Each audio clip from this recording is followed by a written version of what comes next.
A beautiful stroke. Reflected in the air, straight to him, he's gone. This could be the game right here on a piece of fielding. Oh, he's hit that sweetly. They're calling for two. Will there be a third run out in a row? It is. Hammered away, this will be four. It's going to beat the man in the sweeper. Hello, hello. That's close, that's very close, that's out. This is a big statement to start the season with a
Welcome here to the City of Roses at the Mangaung Oval in Bloemfontein for this fixture, one-day cup between the Knights and the WSB Western Province. Here for the toss we have the match referee Barry Lambsman with me. I've got the captain of the Knights here with me, Dane Pitt, and the captain of the WSB Western Province with me.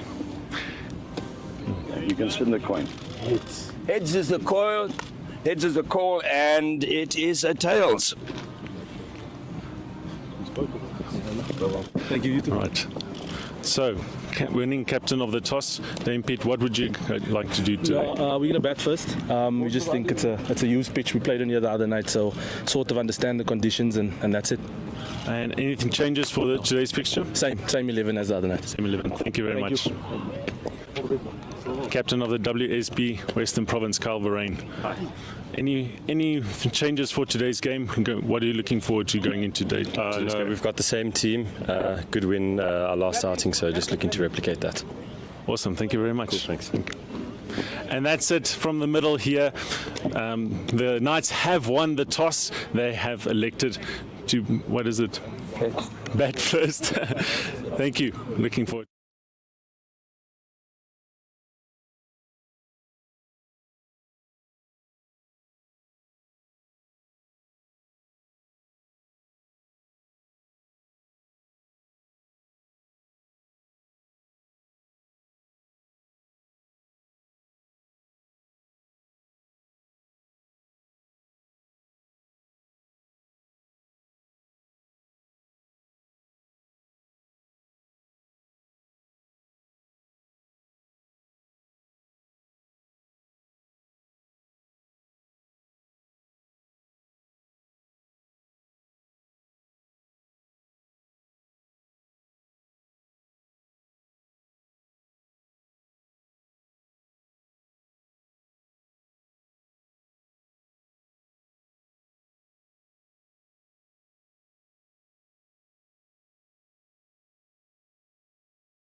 I reckon because the games are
No, I watched Riddleton then. Good day, everyone. Welcome to this fixture in Bloemfontein, the Mangaung Oval, the CSA Provincial One-Day Challenge Match, Division 1. This fixture between the Knights and the WSB Western Province. The news from the middle was the Knights had won the toss and elected to bat first. In the commentary box today, I'm joined by Ruan Cornea and Aubrey Swanepoel, who will be joining us a bit later. Welcome, Ruan. Yeah, good afternoon. Exciting to be here, and looks like a very exciting contest between the two teams. So I'm looking forward to it. Yes, we are very excited that cricket can be played today. Obviously, there was a lot of rain this week in Bloemfontein, much needed rain, but it was raining for a long time. So grateful to be here today. The weather conditions today, actually very good. We've got a 10% chance of rain. It doesn't look like there's any rain looming. We've got cloud cover, breezes of 8 kilometers per hour, so nothing that will rather hinder play. Rain was unfortunately a factor in the last game, Ron. Yes, but it actually poured down quite heavily yesterday as well, so very fortunate to get a game in. But yeah, I think as soon as the rain stops and sun's out, Bloem is hot, so the field dried out quite nicely, and yeah, it should be a full game today. Yeah, as we see Dane Patterson get ready from the Willows End, obviously the Western Province, WSB Western Province, coming off that really strong win earlier this week against the Northwest Dragons, beating them with 7 wickets. They will be looking to continue that form today, both sides having made no changes to their lineups, as we have Jock Snyman in the middle with Gian Kluter.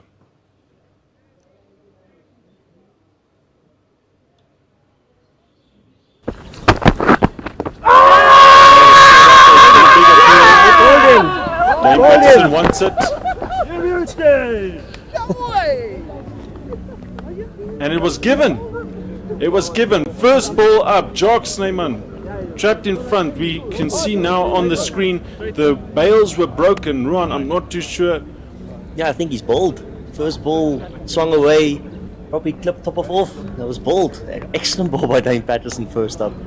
On the money, first ball, Dane Patterson, the veteran, as we see the highlight now. It was moving and he had bowled him. He was appealing for an LBW, but he didn't know he's actually bowled him, and I think Jock Snyman, looking back, was distraught seeing that his wickets had actually been disturbed. Jock Snyman removed, first ball of the game. The Knights, 0 runs for the loss of 1. A very similar situation to the first game earlier this week, where he was brought in the second over, where Jock Snyman was also removed with a touch behind the wickets, being caught by the keeper. Dane Patterson coming in for his second delivery.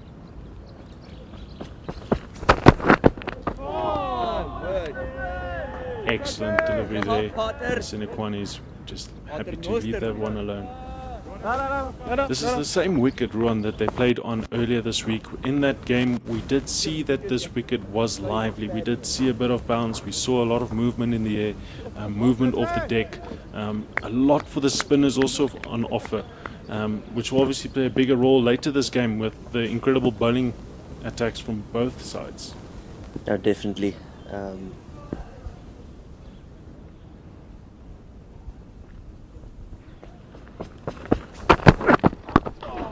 I think overall, especially in this competition so far, if you've seen the first 10 overs, I think the new ball has been extremely lively. And I think the opening bowlers, especially with the new ball, the batters can't, you're not allowed to be as aggressive anymore as you would like to be, because I mean the conditions just don't allow it. I mean with the overcast conditions, I mean a bit of rain we've had in the past week. So I mean all things considered, I think if the batsmen stay a bit more disciplined, I mean look after the first 10, look after that new ball, protect the lower order for the later stage of the game, I think that should be the way to go. As we see the ball cut back into Sefo Sinekwani there, definitely moving a bit off the seam there. We have got 2 slips, we've got a third man and a final leg in place. Very traditional field here up from Dane Patterson. Dane Patterson obviously a veteran in this format. He's been in the squad for a long time. He's seen a lot of experience also at international level. And here up front, he has shown, he's given the goods, exactly what his captain and that his side wants.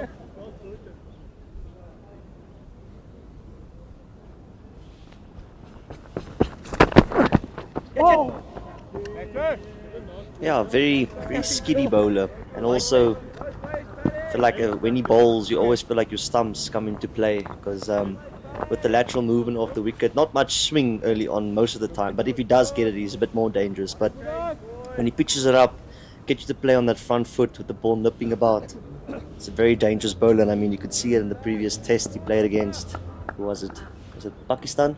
He did so well as well. So I mean it's a prime example of pitching it up, letting the ball do the talking, and the veteran himself doing it.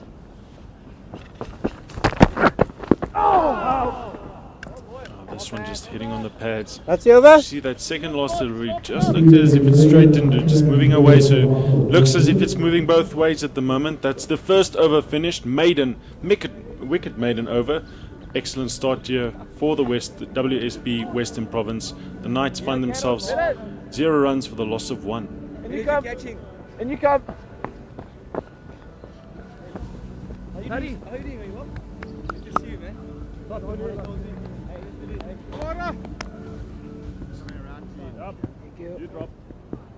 Can I please have centre? As we see Unge Nyaku getting ready to bowl from the Loch Logan end. Jiang Klute, who's started this innings, hasn't faced the delivery yet. Unge Nyaku also has 2 slips in place, finally in the third man.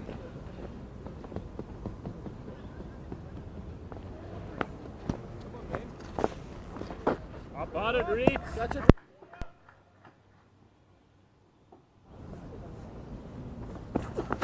Wait on. Good, Rita. Catch it, Pops. Catch it, Pops. Yeah, I reckon with the overcast conditions of yesterday and a bit of rain, especially on the used wicket as well, the same wicket they played against the Warriors, a key thing for them would be to target those stumps, trying to make the batsman play as much as possible. So I think as soon as you let the batter leave a lot of the balls, he gets settled in, and I think that's the way you can build an innings. But hitting those stumps can be very key for... Edge, thick outside edge, flies over second slip, and it does make its way to the boundary. That's the first runs on the board, first boundary, but also half a chance. Just as I said, have to make them play. The more we make the batter play with this new ball, the more WSB Western Province will feel like they're in the game. So you see that delivery, a bit of width, and Jiang Klute slashing his hands through it, gets a thick outside edge, and it flies over second slip. We did see in the last game that the Knights, in very similar situation, losing the wicket up front, they wouldn't like to be bogged down as they were in the game. This one he's happy to let go. We saw in the last game Bayesh Swanepoel and Sia Plaiki really putting the pressure on the Knights up front, and Jiang Klute in that game really doing well to absorb it with Sefo Sinekwani, but losing his wicket just before the end of the power play in the 9th over. So he'll be looking to score more today, get the Knights to a strong score here today. This one coming a bit into the pads, it's pushed down to square leg, and they come through for a single.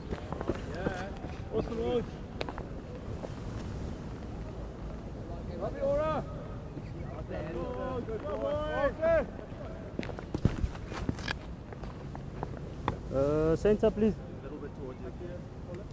No, you've gone too much. There we go. Go on, Aura. Go, Rita.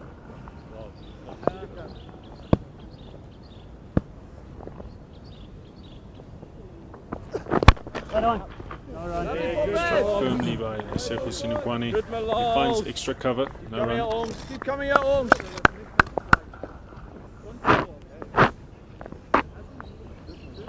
Now you can clearly see the Western Province plan here, as I just mentioned. I mean, 1.5 overs bowled. I think there's only been one ball that's been left in the inning so far. So making them play is going to be key, and the Knights players need to be very disciplined. Trying to play as straight as possible, protect this new ball. Yeah, one. So good. Oh, Sefo Sinukwani asking the question. Looking for that quick single. We know he's quick between the wickets. Jiang Kluter looking not for it. And that brings the end of the second over. The Knights 5 for the loss of 1.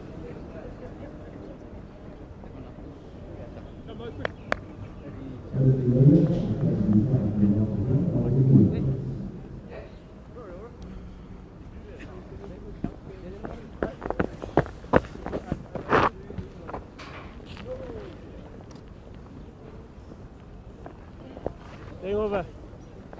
Dane Patterson going to continue from the Willows end. Let's go, Pato. Up at her. Just attached towards you. Staying over, G. Come on.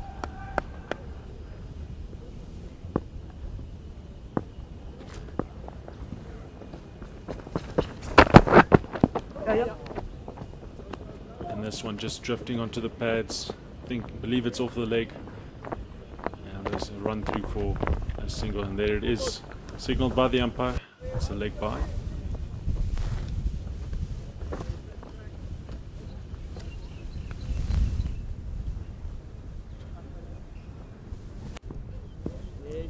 Yes, Potter. Kom bitte.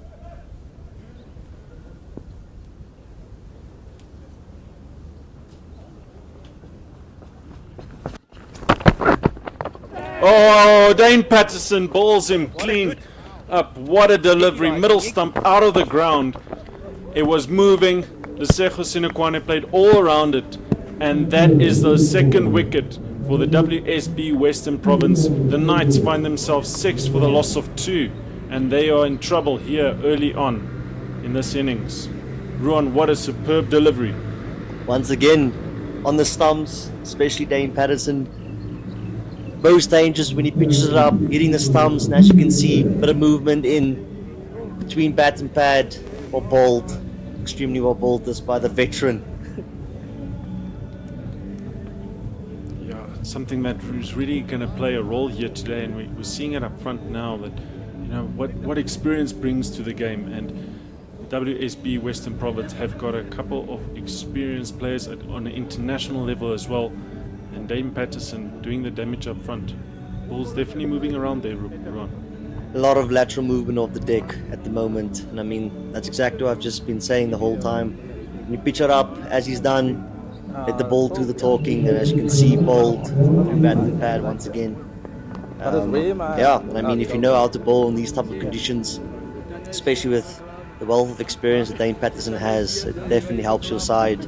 And I mean, 6 for 2 is a great start for the WSB province, and I mean, they're just going to look to keep on taking wickets. I mean, I would reckon that Dane Patterson's definitely the man that Western Province feel is the most dangerous bowler at the moment. As we see Dominic Hendricks make his way to the middle. He's got a big job here to do today.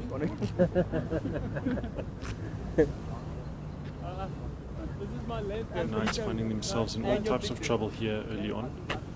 It's been very disciplined bowling from what we've seen so far. The 8 deliveries from Dane Patterson. Beating Jock Snyman on the first delivery of the match. And now having removed Sefo Sinukwani. Both dangermen for the Knights. A big job here for Dominic Hendricks and Jiang Kluter. Right arm over, 4 left arm. Partnership.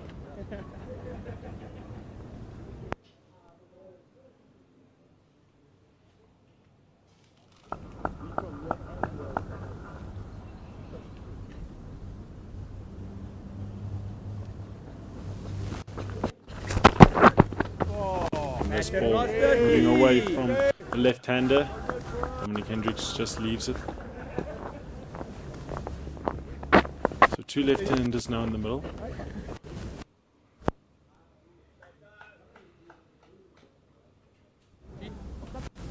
That's off.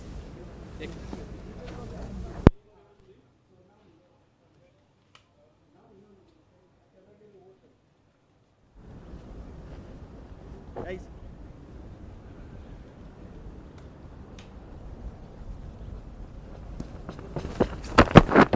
Oh! No. This delivery. So good, Pato. Just So staying good, straight. Pato. Coming Very back good, just a Paddy. bit. Forcing Dominic Hendricks to defend. And as Ron said earlier, Western Province bowlers making the batsman play here early on. Asking questions. Really looking dangerous at the moment.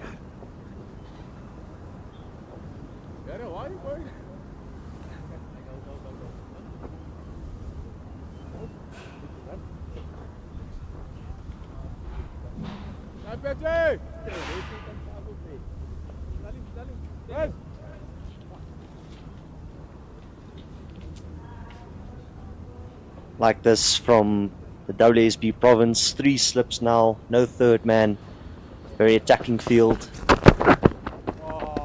Bowled there by Dane Patterson once again. Yeah, Ruan, and why wouldn't they? They are in a commanding position. They've taken the 2 wickets up front. The 3rd over hasn't even passed, and the bowlers are bowling well. So put in the 3rd slip, Carl Verheyen, and yes, that's what they're looking to do. They're making the Knights aware and saying, listen, we know we have you under pressure. We know we've got our foot on your throat, and they're not going to make it easy here. Dominic Hendricks and Gian Kluter, big job to do here for the Knights. Oh, as we see this one just moving away ever so slightly, playing a miss, and that brings the end of a great over from Dane Patterson. Can you believe it? 2 wicket maiden overs, Ruan. Unbelievable start so far for Dane Patterson. I mean, speaking about making the batsman play, as you can see, a lot of lateral movement at the moment, and then once again Dane Patterson on the money, pitching the ball up, making the ball talk. Like I've said before, any bowling coach's dream to have your bowler understand the conditions and know where to bowl and to be as threatening as possible. Yes, 2 fellow bowlers as well. I mean, that's what we would love to see on our stats board one day.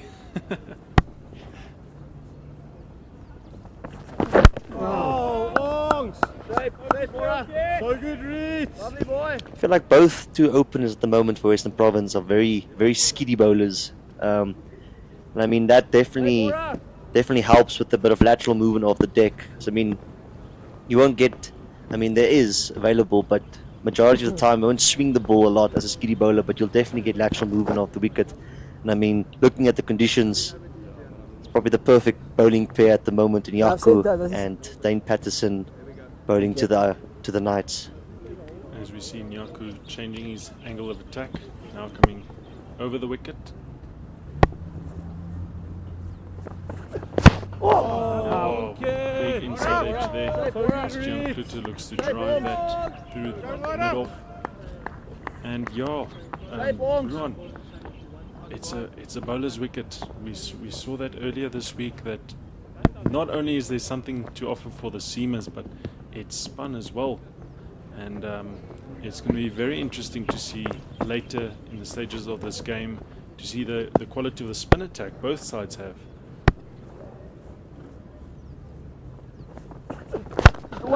Driving. Well field. Oh, misfielded. It's running down to the boundary. Don't think we'll get there. They're scampering through for 2. Thinking about a 3rd. And they're going to get there comfortably. Yeah, on your previous question, definitely. I mean, considering both sides, they've got 2 very, very experienced and good spinners. I mean, for the Knight side, Dane Piet and Aaron Bongiso, and here in the WSB province side with Carl Simmons and George Linda. I mean, 2 very good sides bowling or spin attack. So I mean, Yeah, it looks like it's favouring more the bowlers at the moment. But I mean, we love to see batters score runs as well. So hopefully one of the Knights batters here, Dominic Hendricks or Jan Klute, get stuck, bowl partnership, get going. I mean, as soon as you got some sort of rhythm in your batting lineup or batting wise, I mean, then the game will tell a whole different story. Then we won't be saying it's a bowler's wicket anymore. Hendricks let that one fly past. We saw that in the previous game with Dion Forrester scoring a terrific 100, just above a runner ball. So it was possible. The Mangaung Oval, traditionally a very fast wicket, fast outfield, big field here in Bloemfontein. Always known to be fast, a seamer's paradise. Not known for its spinning capabilities, turning a lot, but we have seen, especially this last 2 weeks with the rain, with the cloud cover, that the conditions have changed a bit. And as we have said, and what we have seen so far on the scoreboard, definitely something there for the bowlers. Yeah, definitely. I mean, I think, like I've said before, it's going to be very important. Probably the difference between the two sides will be who can look after this first 10 the best. And I mean, even with the damage done, even though the 2 wickets have fallen, I mean, still 8 wickets in hand. So the Knights can apply themselves and build a partnership. I mean, cricket's a very funny game. It can swing to the other side very quickly. So as soon as someone gets stuck here, one of the 2 batters here, build a partnership, I mean, then it looks very promising for the Knights too again. The one-day game is a game that is played in phases, between the power plays, between different overs, between the pairings for the bowlers. See this one driven hard through the covers by Jan Klute. It does reach the boundary, and that's an excellent shot here, and that takes the Knights to a score of 14 for the loss of 2 at the end of the 4th over. As we see the highlight here, good body weight transfer into that shot, get on top of the ball, and that's a fantastic shot. Definitely, definitely. I mean, the bowler didn't do much wrong there. I mean, the bowlers would be expected to pitch the ball up. Just a great shot, good positioning from Jan Klute. And as we just said, might be a bowler's wicket, but if you can look after this first 10, it's a lot of overs to bat, well runs to be scored. Jan Klute, the last 2 games, really, I don't think he'll be happy with the strike rates he was able to achieve. Was difficult batting up front, but today he's looking to take initiative at the moment, batting above runner ball. As Dominic Hendrick faces the team. Oh, yes! Just defender back. Oh, you just ran the 2K now. Yeah, it's also a very tricky situation this, because I mean, you've lost 2 wickets in the power play. The ball is moving a lot, so I reckon from a batting perspective, it's about taking as little risk as possible, but still have that intensity to score. Because as soon as you just get defensive or just be in a shallow bit, that's also when you don't get into great positions. I mean, with Gian's previous shot, it's a great example of good intensity at the crease.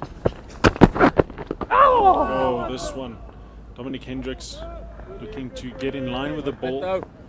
Still getting in the outside edge. He's moving, it is not easy. Yes, the Knights this moment in time would have been disappointed not to have been able to get a result due to the rain. So you look at the highlight of that previous delivery. Stepping across. Moment. Not having able to receive that result because of the rain. And obviously Around Dome, 4 left. Previous game to the Dragons, they would love to have their first win on the board, and the Western Province having getting the bonus point the previous game. See, change of angle this time from Dane Patterson coming around the wicket. Still asking questions. Dominic Hendrick, again, big outside edge, goes towards the cover region. I feel like this is the better option for Dane Patterson, especially coming around the wickets, because I feel like as soon as you go over the wickets, taking the ball across, you only looking at one form of dismissal, which is probably the nick-off. But with this coming around, I mean, your ball doesn't play, RBW's in play, nick-off is as well in play with all the lateral movement, which I think is a good move from Dane Patterson.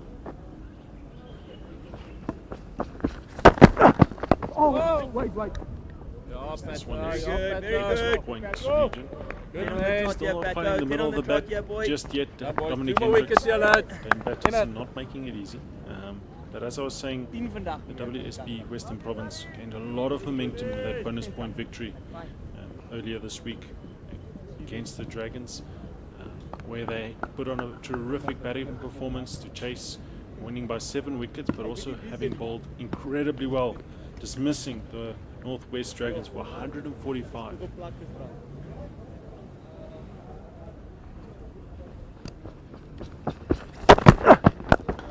Fuller this time, driven to mid-on. Good lads, good lads. I mean, once again, talking about a great start. Dane Patterson's 2.5 overs into his spell and still has not conceded a run off the willow and 2 wickets taken. I mean, great start this from Dane Patterson, and would be feeling extremely confident, knowing exactly what to do. Good game plan, trying to hit those stumps, pitch the ball up. I would be very happy if I was in his shoes at the moment.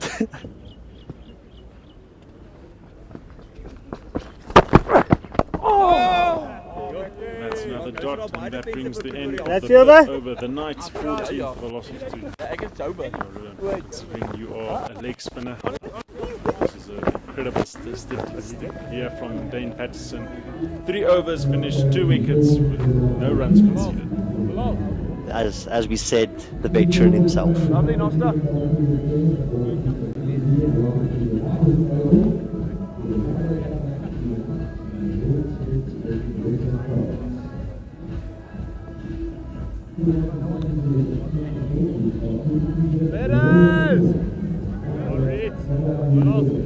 But as we spoke early on, I mean, we just need a one partnership, just a bit of pressure absorbing here from the Knights, and I think the more they can do that, the more they can absorb, they'll definitely find a rhythm in their batting. And I mean, as we spoke about earlier as well, keeping that intensity to score, but also staying extremely disciplined, knowing that the conditions don't allow free scoring. I mean, just back yourself with a good defense. Hey, Rita! Lovely arms. Good read. Storming in, dot first ball, as we did see a fielding change here, as first slip has come out to a short mid-wicket. Probably would suggest that that's, again, bowling wicket to wicket, making the batter play. I mean, I think the previous ball was a bit short. I think you would like to be a bit fuller, especially with that catchment wicket in play. Alright, not far, Delivery, boy. as we see Carl Verreyn having to dive to his right as the ball moves late after the delivery. Not far there, Aura. David Bedingham standing now at short mid Three in the wicket. power play, boys. 3 in the power play, lads. How about it, lads? How about it, Carl Cherry? Simmons still at the second slip. Yes, Rita. Yes, boy.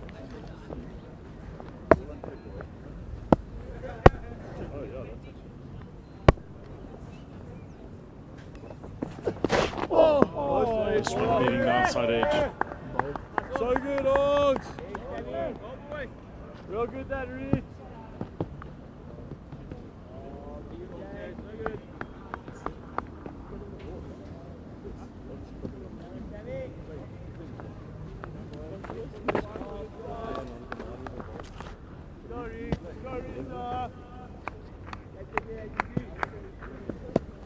Beautiful delivery.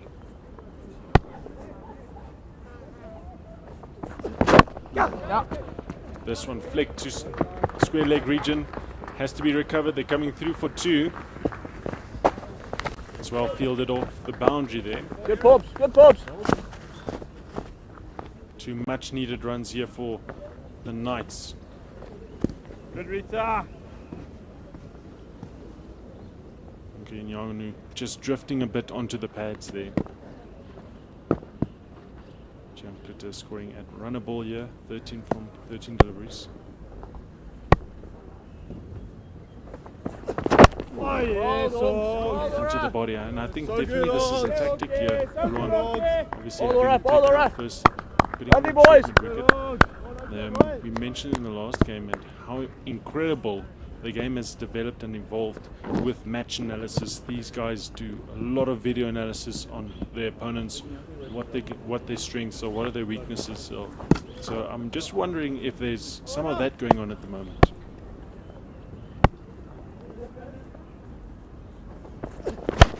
Oh, hit hard and just wide of cover as they come through for 2. It was aerial for a long time. Asking the question as we see the end of the 6 over 18 for the loss of 2.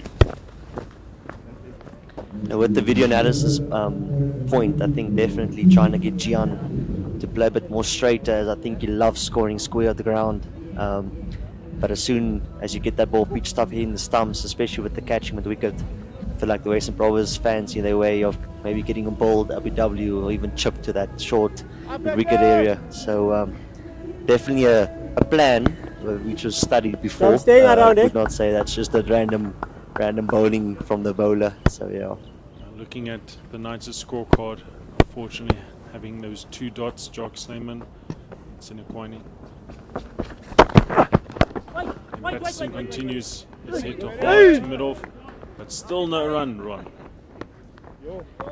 Very, very experienced bowler, this Dane Patterson. I mean, just shows he's applying himself. He's not missed one mark. And I mean, from a captain's point of view, if you have a bowler on song as Dane Patterson is, then you definitely feel like you control the game.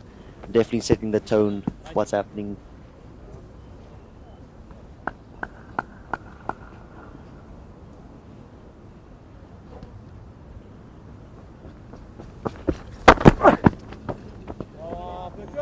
Good paddo.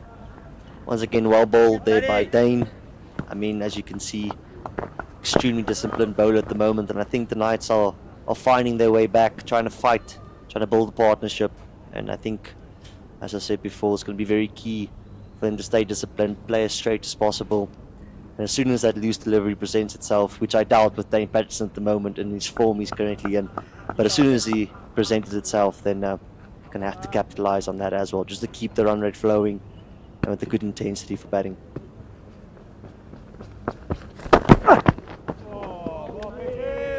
Good, Bunas.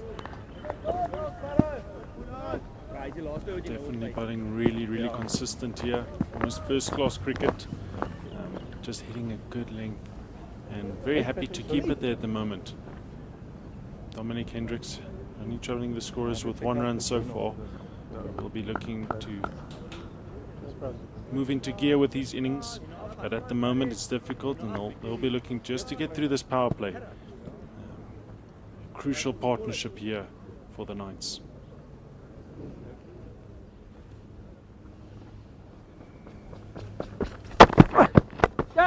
This one flicked. It was on the pads. It's flicked to square leg. Excellent diving effort there on the boundary. Excellently done. Brilliant fielding on the boundary there.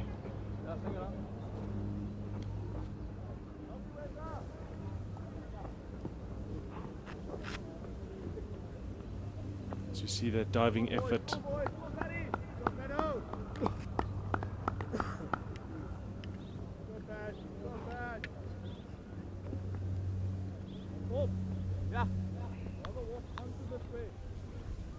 That center. Just a touch towards you. A little bit. That's 2 here. 2 left. Wesley Badger that made that tremendous diving effort, saving the 1 run.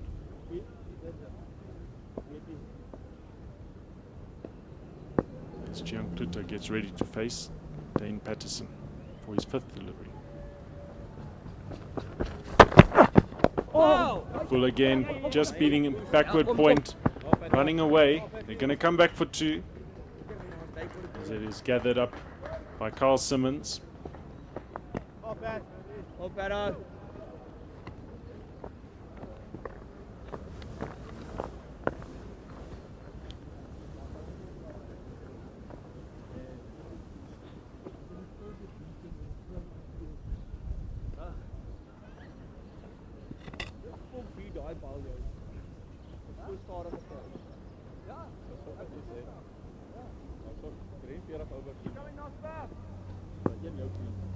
Final delivery for this over. Advancing. Heading it to mid-on. Bit of intent show there by Gian Kluter. That's over. And that brings the end of the 7th over. The Knights, 23 for the loss of 2.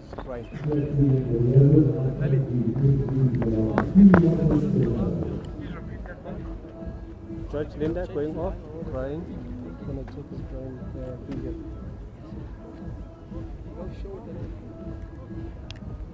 As we see the batsman in the middle discussing here.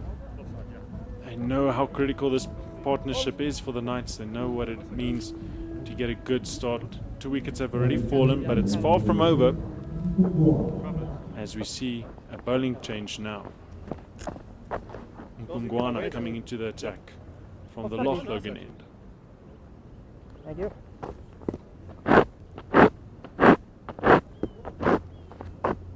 Is that middle there, Stephen? Is that middle? Thank you. Yeah, as you can see, also a very tall bowler Mpungwana is, and could expect a bit of extra bounce from his side. Probably not as skiddy as Dane or Nyako, but extra bounce on this wicket. I think the key is going to be, again, trying to make them play as much as possible. Because as soon as you're making the batsman play straight, the lateral movement in the deck will definitely come into play. Yes, as we see for his field, there is a deep, well, I should rather say a short extra cover, and a second slip in place. Hit hard, behind backward point. Third man's doing well to cover it up. Dame Patterson there, I believe, on the ground. He's done well. Good fielding. Restricting that to only 1 run. That was 2. Apologies.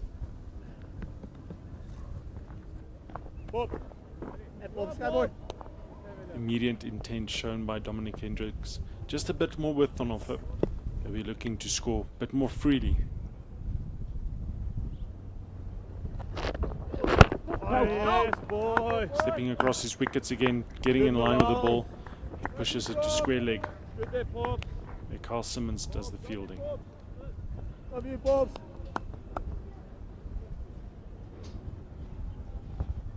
Real good there, Bobs. Real good there, boy. Love you, Bobs. Yes, boy.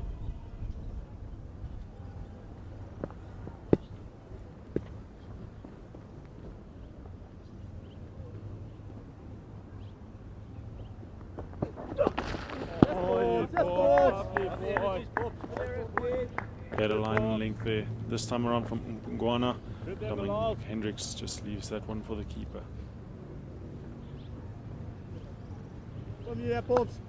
It's a beautiful Saturday here in Bloemfontein. You're just joining us now. The Knights find themselves 25 for the loss of 2. Having lost Jock's name on first delivery of this match, Dame Patterson cleaning him up. And also then cleaning up Lesego Sinekwani. They've done really well here so far. So you see them just trying to add more pressure onto the Knights, the WSB Western Province.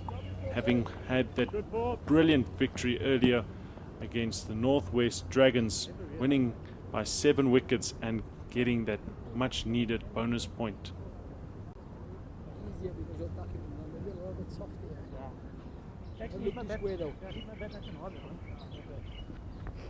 I definitely feel if the Knights can take care of this power play and not lose another wicket in this power play, I think it'll be definitely even Stevens for the both of the teams.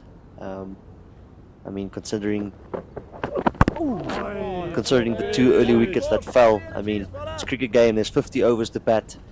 I feel like the Knights would definitely would be more composed if they could take care of this first 10, and especially this partnership. The more it can grow, the more confident they'll feel, and the next batters coming in to score maybe a bit more freely. But like as we said before, the first 10 is probably the most tricky time to bat, the new ball and the movement, and it'll be interesting to see when spin is being introduced later on as well, how the batters and the ball go from there on.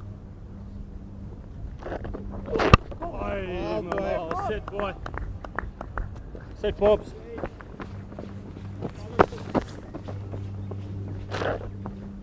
Definitely, as we see the end of the 8th over, the Knights 25 for the loss of 2, as we are slowly seeing the spectators are coming in to the ground. Lovely to see it, children playing on the embankment. Cricket always such a fantastic an occasion, being families coming here to enjoy the day in the sun and hoping for a good day of cricket. Family from all around, so yes, always amazing to see what it is for the community here in Bloemfontein.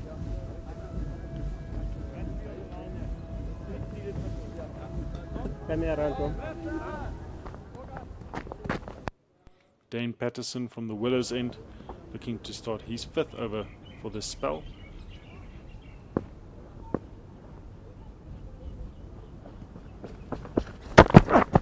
Oh yes! Oh Has yes! bowled excellently so far. Carl Verreyn, the captain, will be very, very happy with what his veteran has given so far. As Ruan and I were saying, 3 overs, 3 over maidens. Fantastic figures. 2 double, wicket maiden overs. Only conceding those 5 runs in the last over. It is a bowler's dream run.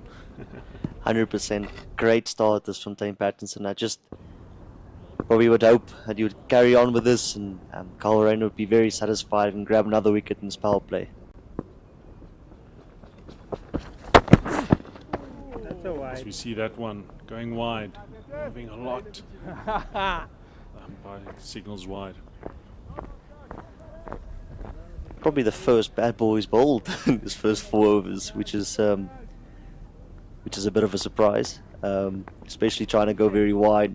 Actually, that might have been the plan now, on the other hand, because if he does throw it out wide there with the 3 slips, maybe entice Kluter to throw his hands. You never know, another opportunity might present itself that way.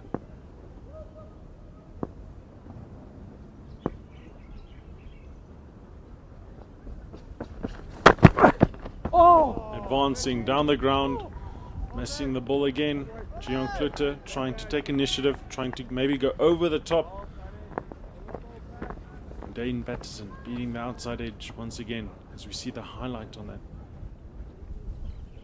Good, Paddy. Quick to stop, and yeah, missing it again.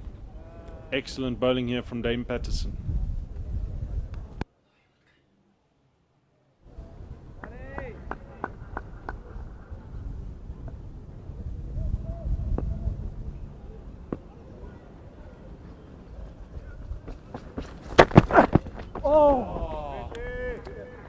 And this one moving away. Big margin again. Gian Kluter making sure to get out of the way of that one.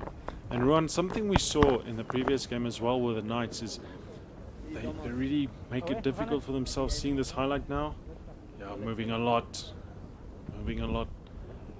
is the lack of singles, the lack of rotating the strike, and you always can imagine the pressure that does put on the batsman having to face 6 deliveries on the trot.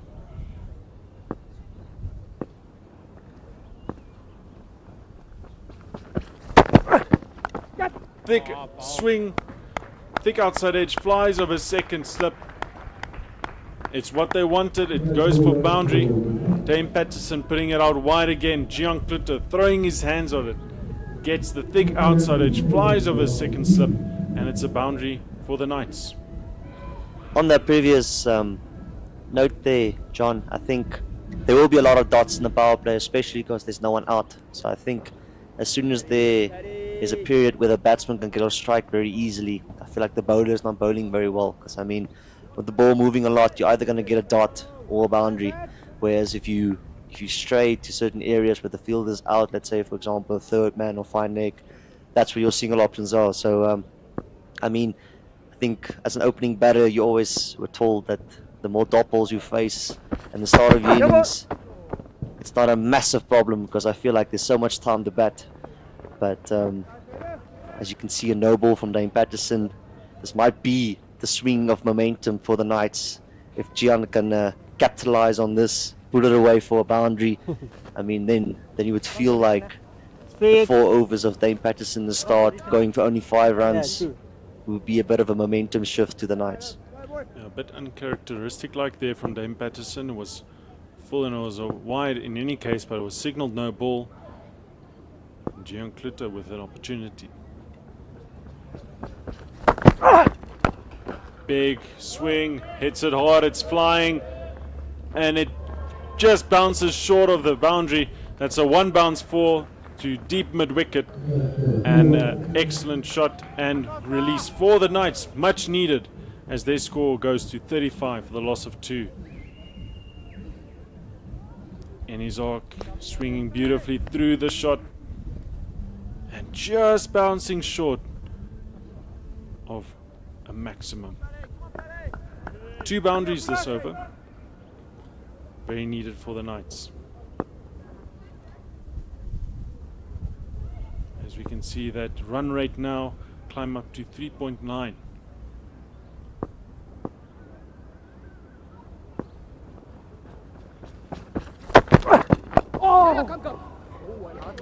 Stepping forward, hitting it to mid-wickets region. It's covered up. They come through for the signal. And that's the end of the 9th over, 36 for the loss of 2. So on your previous note there, John, so with the dot balls in the power play, yes, there's only 2 players allowed outside the inner ring. So you will definitely find yourself facing more dot balls. But I feel like if you can be disciplined, stay in your area, play nice and straight, looking for those loose balls. I mean, as we can tell, Dame Patterson started brilliantly with his spell, and I mean, even a bowler on song, bowling well, full of confidence, can still make a mistake. And if the batters are staying there for long, facing enough balls, I mean, then you feel like they can score. And I mean, definitely, I mean, look at Gian Klutter with his good intensity, capitalised on the no ball. I mean, did throw his hands wide, but again, if you stay there, face the balls, knowing what the conditions do, definitely finding a rhythm and getting a pace of play going.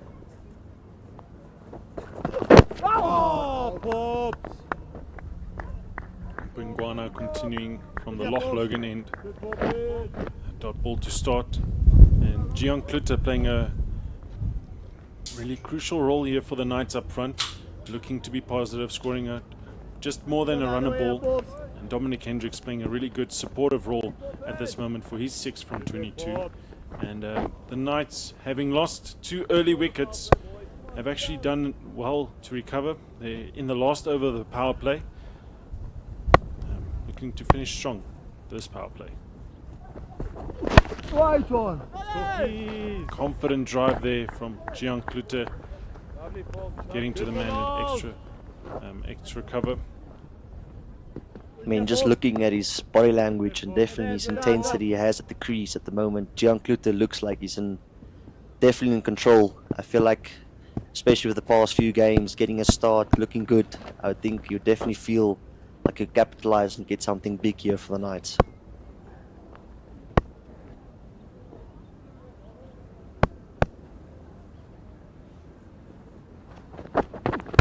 Stepping across, cutting in front of point. It's running away, it's going to be gathered up. They're coming back for 2, thinking about a third. They do come back for a third, and that's excellent running.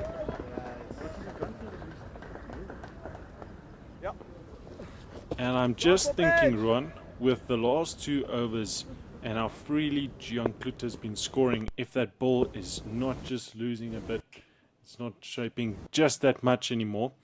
So the Knights just scoring a bit easier here in the middle now. Dominic Hendricks on strike. Yeah, I think just looking at the way it's been scoring at the moment as well, it's been very square. So I feel like the WSB province would definitely feel like they're earning a bit wide or maybe a bit short. So I think getting the batsman to play straight and nice and full definitely be the way to go. So I feel like, again, Gian Klutter and Dominic Hendricks, both very good players, square of the wicket. So I think as soon as you can get them to play straight, that's definitely when you feel like you're more in the game. Yeah, as we see that last delivery again, a bit wider on the cut. Dominic Hendricks really hitting it well. Superb fielding at backward point. And yeah, they'll be very happy that that didn't go for a boundary. Great feeling there from Valentine Kitime. They'll be needing more of that today. Always important, the fielding effort. No. But Fuller this time driven to mid-off, no run. But they do look as if they're striking the ball a bit better now. I think on your previous point there, John, I think there's still a lot of movement in this wicket, but as soon as the bowlers miss a bit too short or go a bit too wide, I mean, especially looking at the field placing they have, short extra cover, short mid wicket, no slip, you cannot afford to go a bit shorter. You definitely rather err on the Fuller side, looking at their plan at the moment. Now the slip has been taken out. Yeah. Short again, and it's cut beautifully in front of point, and that's going to run away to the boundary. That's not going to be stopped. Dominic Hendricks gets his first boundary of the day, and the score moves to 43 for the loss of 2 at the end of the power play. Definitely feel like the Knights will be very happy with this. I mean, Dominic Hendricks, short and wide, that's just bread and butter for a man of his ability. And I mean, just looking at how it's been going, with the 2 early wickets, you definitely felt like there was a lot of pressure on the batters, but I think these 2 are applying themselves extremely well. And I think the more runs they can put together, the better the Knights would feel as the innings continues.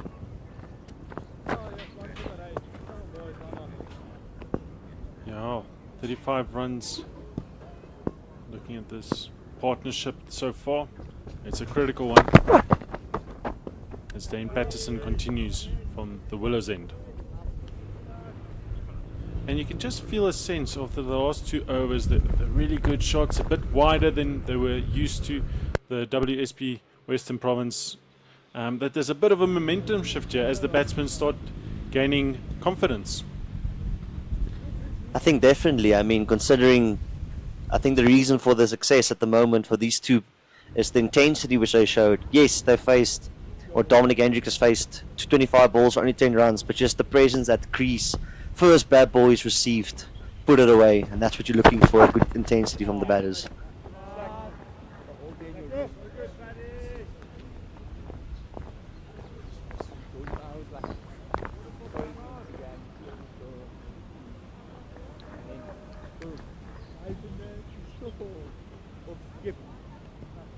Go boys, come on lads! One more here, come on! Get into that middle So order with here, the boys! conclusion of the power play, we do see a feeling change in that there's only 1 slip left now for Dane Patterson as we have an extra cover again. Still only 2 out, third man and fine leg.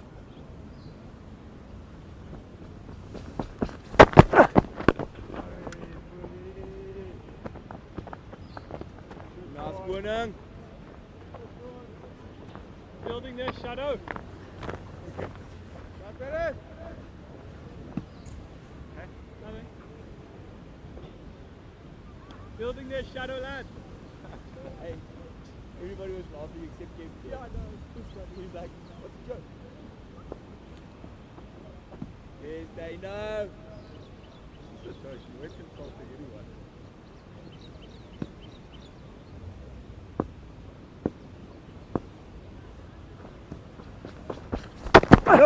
Oh! Dane Patterson still getting a wave movement there. And the umpire signaling no ball, free hit.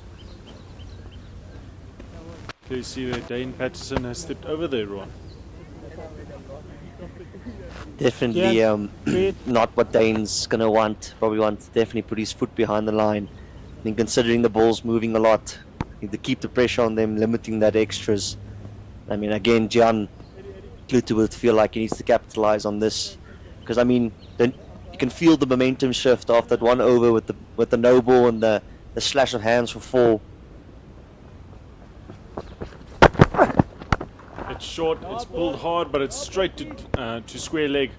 And Gian Kluter is annoyed with himself having missed out there. But yeah, just a tiny bit of a momentum shift here since that no ball. I feel like when Dane Patterson bowled the previous over. I mean, with the game, especially on the situation where it is, that small margins, that 1% is you need to be better at. I feel like if you can control that, you definitely would be in the upper seat. Again, I mean, good intensity from Gian Kluter. Got a good position, just didn't get a hold of it quite. So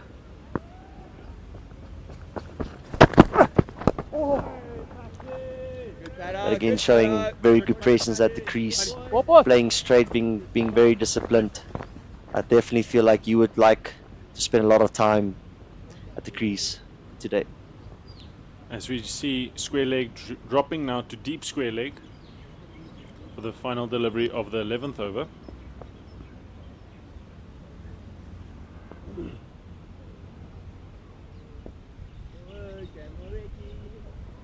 Dame Patterson only conceding the 1 run so far this over, that no ball. Mid on, moving around now to mid wickets region.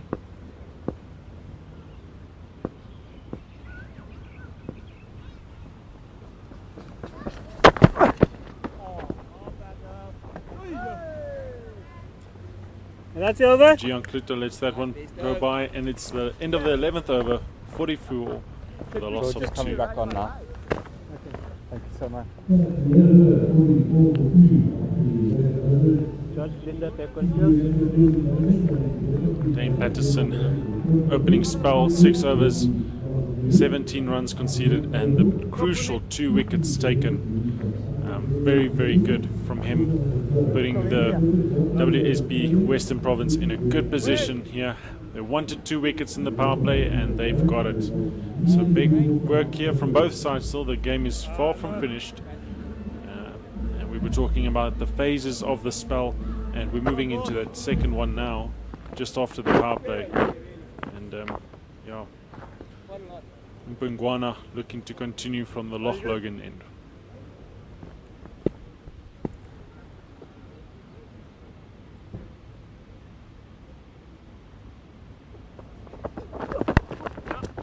This one onto the pads, and it's worked around, going down to fine leg, and they go through for 1. Come on, boys. Come on, lads.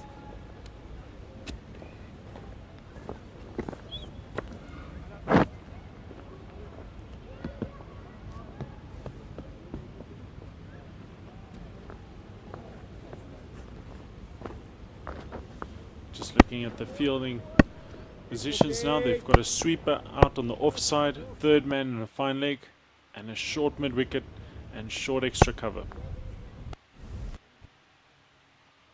Yeah. And it's wide and it's hit hard. Sweeper will have to do well to get there.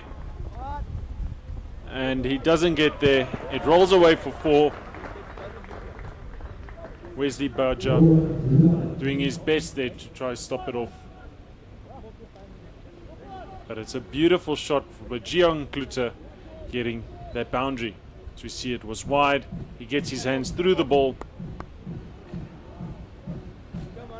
Excellent effort, but just not enough to keep it in the field of play. The Knights 49 for the loss of 2.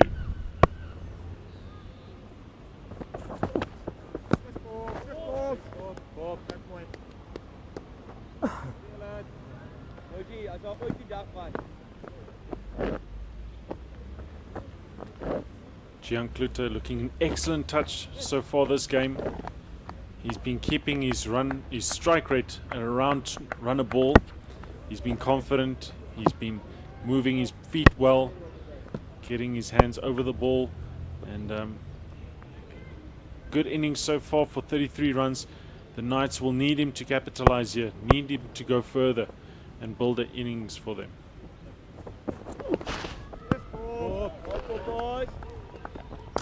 Mbungwana touch wide this side, but Gian Kluter lets that one go through to the keeper.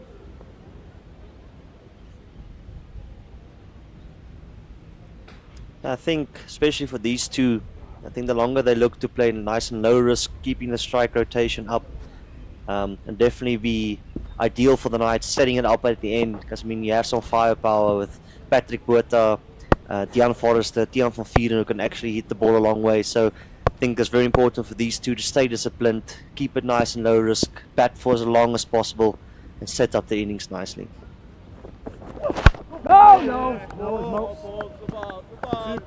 It's Gian Kluter just defends that one. Ron, I just want to get your thoughts here. Dane Patterson completing his 6. Who do you expect to come from the Willows end? Do you think they need a change of pace, bring in the spin? I do think they'll bring the spin on, but I think also the left-handers would fancy the ball turning into them. So, I mean, especially looking at the WSB province side, Having two left-arm spinners on the side, I definitely prefer the ball to a right-hand batter. But I think at the moment with the two lefties, I don't know. I think they would introduce it, but I would fancy the batters having the upper hand. As this ball is defended, bringing the end of the 12th over, 49 for the loss of 2, the Knights. And yeah, the helmet is going into the middle. Carl Simmons has previously opened the bowling for the WSB Western Province. Let's see who's going to be taking their run up here. And it is Carl Simmons who will be bowling from the Willow's End. You want to tell him? Played an excellent role for the WSB Western Province in the previous game. That's middle. And as Ron said, obviously turning the ball into the left-hander.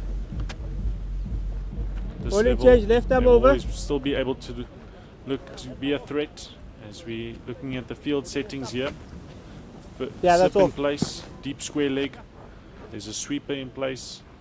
No long on or long off just yet. And no deep mid wicket. So very square field set here, Ron. I think definitely going to try and make Dom try and make the move, try and hit him over his head. But again, probably going to look for these two to bat as long as possible. So I think the longer they can bat at low risk and get off strike, the better for the Knights. And Dominic Hendricks immediately advancing down the ground. Carl Simmons doing well to pull it short, not allowing him to get underneath the ball, making him comfortable. It's just worked around to 45. Short again, it's pulled hard. It's in front of square. They'll have to do well to catch up there. And they do come through for 2. Wesley Beja, who's been on the square boundary this inning so far. He's been working hard there. And that's 50 up for the Knights, 51 for the loss of 2. Doing well, this partnership, after losing 2 early wickets. This one leg side again, and it's just worked down to deep square leg for 1.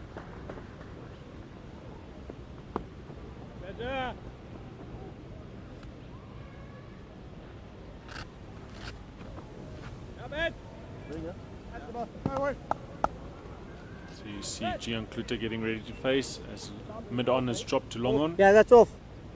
3 left.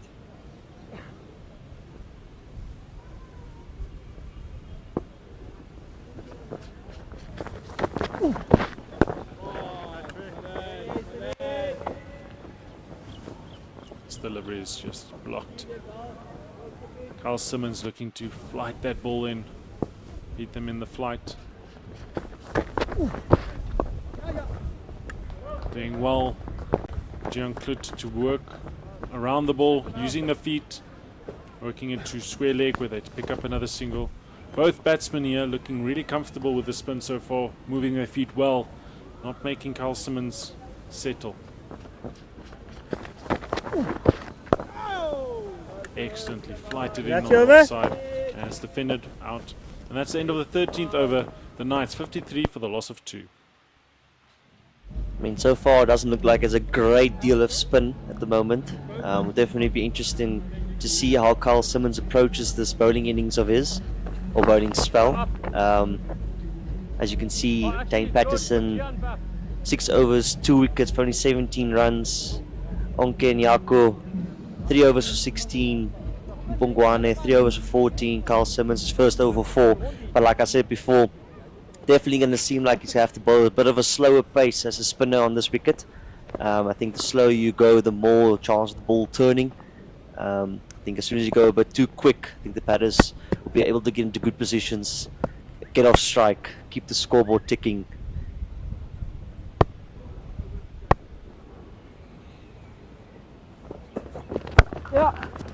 This one wide and short again. It's hit down to the sweeper region. They come through for 1. And I'm just thinking now how important this partnership actually is, Ron, because obviously they have the 2 left-arm orthodox spinners, and orthodox spinners not necessarily wanting to bowl for left-handers. So yeah, I mean, also just looking at the Knights batting lineup, felt like there was a bit of video analysis and planning going into it as well. Because I mean, if you look at Patrick Botha and Dion Forrester, both of them left-handers coming in, maybe to occupy the left-arm spin of this game. Would definitely feel like the Knights would fancy themselves to definitely get off strike quickly and not face a lot of dot balls as a left-hander facing the spin. But also, just from Pungwana, I feel like it'd be a bit disappointing so far with his batting spell. I mean, missing a lot short and wide. I mean, if you look at it at the two batters at the moment, not many runs have been scored down the ground. And I mean, I think that would definitely be a key point as a bowling unit to understand that the more they play straight, the better your chance of getting a wicket and also building a lot of dots, which also might, bring a wicket. This one is straighter, and it is hit to mid-on. Might have just listened to the commentary up here. Yeah, this Knights team does have a lot of left-handers, but I'm sure the WSB Western Province two back, they have two veteran left-arm orthodox spinners to do the job, as does the Knights two back their veteran spinners today, but no leg spinners.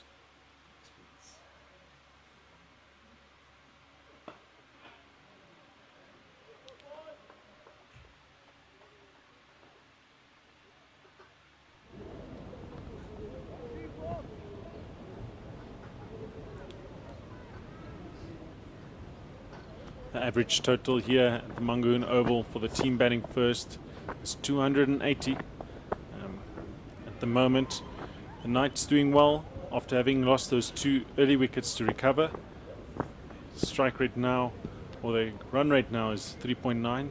It's still possible in the later stages of this innings to get that 280 mark. And this one's full and it's hit hard. Straight down the ground, they're running hard. It's not going to get there. Big recovery run that has to be done by Carl Simmons. Oh, it does get there.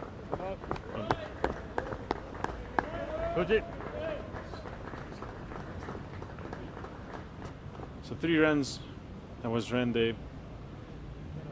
Mangaung Oval, one of the bigger grounds, a ground where a lot of ones can be turned into 2, a lot of 2s turned into 3, as we do see the 50-run partnership being brought up, 51 runs after 72 deliveries.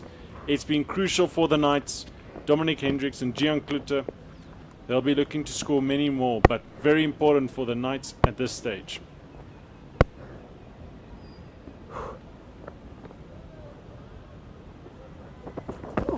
No! Definitely feel like this over is much better from Pungwana so far. I mean, made the batter play at least 4 deliveries straight. Probably hitting those stumps. I think definitely understands what he needs to do to be effective on this wicket. And again, I think the captain definitely won't mind if you are being hit down the ground. I mean, rather have them score 280 playing great shots than maybe going a bit short and wide, especially going for these two batters who love playing square of the wicket. Oh, no. I'm very interested to see what's going to happen in this Carl Simmons over. Just might be showing what there is for the spinners. We haven't really seen any turn just yet, and obviously with this batting lineup, as we said, having so many left-handers in place, this battle is a crucial one in the context of this game. Advancing once again down the ground, Dominic Hendricks just hitting it down for long on region for 1. But as I said, the Knights looking really comfortable at the moment with the left arm spin.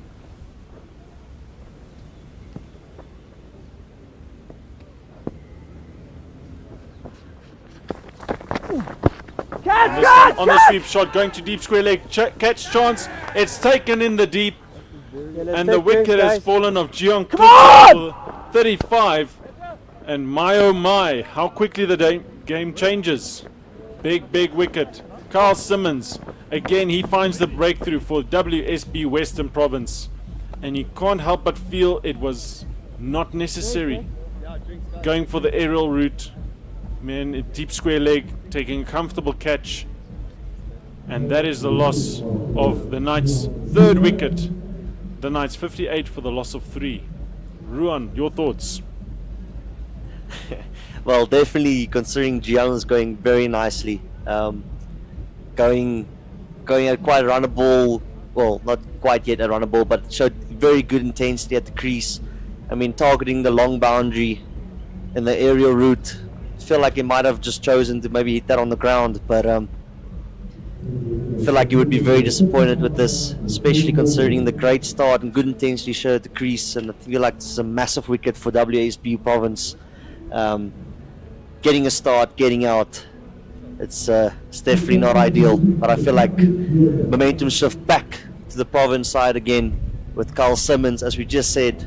The lethal left arm spin presented himself, and definitely found that he won the battle between Gian and himself. Yeah, disappointing wicket there for the Knights as Patrick Botha makes his way to the middle, played a crucial role in building an innings in their last time out against the Warriors.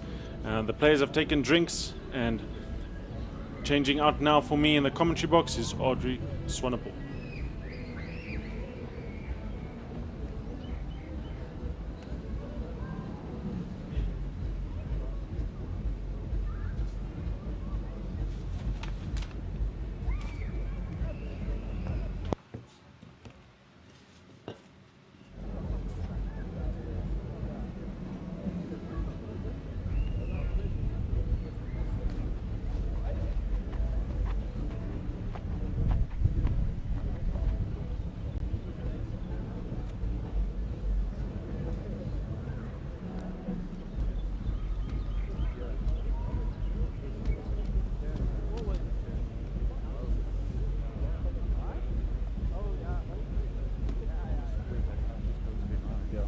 Just as an option.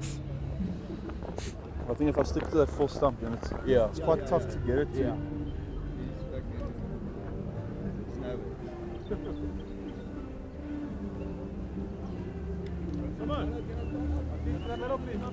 That's better. But in a way, it's Patrick Botha's been in good form. Coming with the last game there with the 100 plus partnership with Jan Forrester. So good opportunity for Pat to bat deep again and lay the foundation for the hard hitters. As you mentioned previously, the Knights have big hitters at the back end.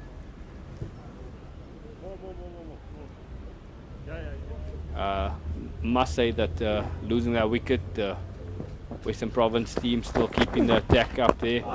Square leg staying up.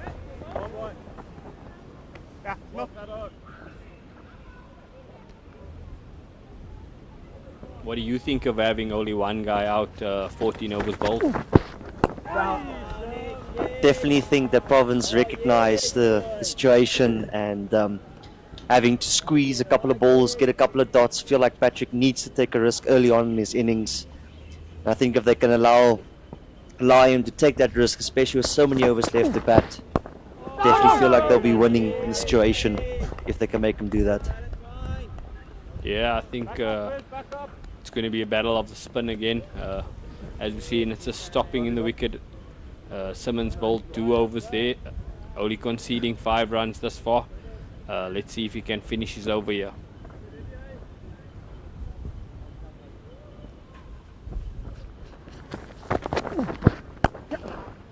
Oh, it's a lovely cover drive from Patrick Botha to get off the mark there. Good intent showed from Patrick Botha earlier, beating the cover there. Great cricket shot to see him getting his innings on the move here. And as we spoke about early on, I think especially for the batting lineup, they're going to have to keep on this good intensity. I mean, looking at the replay, full and wide, definitely a bad ball from Carl Simmons, capitalizing on those bad balls. And I mean, the only way you'll find yourself capitalizing on those bad balls more often is if you keep that intensity, keep that way of wanting to score every ball, even though that you're trying to go at low risk. Yeah, as we see a change from the Log Logan end as Wesley comes on from the Log Logan end. Will be interesting to see Wesley bowl here. Haven't really seen him bowl much, so making sure that I think his plans looking to strike here. That's Verena's plans as he has another slip as slip comes in again.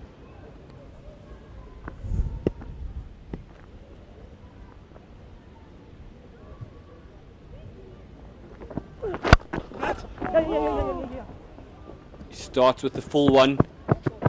Great left hand there to prevent the boundary.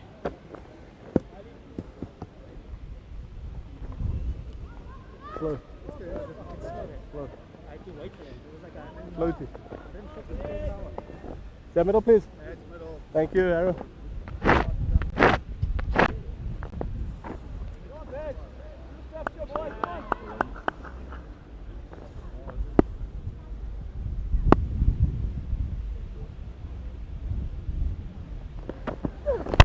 Right on.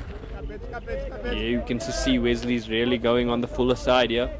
But with the amount of rain that's been around Bloemfontein, I think the groundsman did an unbelievable job to start at 1 o'clock. Field's looking in really good conditions.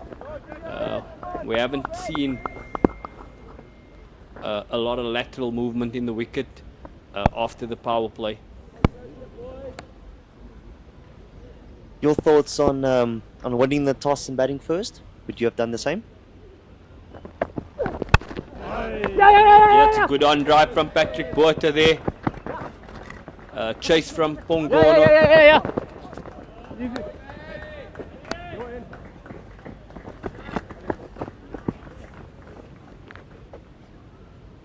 Go on, yeah, where's that? Go boy. Go boy.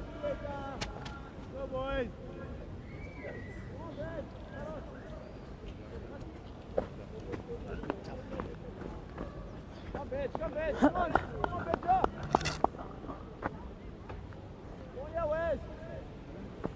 Yeah, good intent here from Patrick Botha. No. Nice, Yeah, just coming to your question about winning the toss, I think the Knights have seen it in the previous game that it really spun as the lights came on, and playing 3 spinners in their lineup as we watch it. Big shot from Western Province, just sliding down.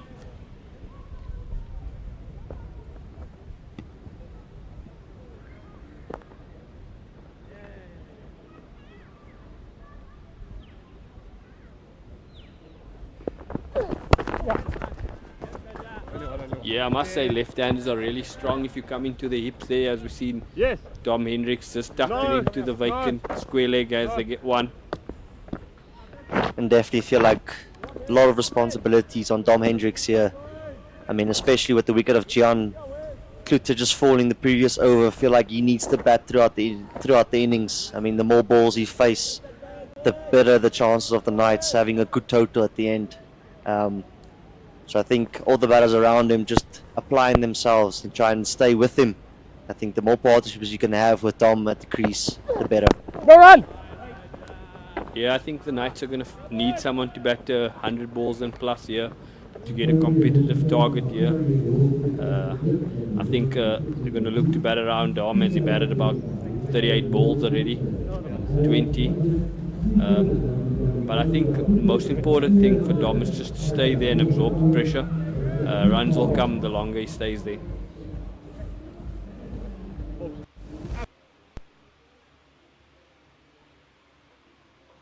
As you can see, the 2 early wickets of Lesego Senekwani and Jacques Snyman. I mean, great start from Gian Kluter. Be very disappointed about the way he went out. And like we just said, a lot of responsibility on Dom. As you mentioned that, Dom's just walked onto off stump. Carl Simmons, big shout, hitting him straight in front of middle stump.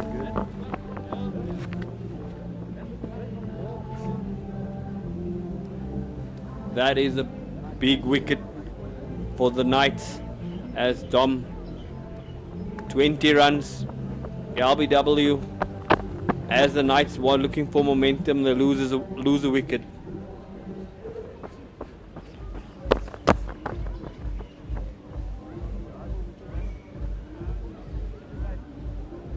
I think it's good to decision from the umpire there as well. I think Dom definitely misjudged that as walking across, hitting him pretty in front. And again, as we spoke about the rival or the battle between Carl Simmons and the left-handers, and definitely feel like Carl's definitely stepped up here for the province and doing an excellent job picking up 2 wickets. 2 of the main people you were just speaking about bat long, face 100 balls. And once again, the Knights rely on Deon Forrester and Patrick Botha to bat the innings and set up the game for the Knights. Yeah, I think Patrick and Deon Forrester finds himself in the same position as the last game. 67 for 34 overs to go.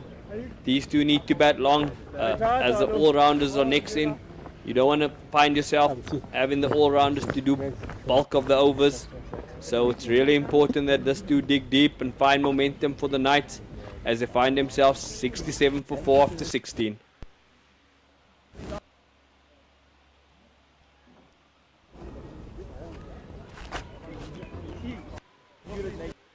Towards you a little bit. Great bowling from Kyle Simmons, picking up 2 here in these early overs here. Left arm 2 over, big 5 wickets.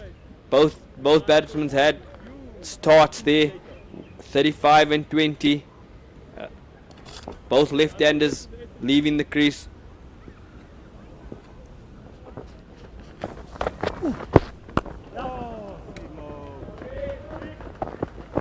Good intensity from Deon Forrester as he hits it into the cover sweeper boundary for 1.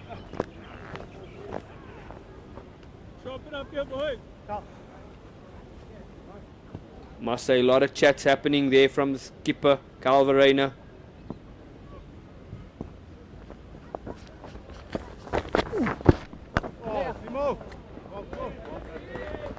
I think it's also a very good showing of what pace to bowl on this wicket. Looking to bowl a bit slow in the air, looking for that turn, making the batsman hit the ball rather than the pace on, where the batters can use the pace of the delivery. And I think again, with Carl Simmons being one of the most dangerous bowlers for the province side at the moment, definitely feel like he's on song. Has a good game plan, very clear what he's trying to do, good presence at the crease, good body language. So definitely feel like the Knights batters need to apply themselves and have a very clear game plan of how they're going to go about this. With WSB Western Province on top here, the Knights just have to absorb the pressure now. Run rate still nice and high at 4.1. Don't want to lose another wicket now. Important thing is just this to absorb the pressure and find momentum. Put the bad balls away when they present themselves. And that's your over? That's a great over from Kyle Simmons. 3 overs, 2 for 11. That's what the captain Calvarena has asked him to do. Come up and pick up 2 wickets for him. Great intensity there from Kyle.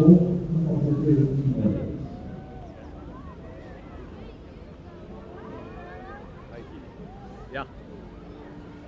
Ruan, what do you think's the chat's happening between Pat and Deon Forrester out there now? I think they're having a major deja vu moment at the moment. I mean, realizing that they had to do it for the Knights against the Warriors, probably just having the same chats. Probably run hard between the wickets, try and get off strike, face minimal dot balls as possible. Yeah, I think Pat's played all his life on this field. Really knows this wicket probably the best in the Knights team. So he's probably the guy that the team's looking to find those 1s into 2s, find those corners, put it in the pockets and run hard like you mentioned. Definitely considering Deon Forrester and Patrick Botha, probably one of the quicker runners in the Knights team between the wickets. So definitely would feel like if they get a partnership going, that there'll be a lot of 2s and 3s run. Right on. I must say early on here, 17 overs gone, the Knights have hit the fielders a lot of times with those lovely cover drives, not beating them. Do you think it's a slowness of the wicket, or is it a slow outfield that's not giving them the emphasis power off the bat? Definitely think it's a bit of the wicket scenario. It might be a touch slow, so you don't get the pace on the ball to hit the ball very square. So, but I mean, considering what happened in the power play, Right on.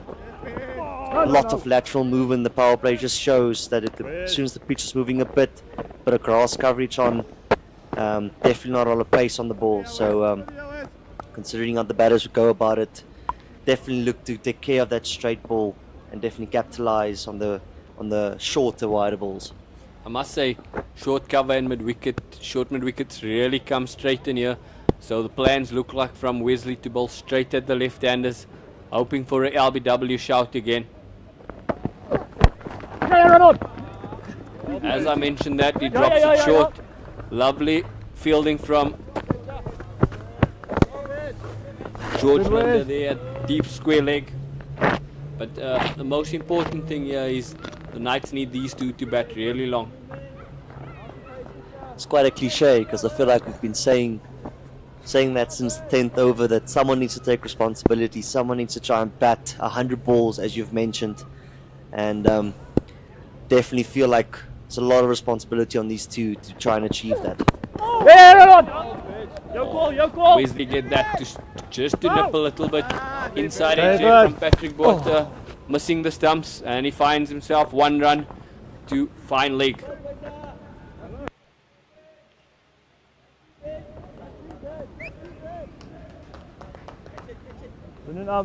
Off stump, please. Yeah, the Knights just need to absorb the pressure. As you can see, the fielders are still really close, looking to prevent the ones. As Dean takes up guard, first ball from Wesley to Dean Forrester here.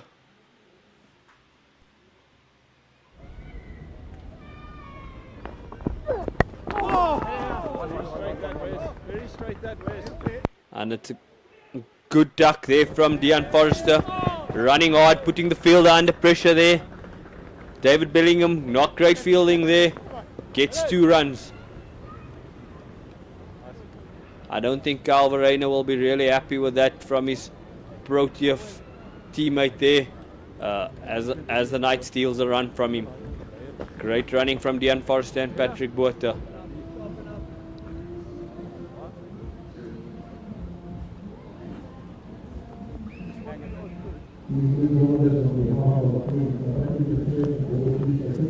As we see Carl Simmons coming in for his 4th over here, bowled really well, 2 for 11.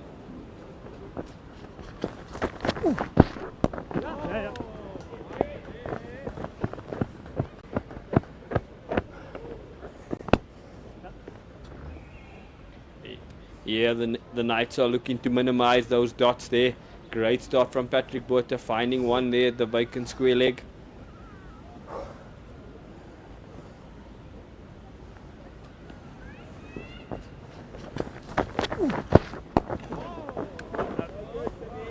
I must say, Rowan, Carl Simmons has got 1 to spin, 1 to straighten.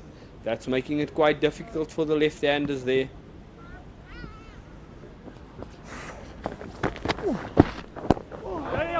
I definitely feel like he plays with the space very well. As you can see, the previous ball he bowled a bit quicker, this one a bit slower. Dean Forrester rocking on the back foot, tucking it to that vacant square leg area again, getting off strike. But again, a lot of skills shown here by Carl Simmons, and the fact that he's keeping it simple. It's just a small little variation of playing with his pace, making a big difference with the turnout of the ball with a bit of spin or just straighten up. Yeah, good positions from Pat Botha to just get 1 there. Yeah, Ron, I think Carl's bowled really well, and with him getting picked in the SA20, allowed him to play with some great spinners there. Learn some trade there of setting batters up. You can just see playing with his pace, making every ball a challenge and an event for the batters here. So it's lovely to see Carl Simmons bowl this afternoon. I think especially as a left-arm spinner, the key thing is not to give a lot of bad balls, and I feel like Carl has definitely not done that. It's been hard for the batters to get 1. It really needs to be a good shot before it has to, or can be hit down the ground or go into the vacant area, as you just see Dean Forrester play. But again, with that line he's bowling, you always feel like he's in the game. So extremely well bowled there by Carl. Good bowling so far as well for 2 for 15 and 4 overs, where the Knights are 78 for 4.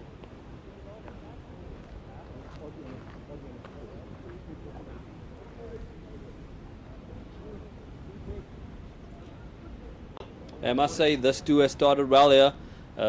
Partnership of 11 already. I must say the running's really good. Putting the fielders under pressure. As you've seen in the previous over, they put David Bellingham up under pressure and they got 2 there. So lovely intensity started from this 2 here. But the Knights and Dane Pitt and his team needs him to bat at least into the neck till the next drinks, and then they can think about it again.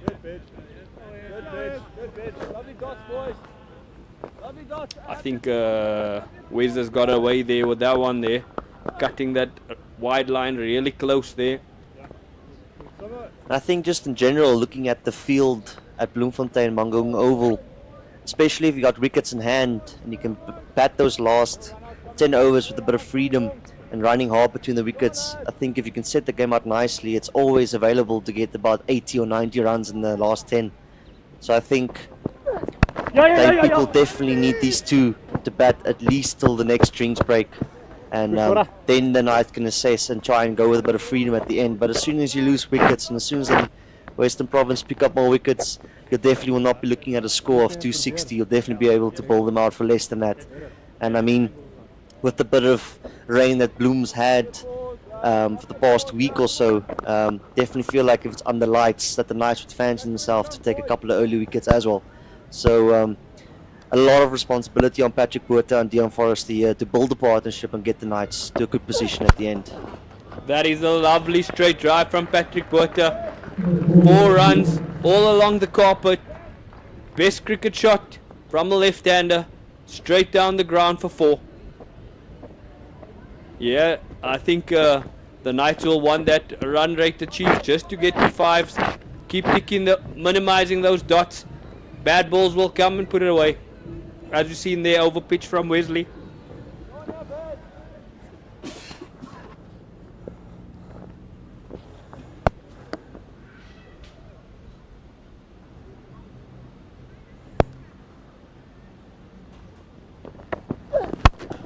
No run. And again, we can see the clear game plan of making the batsman play as straight as possible. As I've mentioned before, the captain Carl Rayner will definitely not mind if the batters are scoring down the ground. But as soon as the bowlers are erring a bit short and wide, that's definitely when he will not be happy as a captain. So seeing the ball being hit down the ground, definitely would not mind that. I mean, it is a batter's game after all. So seeing the good intensity of Patrick Botha and Dion Forrester at the crease definitely gives the signs of taking some responsibility. Wait on. Bit back of a length there, Pat hitting it straight to but off.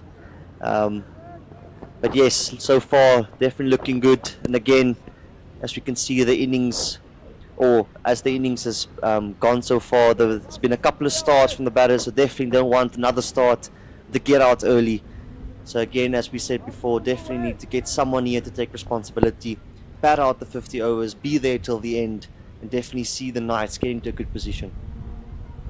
Yeah, Rowan. I think having had that boundary early there, Pat would have wanted to get off the mark there to make that a 6 or 7 run over, but only going for 5. Wesley's bowled 3 overs, none for 15, as the Knights find themselves at 83 for 4 after 20.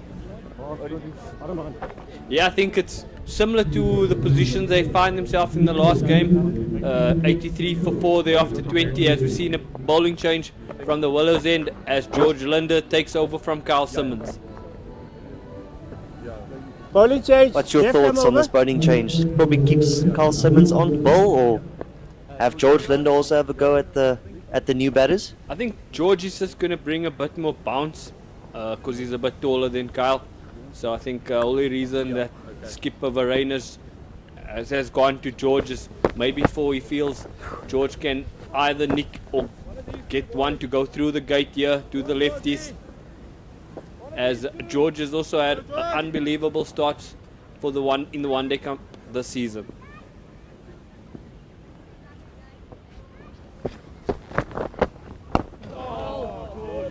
Straight away, first ball on the money.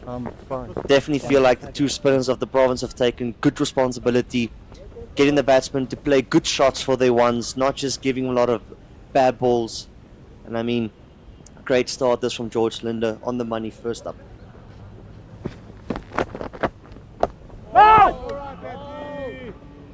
Yeah, I think this dude doesn't need to do anything. Bad balls has presented themselves. Just be patient there, as the Knights looking to build off losing that 4 wickets there in the first 20. I think most important thing, Rohan, here is the two of them need to bat at least 15 overs and plus.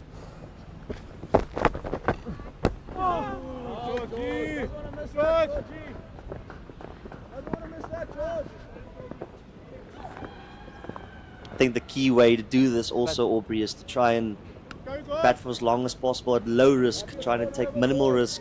And I mean, as we spoke before, the better your intensity at the crease, the more you capitalize on those bad balls. And I feel like, especially as a batter trying to go low risk, the key factor to consider is to try and get off strike, not face many dot balls, but again taking the low risk option instead of taking a high risk option.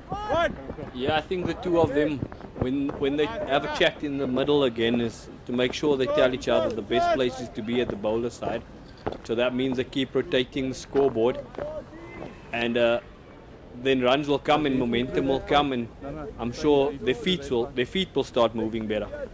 I mean, there's still 30 overs to bat. And I mean, 30 overs in total. I mean, there's some absurd scores in T20 cricket these days. So just imagining to bat 30 overs with wickets in hand, I definitely feel like you can capitalize at the end.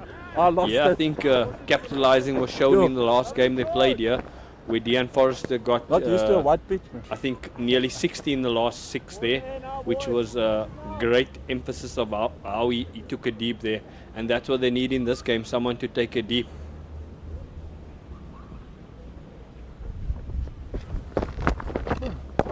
No. Yeah, I must say the left arm spinners that start really well here. Carl Simmons going at 4 overs, 2 for 15, and George is now started there. His first over, only conceding 2 runs there. The left-handers have found it difficult to the left arm spinners here.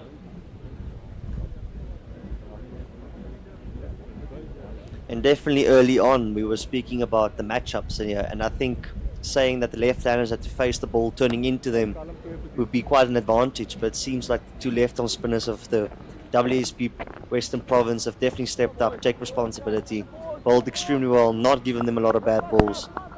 And I mean, that's exactly what the captain, Carl Rayner, needed from them. I must say both left-arm spinners haven't bowled anything but their stock ball, and we haven't seen anything from the left-handers like running down the wicket looking to push mid-off and mid-on back there. They're just making the play from the crease, waiting for the mistake from the bowlers, but both left-arm spinners haven't given them anything bad. So it's going to be interesting who makes the play first to the left-arm spinners. But as Wesley starts his 4th over, straight plans here to Patrick and Dean Forrester, looking for that LBW shout. Yeah. What a cover drive from Patrick Botha. We've seen 2 lovely cricket shots from Patrick Botha here. One straight down the ground. The second one's beaten cover and mid-off there. Lovely cover drive from Patrick Botha. I think Rohan, if you watch the highlights there, still head, making sure great contact with the ball, full extension of the arms there. Lovely way to demonstrate the cover drive there. And again, it's low risk cricket. It's not taking a risk, it's just having good intensity at the crease, being aware of what's happening, knowing what conditions there's. And I mean, as soon as the bad ball presents itself and to score square of the wicket, he took it. Yeah. Oh, that one's even better. Doesn't even move there. Great positions from Patrick Botha. 2 in that over, putting the bowler under pressure here. 3 balls gone, conceding already 8 of the over, but 2 lovely cricket shots from Patrick Botha. I think any left-handers dream there. Over pitch, great full extension there. As we've seen, he beat the cover there. I must say, Patrick's found it he found it quite easy there, putting that one through the covers there. As you've seen, His strike rate's jumped over the 100 now. Great intensity from this 2 here.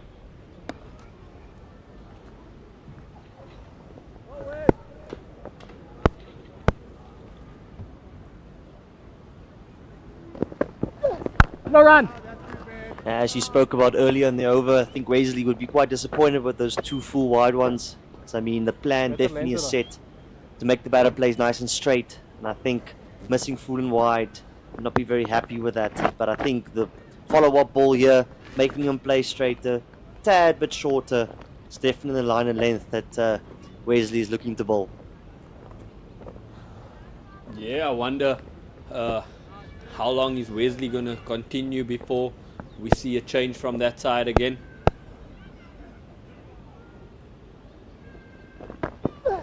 Yep. It's just looked a bit easier from the Log Logan end than from the Willows end. Maybe the wicket's playing better from that side, as Dane Patterson got the ball to nip from the Willows end, and the spinners are getting it to spin from the same side. Do you think we'll see spin from both sides? I think it's definitely an option, but I do feel like they would like to bowl a few spinners at the latter part of the innings. So I think finishing their bowlers or their main spinners and early on in the innings might not be ideal for Western Province. Good running from those two again. Patrick Botha and Dean Forrester drop and run there, showing lovely intent. I must say, I think Calverain is thinking probably to go to his opening bowlers to strike, as he feels this partnership's just looking to bowl here. I think ideal situation would be for Calverain here is to pick up another wicket to upset this momentum the Knights are trying to build.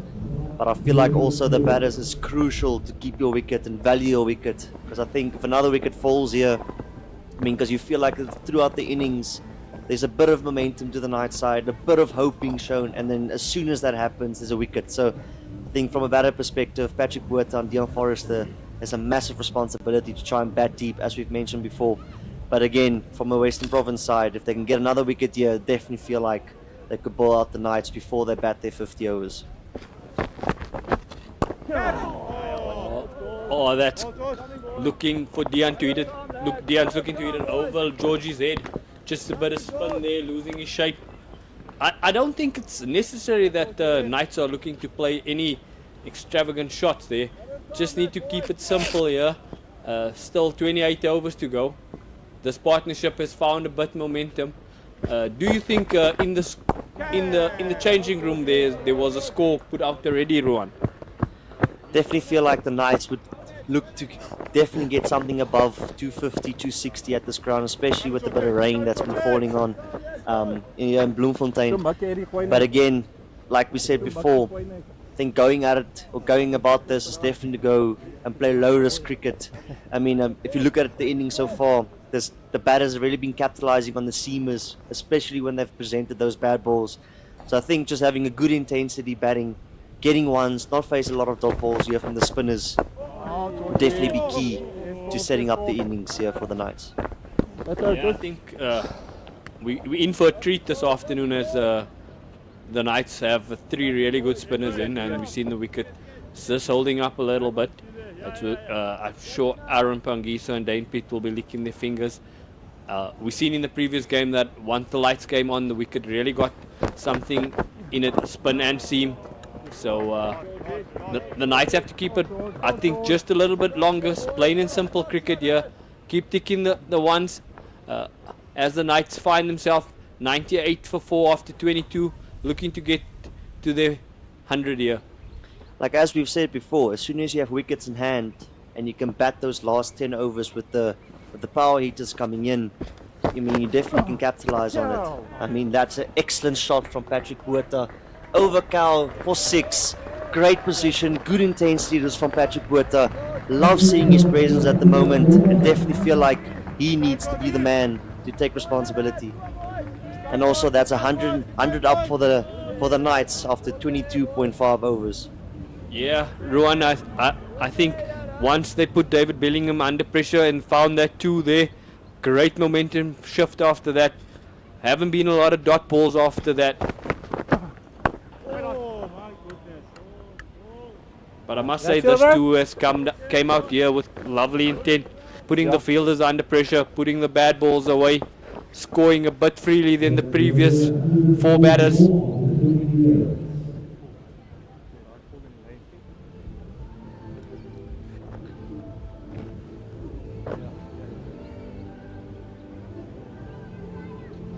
As we've seen captain, vice captain having a chat there at the Willows end. Must be a decision to think about 2 spinners or going to the opening bowlers again. But it does look like they'll be going to Kyle Simmons again. I think the Knights would be happy with this change, as I feel like, especially in this low risk period, you should be looking to get off strike, not taking a lot of risks. And I mean, in saying that, hopefully not lose a lot of wickets. So getting their strike bowlers the ball earlier on, finishing their overs, would be probably better off for the Knights to maybe cash in later on in the innings if they do apply themselves. Quick. I must say it's a shorter boundary for Kyle to defend on the leg side now. I wonder if any left-hander will look to target the shorter boundary here. But I think from a Knights perspective, you want it just to be plain, keep ticking around and hope to put the bad ball away. As you can see, well, from the previous over, George Linder bowled without a cow and only had a dip at wicket. But here, Kyle Simmons bowling into the short boundary on the leg side. He's got a very backward deep square with a cow in. So definitely recognizing that it's a shorter part of the ground. And I wonder, do you take it on, or do you still keep it nice and simple, just trying to rotate and get off strike? Just putting on my Knights hat here. I think it's clearly from a coach perspective is keep ticking it around. Look to target over 40 for now. Just make sure that they keep finding those pockets and keep ticking the scoreboard.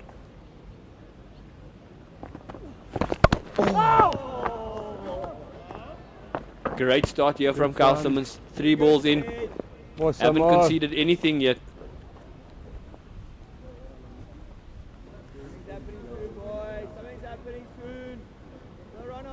We'll take 10 off 30 here, boys. Happy to keep him in here, lads.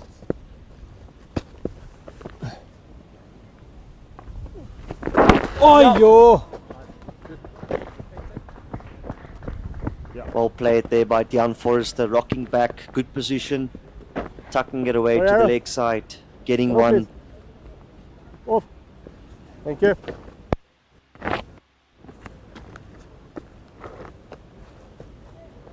I must say this is a lovely intent here from Patrick Botha as his strike rate's up above the hundreds and keeps finding ones there. That's what the Knights need now. Just Patrick to bat a little bit longer here with Deon and absorb the pressure from the spinners here. I think Western Province built their game around these 2 left-handers, left-arm spinners here. They haven't given anything really to the Knights here this afternoon.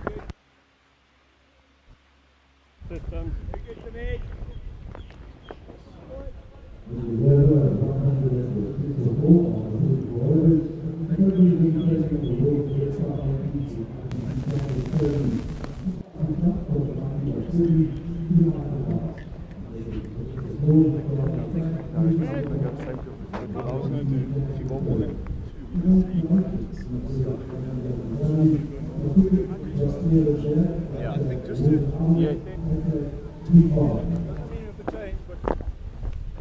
Yeah, as there's a bit of partnership here from the Knights. 39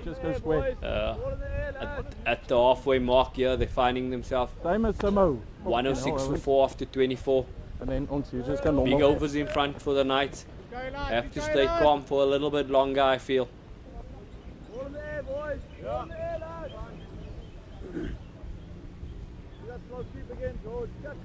I must say, Ruan, the wicket has definitely played better from the Log Logan side than from the Willow side. It's just true hitting there, and the boundaries have probably come more from that side if we can think about it. It has been the case, and I feel like it's actually a quite very good field change here by George Linder. not having a 45, but putting his 45 to square leg and having his deep square very around just to cut off that easy single to the vacant leg side area. It's good hands that by Patrick again, guiding that to short third, getting off strike, not facing our dot balls. I think is key here for this partnership to get some flow into this innings. Like we said previously, Rowan, we just need the Knights to go at 4s. I'm sure that the Evans happy to go at 3s, but just making sure that these two remain at the crease. We've seen that twice there has been bad balls and they've put it away nicely. But the most important thing from a Knights perspective is to just keep ticking those ones and hitting those pockets a bit harder and putting the fielders under pressure.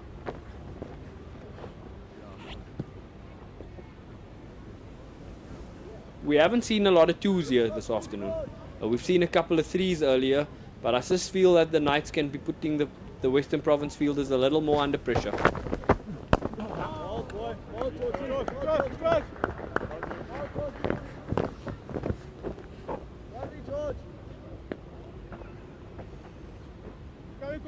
One more dot here, boys. One more dot, lads. One more dot.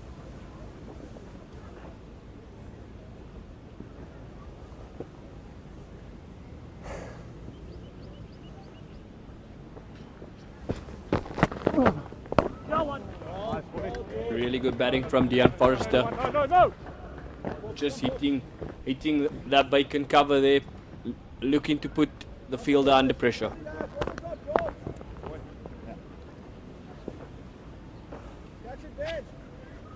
I must say, these two have to keep emphasizing. I think we keep emphasizing how important these 2 wickets are, because we don't want the all-rounders to be facing bulk of the overs, I think, Ruan. So these 2 really have to dig deep for the Knights. That's over. But as soon as the partnership starts to grow as well, you find themselves getting off strike easier, having a good intent at the crease. So I think at the moment they've definitely realized that, and I mean it shows there's good communication between the 2, talking about where their single options are. I mean the one option which they had previously was that vacant square leg area, but since that's covered, I mean soft hands were introduced to the offside, playing down the ground, maybe guiding it to short third.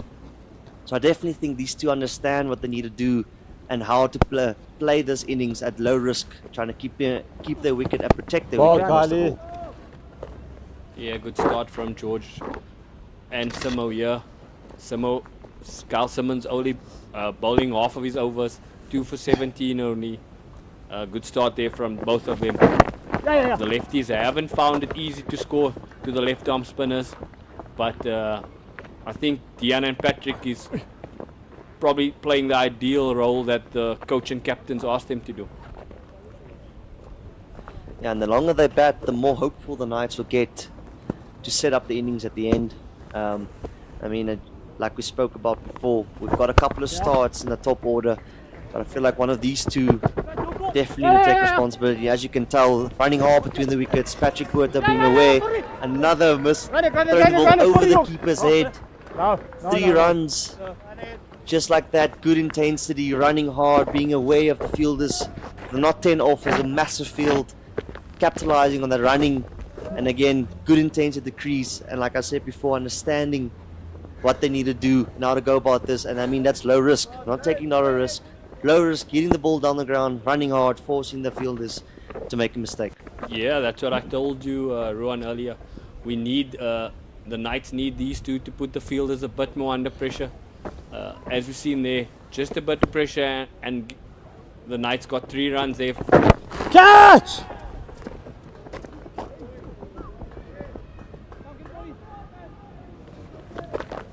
But aerial there from Patrick Botha to the leg side. But again, most importantly, getting off strike, ticking over that scoreboard, and definitely feel like Kyle Simmons need to find a way to build some dots, bowl a few balls where the batters are not getting runs. Exactly like that, changing up his pace, not making the batter see every ball that he's bowling and predict what pace he's going to bowl. So as soon as he changes that up, and I feel like he's not been doing that the past few overs, but again, build a few dots to create wickets. The batters need to keep playing low risk cricket. And that's 50 partnership between the 2 of them. coming at rates and knots there. I think the great intensity from the two. 50 of only 59 balls. Patrick Botha being the main scorer in that partnership of 33 and Dean Forrester 17. Lovely batting from those two. First 50 partnership for the Knights in the innings as they find themselves at 117 for 4 after 26.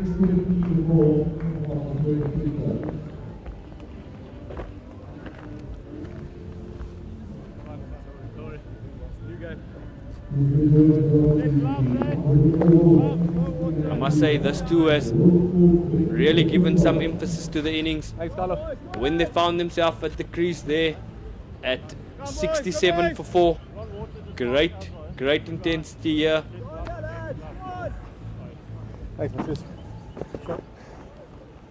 24 overs to go, Ruan. Where do you think the Knights are looking to find themselves at the end of their 50 overs?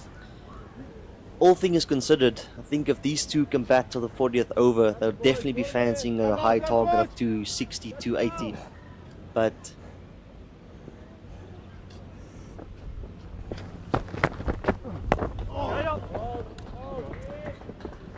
as soon as you find the Western Province taking a couple of wickets, it might change. But I think definitely a high score is up for grabs here if this partnership can grow even more.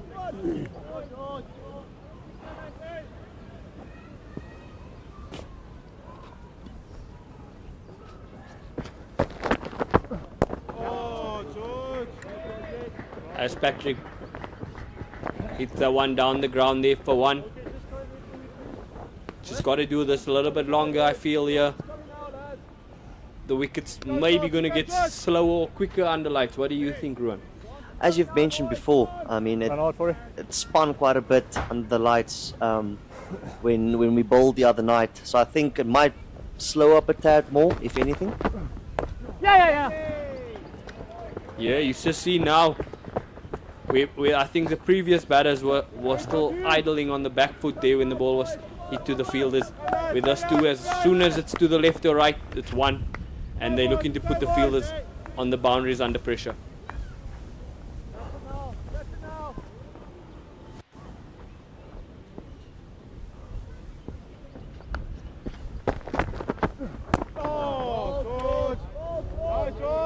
Great field placement there from Verena, bringing in mid-wicket a little bit straighter there to save that easy one.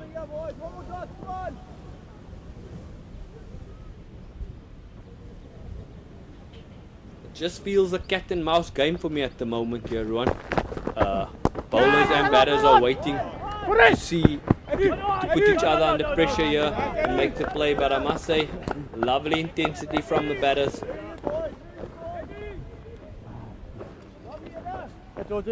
I must say, if you watch from when these two joined at the crease, that run rate keep growing over by over.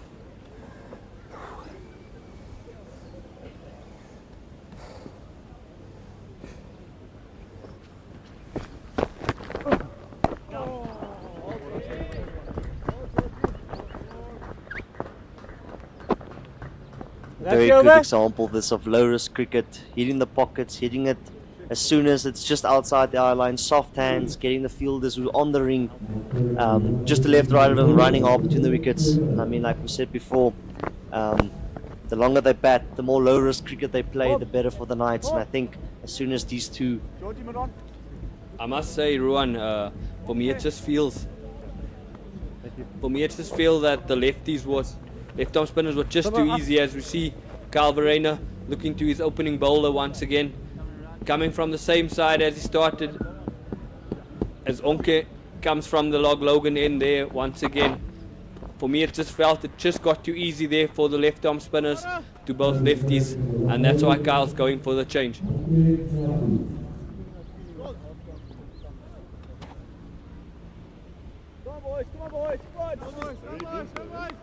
I must say, only 27 overs in and a lovely crowd building up here at the Mangaung Oval.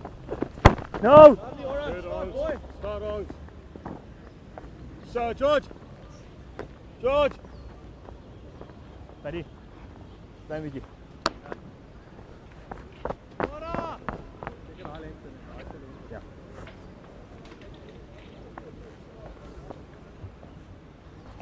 Onke is coming up here. Carl's looking for a wicket, I feel. No! Good on. The one thing that Carl has kept simple here is his mid-wicket and cover has always been on the one, not giving the Knights any drop and runs here.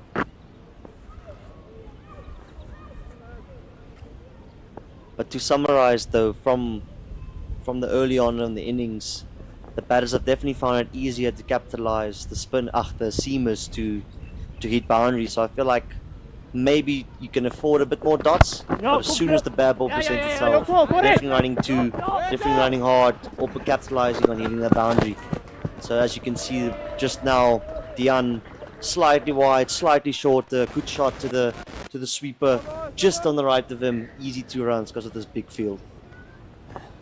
Yeah, that's what the Knight need to do for the next 10 overs. Get it to 10 overs of running hard cricket here, putting fielders under pressure. Left or right, we've seen this too, putting them under pressure, wanting always more than just one. A difficult field to save those 2s, I feel here, Ruan. I definitely think it's very, as you can see, great shot there from Dian. Bit short again, not making the batsman play straight, capitalizing on that bad ball. As we've just said before, found that the seamers were a bit easier to get away, especially when that bad ball presented. Rocking back, bit short, on his hip, great shot that from Dian Forrester. And like we said before as well, the fielders on the boundary region is going to be very important who you put there. Do they have a good arm? Are they quick? Can they cover a lot of ground quickly? Because especially on this big field at Mangaung Oval, as soon as left or right of it, if you don't have the right fielder there, it's always 2, even maybe 3. Yep. I'm definitely convinced the wicket has played a lot better from the Log Logan end here.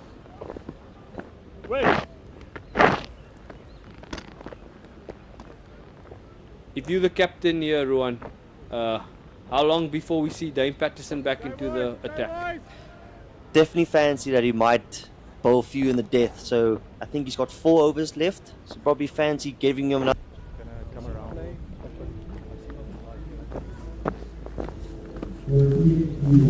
The spinners has bowled 10 overs in Tuan and only conceding about 40 runs there, 2 wickets. So how long do you think the spin continues this side? I definitely feel that Calvareno would fancy both his left arm spinners to bowl all 10 overs. So I think for Western Province, the more overs them to bowl, the better. Yeah, as we see a change of angle here from George Linder as he comes around the wicket to the left-handers now.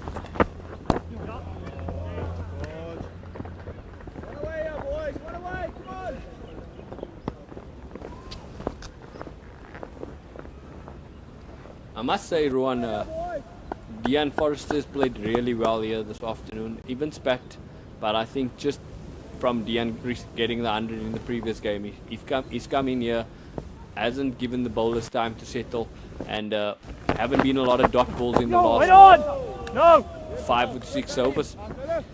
And I mean, considering he's probably one of the batters that hits the ball the furthest, he's not been trying to do that once, so I think he showed great form of applying himself, realizing what the team needs, batting at low risk, getting once, getting off strike. I mean, must commend that. So the more this partnership grows, the more the Knights would feel that they're on the bouncing seat here. I must say, great maturity from both of them. Maturity is not found easy here, and with all the 2020 games around the world now, to see someone as young as Dian Forrester just milking the bowlers here is lovely to watch here this afternoon. No! If you're looking at that run rate there, Rohan, I've seen it jump now from 4.2s to when I joined you at commentary to 4.6 with us two really putting the bowlers under pressure by running hard, not big shots played, but just running hard and putting the bad ball away when it presents itself. All right. As George gets that one just to go a little bit straighter than all the other balls.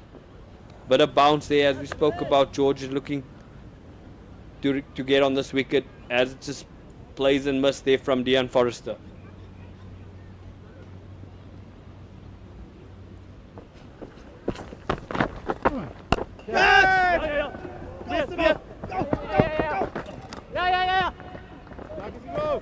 That must be the first shot out of anger from Dean Forrester, as he finds himself lucky just over the inner ring. Great attempt there from Kyle Simmons.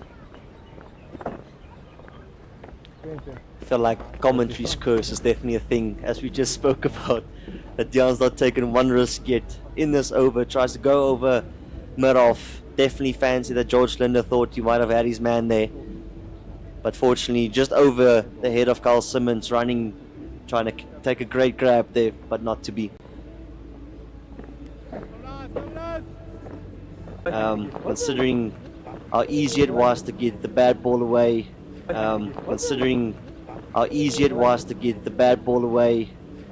and I mean, as we've spoken about the whole time, as you can see, making the batsman try to play straight, hitting the stumps, you miss, I hit. Great ball that from Nyaku. Definitely feeling like Calveraina's happy with his bowler at the moment. And like I said before, as soon as you make the batters play straight, you're getting all forms of dismissals in. And I do think that the Knights feel like they're very disappointed. Again, another start, another wicket. I think that's why Kyle brought Onke on from that side, wanting to strike for him. He delivers in his second over from his new spell.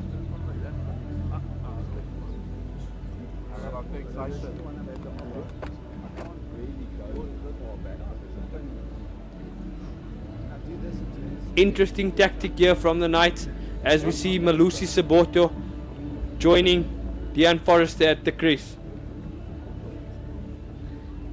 Yeah, clearly from a coach's perspective, trying to protect Tiaan van Vuuren and Aaron Pangiso for the last few overs to try and go bang. Maybe giving Malusi Saboto a chance to bat at 7, try and see if they can set it up to bat nice and late and get the guys who can hit the ball a bit further to come in later. I must think from just a captain's point of view here, probably just to have the left-hander still at the crease, so that he doesn't see both spin from both sides again. That's the only reason I think Malusi has come out here at number 7 to join Dean Forrester. With a wicket there of Patrick Botha, they find themselves at 133 for 5 after 29.1. Center, please. Yeah. I must say, very interesting tactic for me, Rowan. I was honestly not thinking about this. I don't know if you were thinking about Malusi coming in at 7. Definitely don't expect this, but I mean, he can hold the bat, and I think he's shown good responsibility in the 4-day comp so far, batting low down the order. Looks like a shout down leg, maybe a glove onto it. Definitely the captain, the bowler, is convinced. Umpire says it's hit his hip. Must be really close to a decision there, because not even so wide. As we watch it again, oh, that gloves and bat look really close to the ball as it passed him. Definitely worth to send that one upstairs if they had the chance to.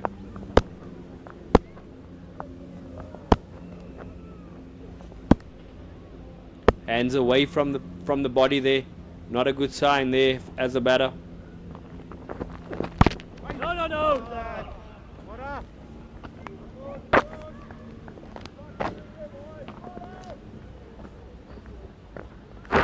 Like we spoke about before, as soon as the partnership builds and there's some momentum, we lose a wicket from the start. So it's kind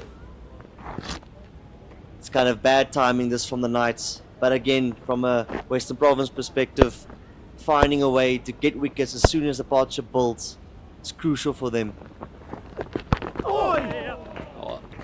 I think any left-hander would want it in the hips. Really strong on the hips there. Most left-handers, as we've seen, Malusi Saboto tucks that in for 1 as he starts his innings.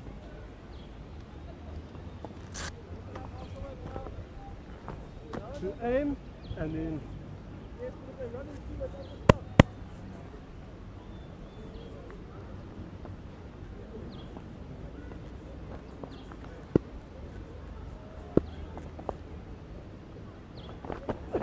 no. Hey, Rita. Very well bowled this from Nyaku. Again, hitting those stumps, making the batter play straight. It's kind of the game plan from every bowler so far. As soon as you make the batters play straight on this ground, you definitely feel like you're in the mix.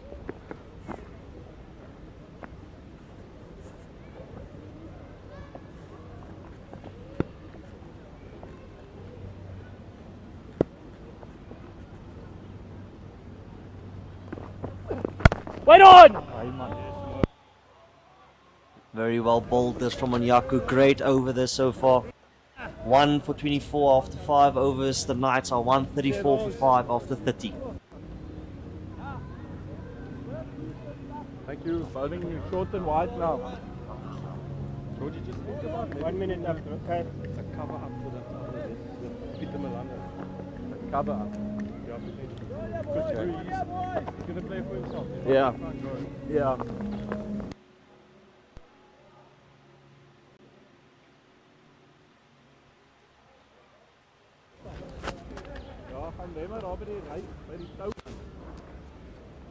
Who's I left arm over going, eh?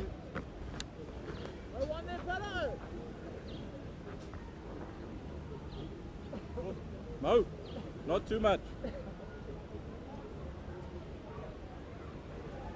It's going to be interesting to see how Malusi plays the left arm spin here.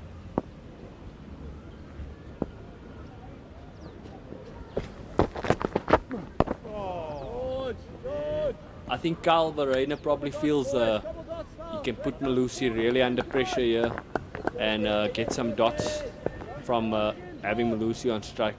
So one day you don't see another fielder brought up here as Malusi still early into his innings.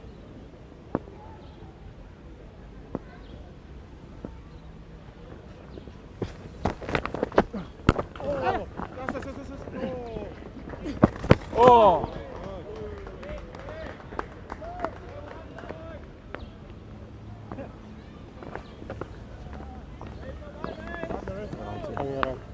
Who's around Gwenny? Yeah. Around to you? Change of angle here for Dean Forrester. Start over the wicket, and how come you feel George is looking to go around the wicket to Dean Forrester here on?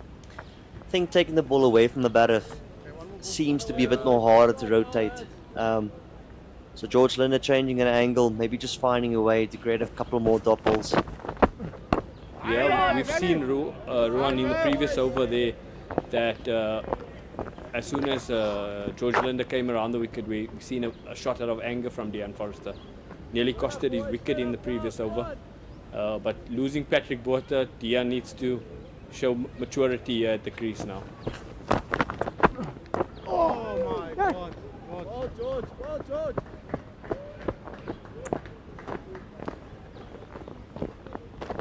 There's a bit more spin, I feel, here for George coming around the wicket, getting it to straighten. But we spoke about the wicket playing inconsistent from the Willows end.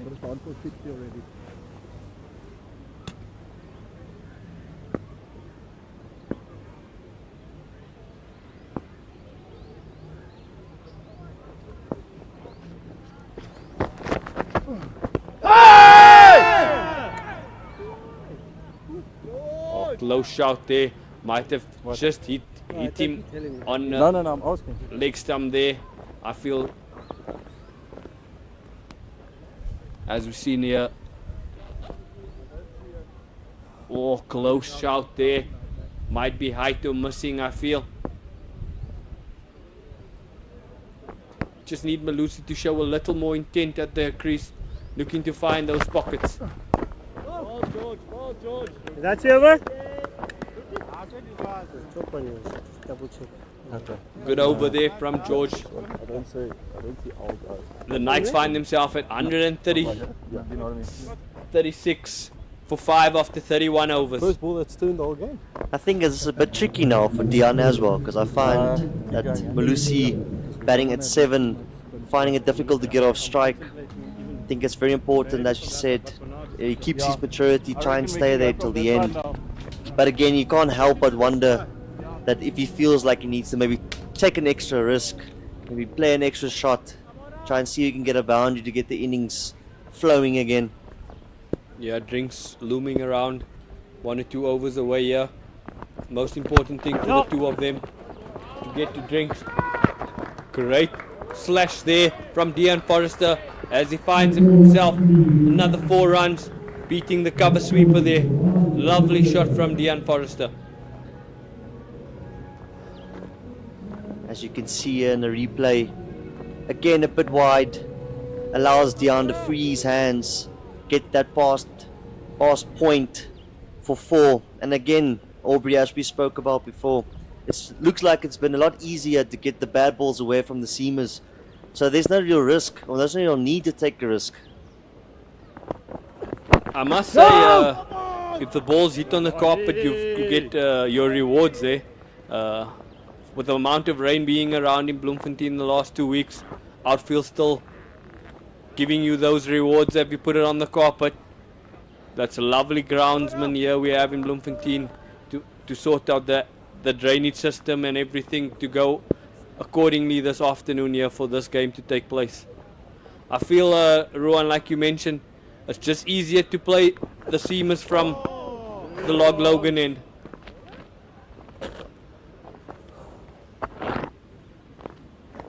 Just seems like they've missed their lengths a lot, quite wide, and maybe not trying to make them play probably predominantly to the leg side, maybe straight. So I feel like the first ball that Onke hit the stumps and Pat made that mistake to try and hit him straight over his head, he strikes. So I think just to keep it nice and simple, hit those stumps, make them play straight. Like, I feel like that's a lot better option from Nyanku. Get the batter to play on his legs, maybe go a bit straighter. I mean, you've got the protection there on the leg side, so there won't be any unnecessary boundaries on that end. So I think to keep it nice and simple, hit those stumps, let the batter make the mistake. Yeah, if you're a Knights fan here, Ruan, I feel if you look at that scoreboard there, all 4 guys that got in there, not capitalizing on their starts. 35, 22, 20 from Hendricks, 43 from Bora, and Dean Forrester finding himself at 36 here. As we see Malusi looking to slog sweep Manyaka with no deep square there.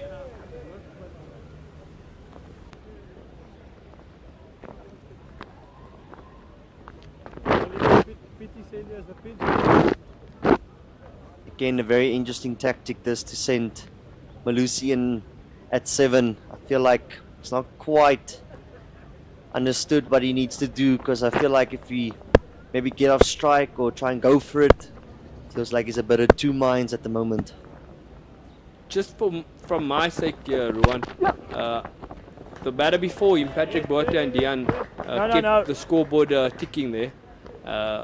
Just a lot of dots with the new batter coming to the crease.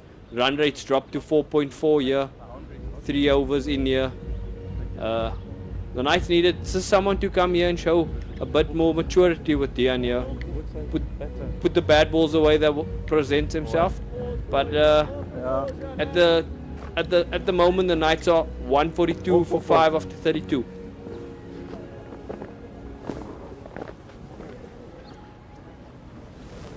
Run out here, boys.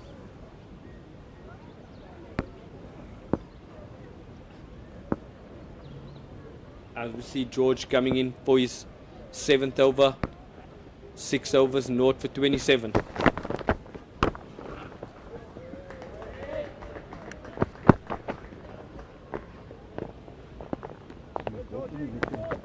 I think Malusi's just given himself a chance here. As we've seen, first ball he faces George in George's new over, showing his stumps there, looking for the boundary maybe early on in George's over.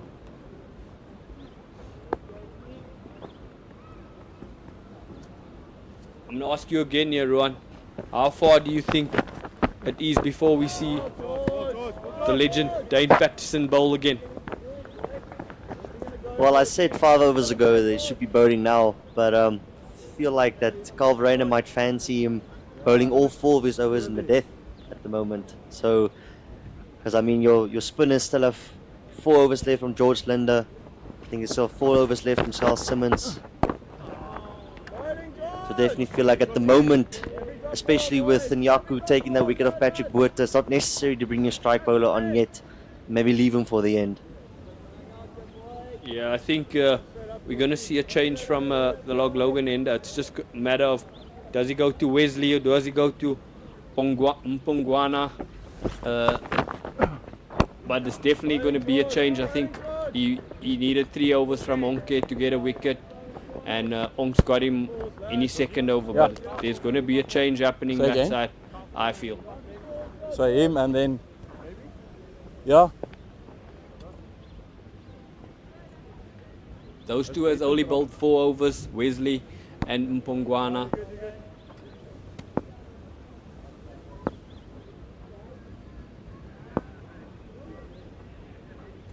Very interested to see if Lucy takes on the next 2 balls that he faces.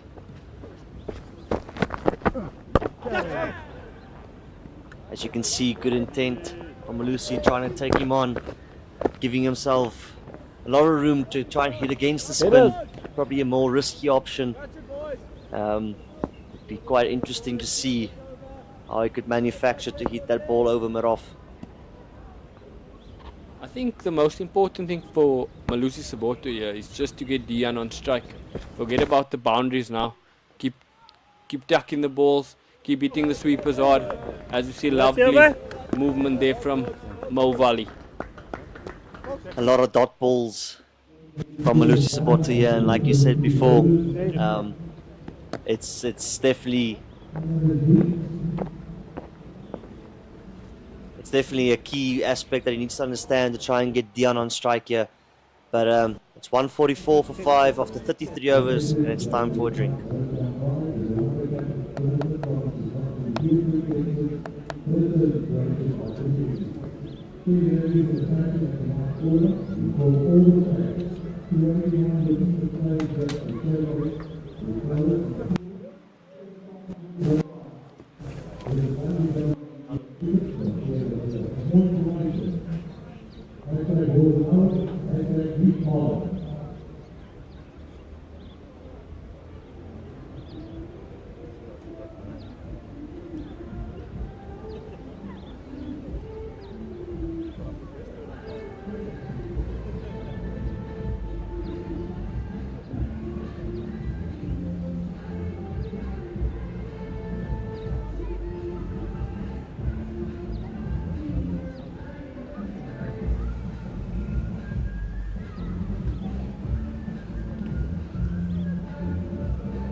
as we get ready for this final stint of the night's innings. They find themselves 144 for 5 after 33 overs.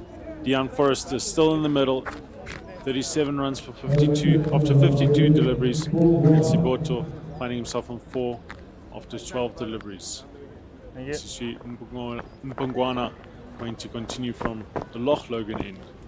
He's bowled his 4 overs, 18 runs for no wickets. Critical stage here in this match. It's still anyone's game here, and let's see what is to come. Mpungwana to continue. Yep. Wait on! No. No. As Deon Forrester just presses that to sweeper region and then take a single. Yeah, good start from Deon here after drinks. I think Mpungwana good start as well, hitting top of off there. Just good head positions from Deon Forrester.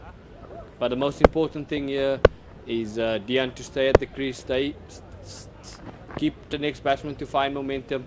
As we've seen in the previous game, the contact he made in the back end there for the Knights.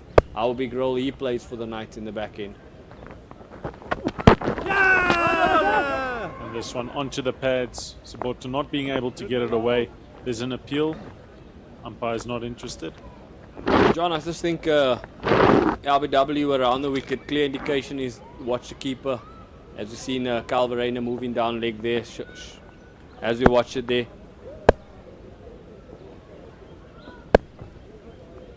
We have a deep square, fine leg, third man and sweeper. Advancing, it's straight back to extra cover. Siboto trying to pressure initiative, trying to switch the gears. Not able to do so thus far. Yes, I would say great captaincy here from Calvarena as his short cover and short mid wicket haven't given the Knights anything to just drop and run at. Always looking to cut off their ones in the inner ring.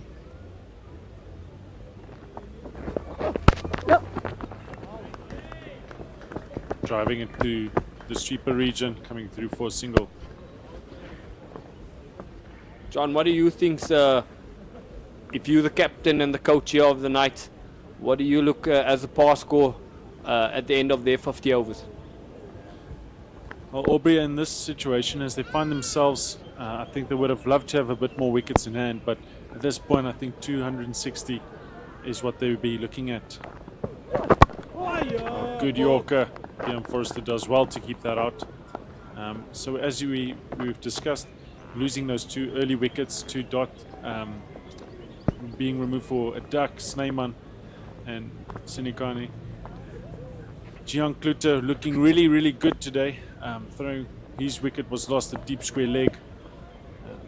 So yeah, a lot of starts, as Ruan has said, a lot of starts, and they really need someone to capitalize. This one Fuller, driven, misfield at extra cover. And they're looking to run 2, and they'll get there comfortably. Yeah, I must say, since the loss of Patrick Botha's wicket, run rate has decreased there from 4.6 to 4.4 now. We just feel that there's a bit more pressure with a new batter, finding it difficult to score. Gets one in a couple of, there's always 1 or 2 dots in an over. The Knights are looking for that 5-6 run over to continue more than just once or twice in the next 16. Yeah, as we see, the crowd is slowly growing here at the Mangaung Oval. It's fantastic to see families and relatives all coming to enjoy a good day of cricket. Just adding on Aubrey, that's what losing wickets does. If you lose wickets, there will always be that correlation with the run rate, and unfortunately that has been the case, as we see from the Willows end, George Linder continuing.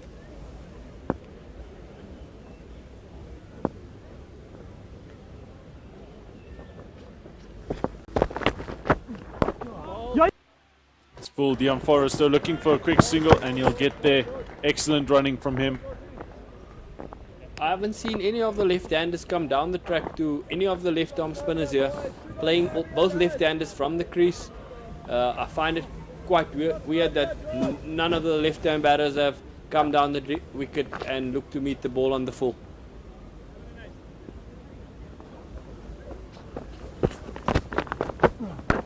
Big shot this time, going to the deep mid-wicket region. And it will clear the fielder, and that's a maximum. Dion Forrester, what a shot, and it's 155 on the board for the Knights. The loss of 5, 34.2 overs. And looking at this highlight, excellent positioning, going through with a shot. We've seen in the previous game that these boundaries in the Mangaung Oval are too small for Dion Forrester. Once he unleashes those big bats of him, but the most important thing there is getting one off the big shot. And doing well to rotate the strike. Just looking at this maximum again. Beautiful positioning, eyes on the ball, and it just clears that boundary. Much needed as we see George Linder changing his angle of attack. Spoto giving room, heading straight back to George Linder. See, that's what we spoke about. When the Knights need those big overs here. Feel there just a little too much dots in the middle phase here for the Knights. Need to cut those dot percentages down there. George Linder coming around the wicket once again. A good duck there from Malusi Sabota to the deep square boundary as he finds himself one. I think something that George Linder and Carl Simmons have really done well today is they've allowed the ball to pitch. They haven't allowed the Knights batsmen really to be able to play straight unless they make the work for it coming down the ground. So they've done well in this. As we see that delivery, allowing it to land. It's a great delivery to end off the over. After the 35th over, the Knights find themselves 157 with a loss of 5. Yeah, big 15 overs left for the Knights here. 5 more overs in the power play. Probably going to looking at 25 to 30 runs in the next 5 overs. Just a bit base foundations laid there going into the last 10. Having 1 or 2 in batters in is the most important thing for the Knights at the moment.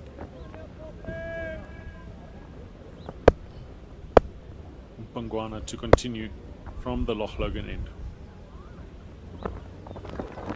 Siboto trying to clear that mid-wicket region again, mistiming it, again hitting it into himself. Still looking for that shot. Aubrey hasn't paid off just yet. Yeah, we've seen him play that shot a couple of times in his innings here. Faced 19 balls already, Malusi. Hasn't had any luck with the one looking over mid-wicket there, the vacant mid. But I just think a good intent there because we've seen field changing, even though it hasn't gone his way, but he's created a field changing.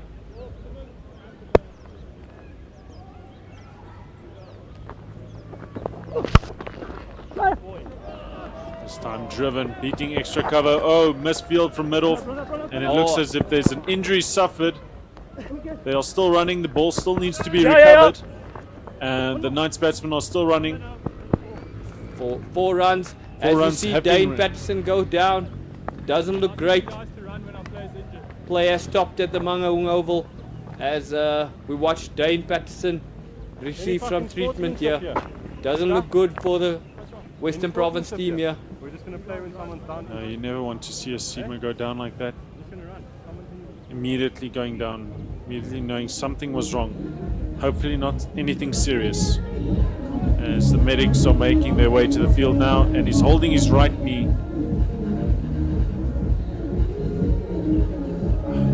We'll just wait and see if the highlight come up.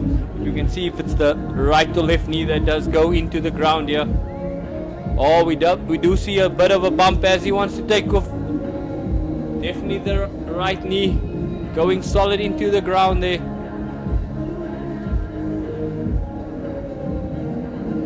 This doesn't look good for the Western Province team here.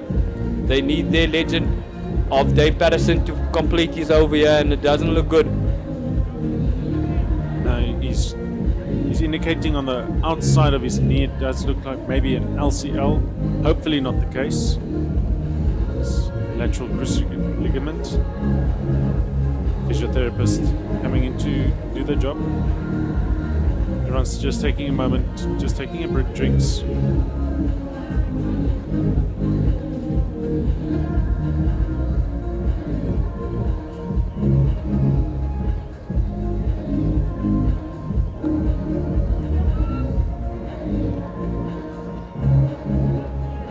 So we see some passive range of motion tests being done.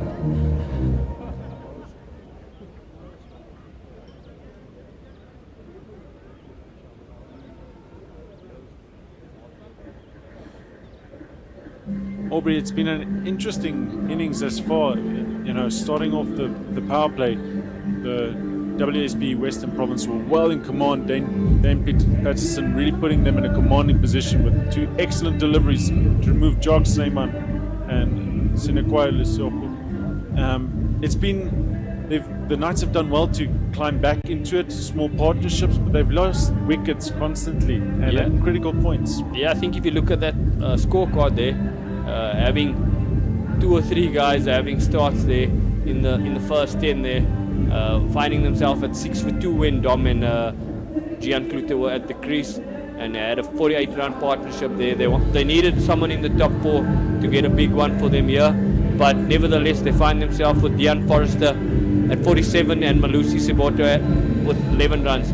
Partnership building 28 runs at the moment. As we watch the bowling lineup there, Dane Patterson bowled really well with the new ball, 6 overs 2 for 17, and Carl Simmons 6 overs 2 for 23, and Onke picking up the other one as the Knights are 161 for 5.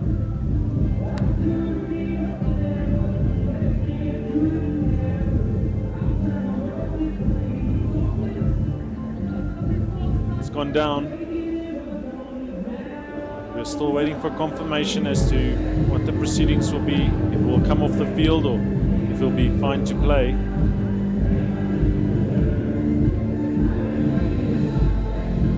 Just looking again at what happened. Going for that dive, falling strongly on that right knee, and as he turned, he just knew something was not right.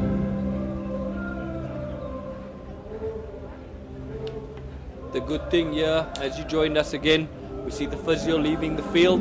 The good thing for the WSB Western Province is that Dane Patterson remained on the field.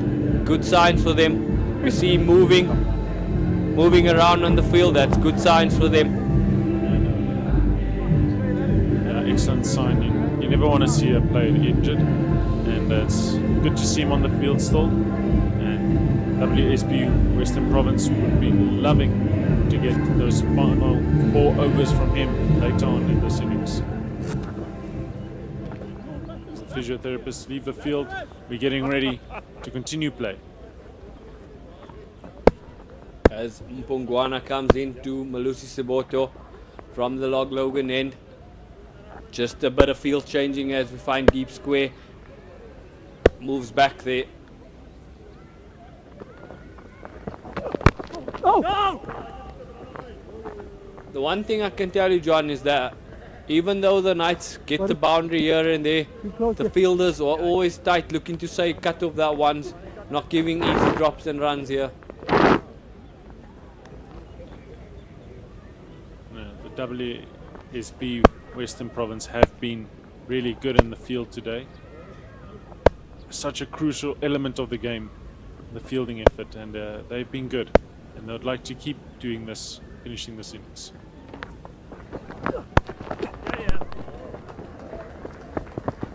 No, no, no.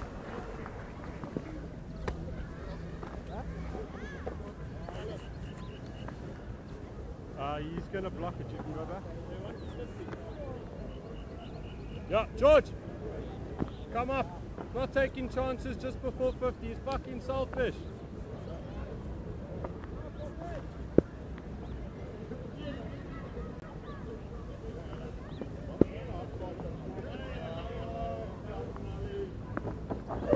Yeah. Oh no! No! Four.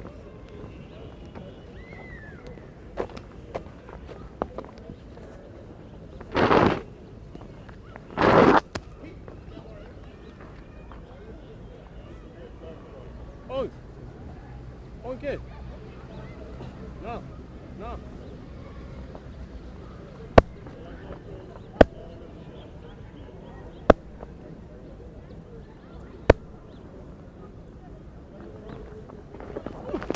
No. No, no, no, no.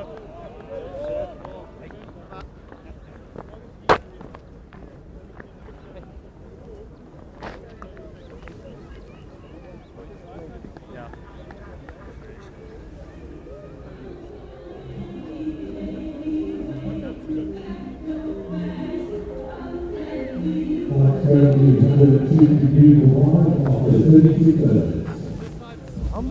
I'm around there. Okay. What is it?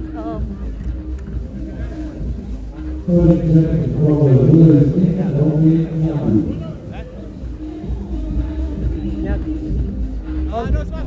Don't mind if I did go over. Don't mind if I did go over. Okay, sure. Is that around here? Bowling change, right time around.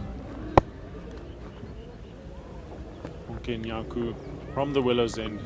He's got a deep square leg, fine leg, third man, and sweeper boundary.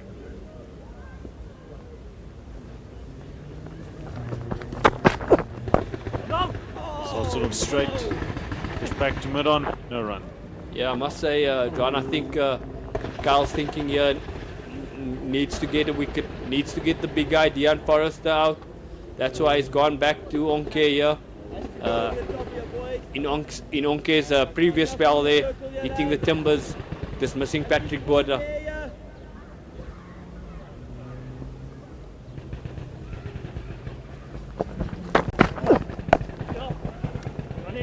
This one's cut to the sweeper region. Running hard, but it will only be one. Dean Forrester trying to hold as much of the strike as possible, knowing that he's the man that's going to have to take this innings forward, and he's done so in the past, and he's done so in the last game for the Knights. This is the 37th over, 13 overs still remaining after this, as we see mid on being pushed back to a long on region, actually in mid no man's land.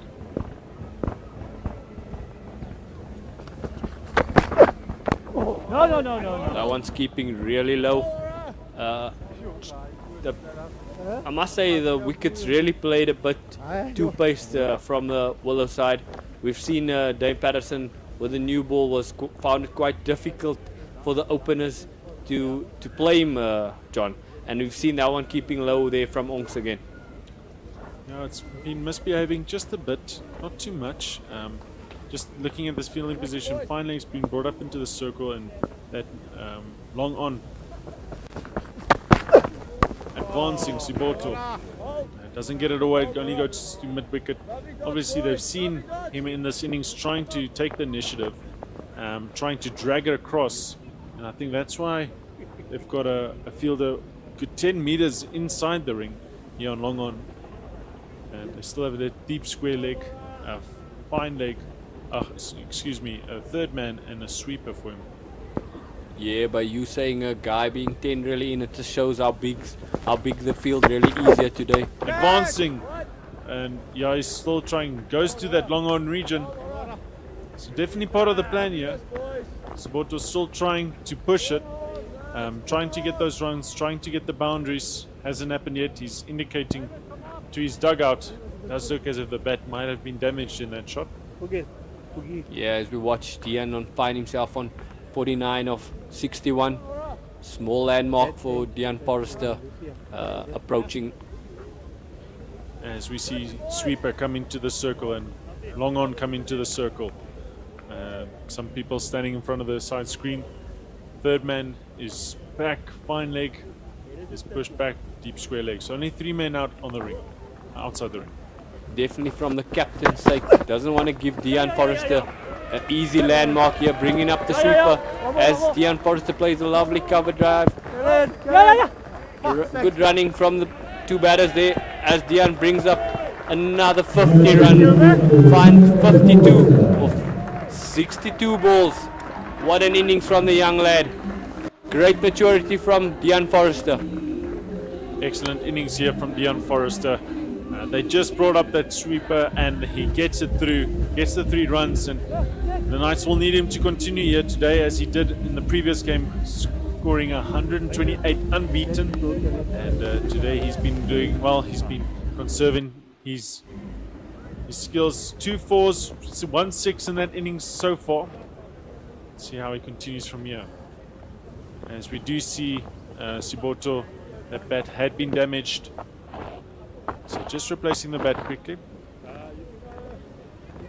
Yeah, but I must say, good running from the 2 of them. Just one hand stop there from Kyle Simmons and allowed the guys to get 3 in the previous ball, as Mpongwana comes for his 7th over, 0 for 28.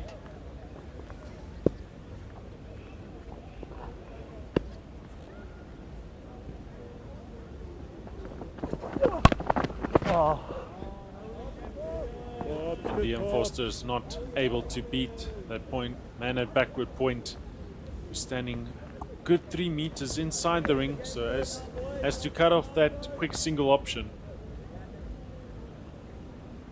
It's been doing really, really well here today. Edward Moore standing there at backward point.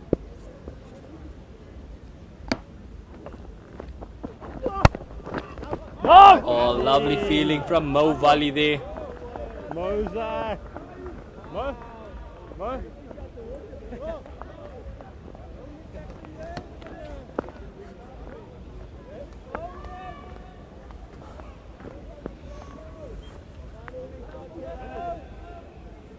Excuse me, it's Yassine Valley that is standing at backward point. Excellent effort.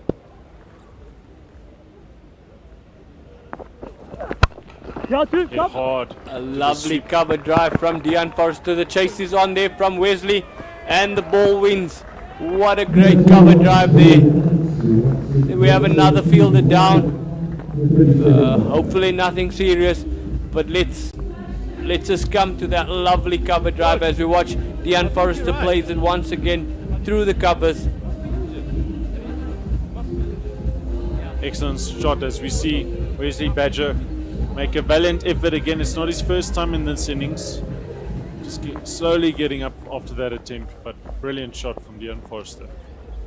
Takes the Knights to 172.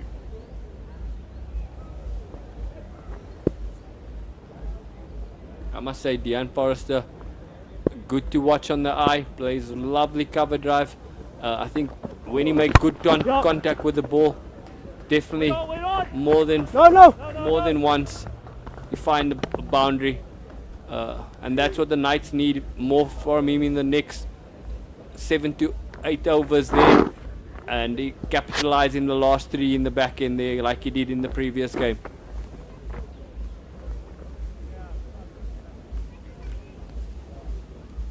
As we see change of field placement for Malusi Siboto as fine leg comes in.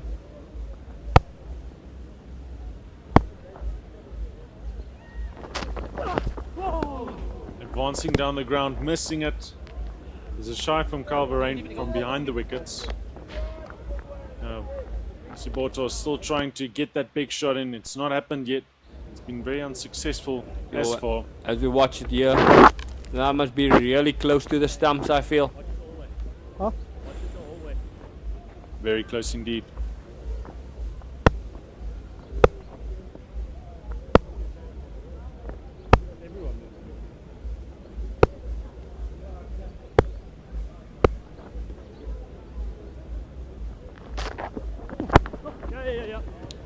As Malusi advance again, hits the pad as we see a signal from the umpire, leg by. As we come to the end of that over, the Knights are 174 for 5 after 38. As the end of Mpongwana's over, 0 for 33.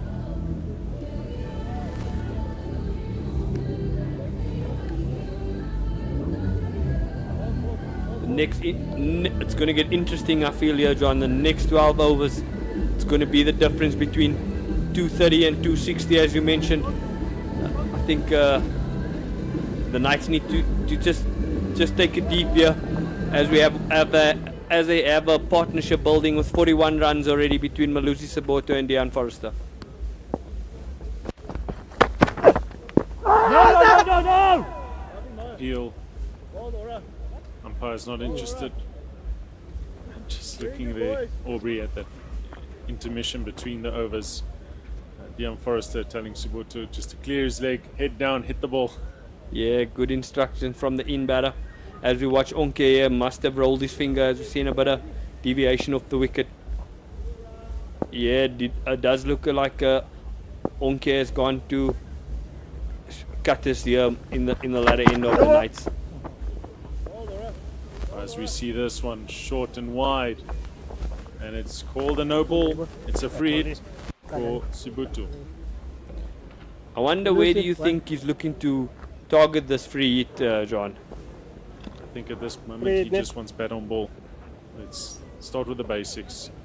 Bat on ball. I think this free hit might give him momentum into his innings, as he has 13 runs off.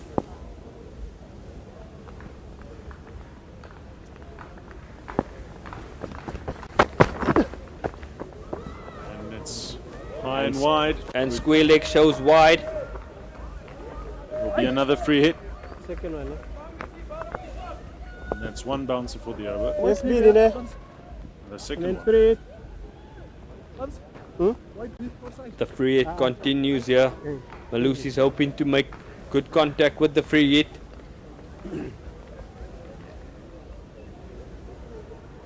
I think he got to use that instruction Dejan gave him at the end of that over.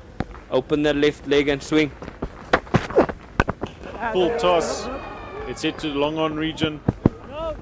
They'll only get one.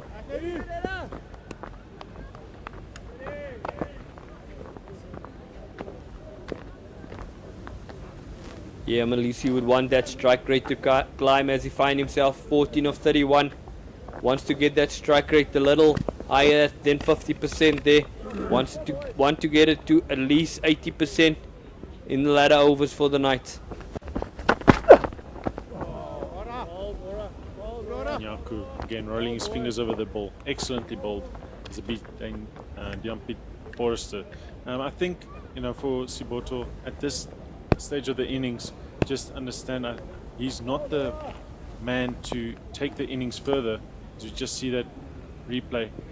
Just get Dejan Forrester on strike. Just focus on that. Just get the single. Yeah, as we see Dejan punches that one just past backward point, runs on. Great fielding there from Bellingham there at cover sweeper.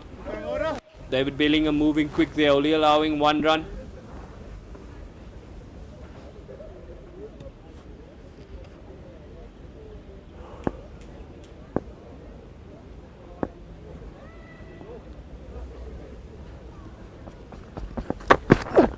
Advancing again, Soboto missing again, and it goes through to the keeper.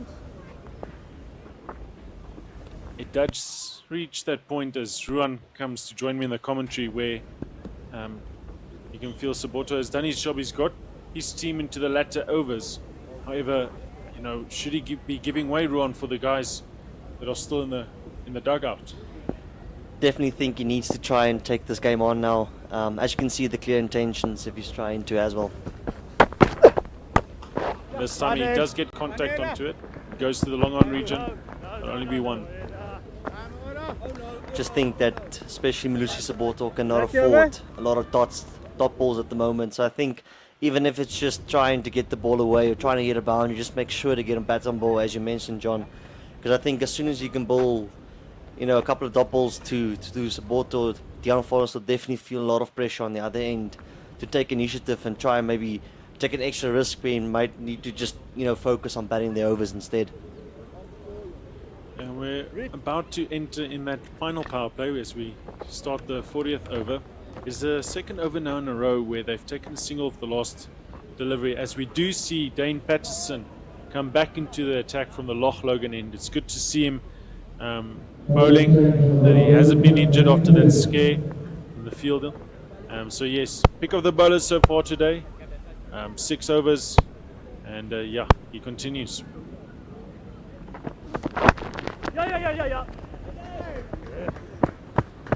Siboto is able to get that single off the first ball.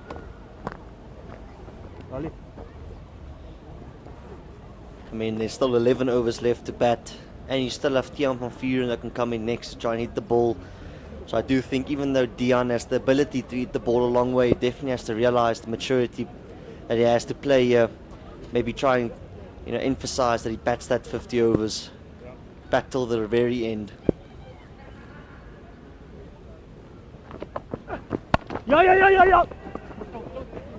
Quick single taken.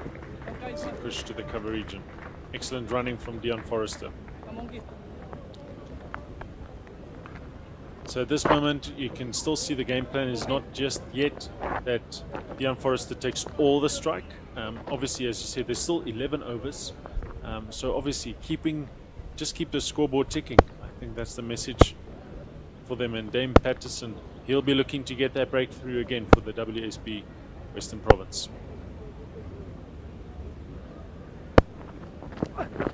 Stepping across Siboto this time around, he does get it around. It will be a deep square leg boundary, and it's a 4. I definitely think it's clear that Malusi Siboto is going to be the one trying to take a risk every ball. I think, especially if he comes off, it'll be very vital for the Knights if he can hit a couple of boundaries before the big hitters come in. This time around, stepping across, does well to get in line with it and getting it fine enough to take deep square leg, that boundary fielder out of the equation. As we do see fine leg going back now, third man coming back into the ring. Backward point is still a couple good meters inside the ring. Sweeper still out and a long on.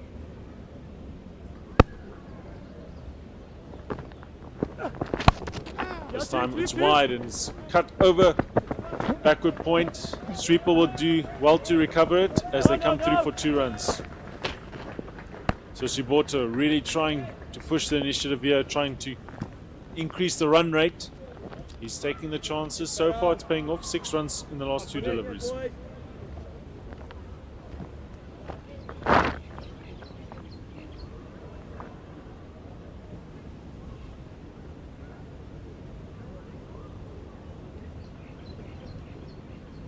The Knights on 187, eyeing 200.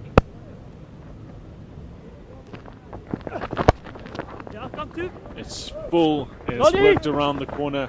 Fine leg gathers it. It's only a single. Nice. And yeah, 1 ball left in the over. Definitely think that Dion would just try and get off strike, face the next over majority of the balls. But again, it feels like Malusi's finally kicked into that second gear, hitting the ball nicely. So maybe getting him on strike, also not a bad idea, just to see if he can maybe cash in on some few balls, hit a few boundaries. Yep. That's played well by Dion Forrester. They do come through for the single, and that concludes the 40th over. We're going into the final power play here.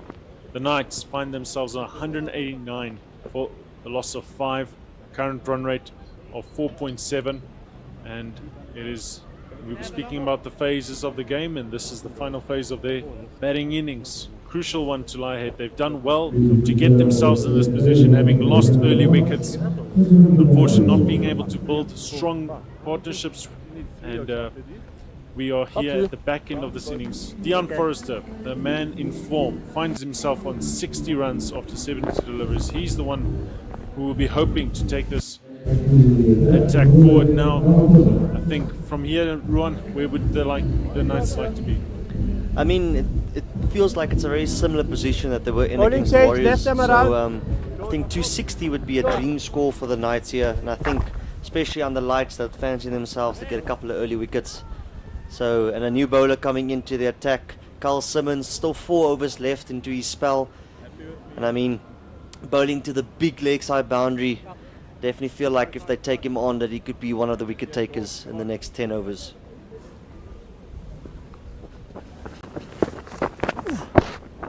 Starting off with a wide. Field settings, there's a sweep on the offside, long off, long on, and a deep square, and a deep mid wicket. So 5 men out in the final power play. Oh! Yes, man, yes, man. You don't need to be too close. 7, yeah, lads.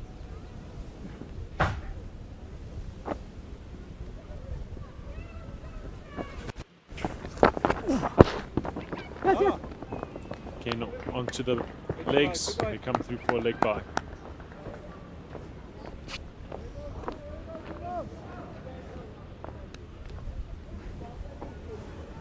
Just think about this one. Be very interesting here, Soboto on strike. And goes for the reverse sweep.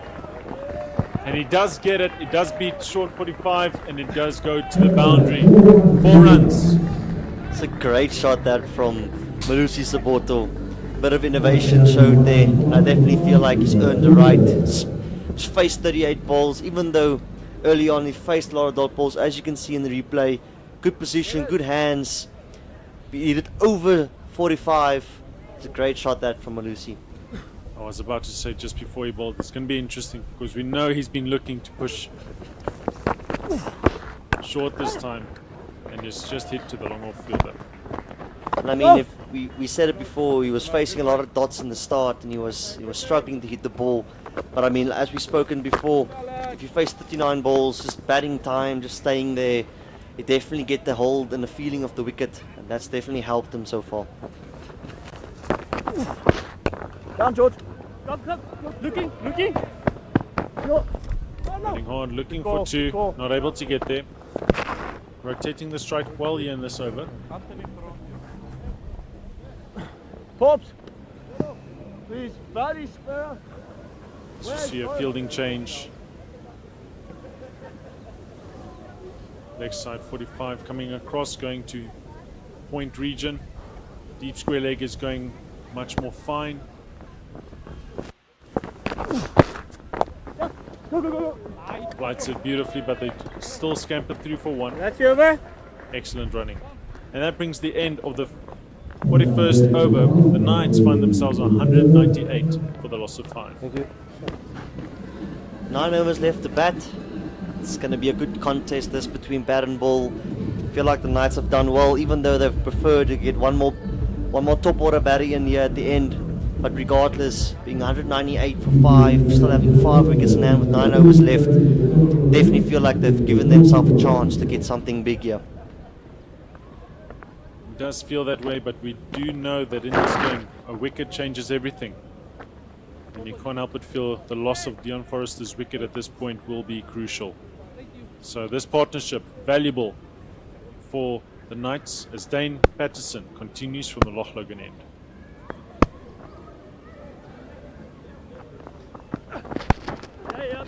Two. Worked well into the deep square leg region. They're looking for 2.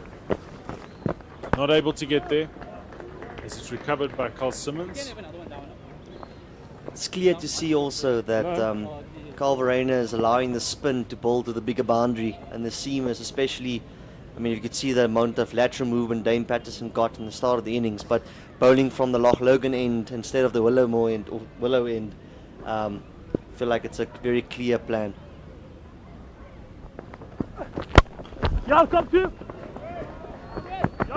Hit well by Dion Forrester to extra covers region that they get through for 2 runs.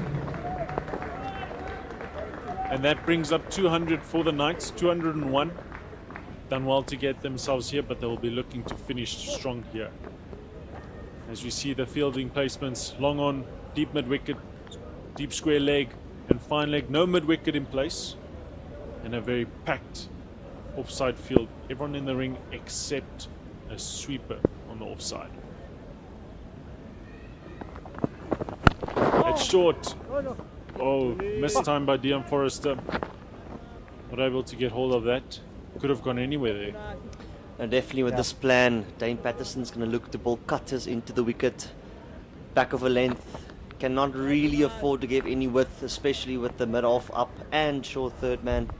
So we'll be looking to see a lot of cutters and change of pace from Dane Patterson. I think the plan is clear, you know, with that bouncer to get that opportunity in the deep.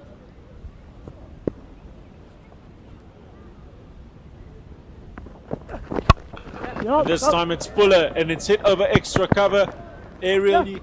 Oh, but the ball gets stuck in the field. No!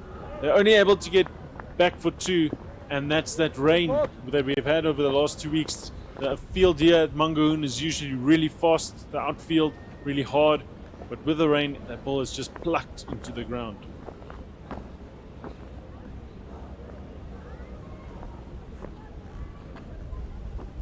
It's great batting this from Deon Forrester, definitely realizing as soon as he gives me some width, as soon as he gives me a bit of length, Fuller, he's definitely going to try and capitalize, but I think definitely going to try and target the shorter boundary.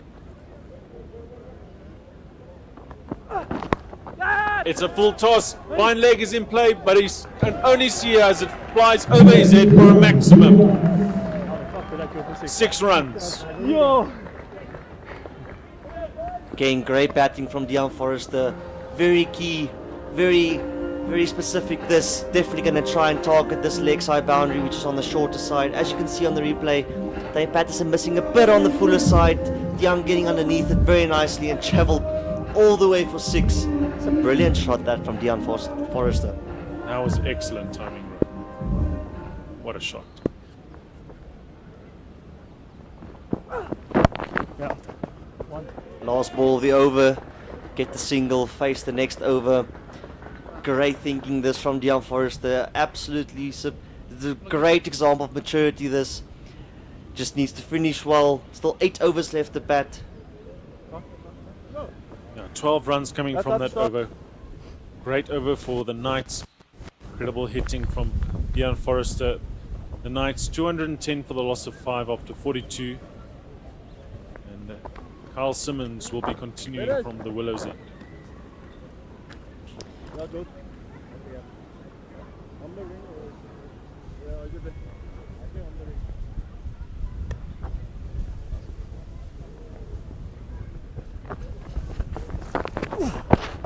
It's wide.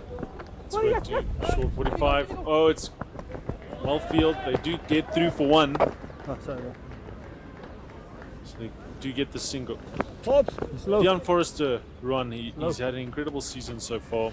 He's been really the one to put up his hand for the Knights. Would you like to see him bat up higher, or do you think he fulfills this role really well for his side?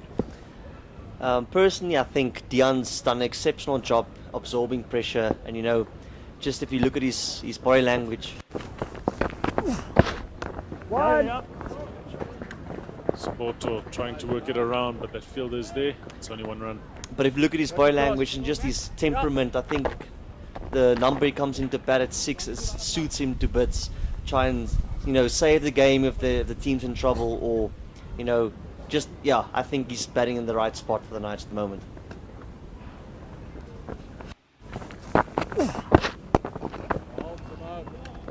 Valuable dot by Kyle Simmons as we see change of field between Deon Forrester and Saboto. 45 and deep square leg in place for him, no cover. So sweeper, long off fielder. He goes to that region, he does get the single going to the sweeper.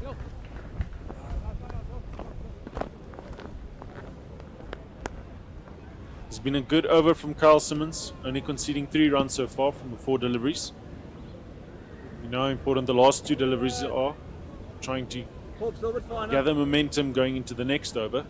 So he'll like to finish strong here, the WSB Western Province. Saboto trying to lap that. Not sure if he got bat on it, but it's beaten the keeper. They do get through for 2. Waiting for the signal from the umpire. No signals given, so it's come off the bat. Current run rate has just crept on up to 5.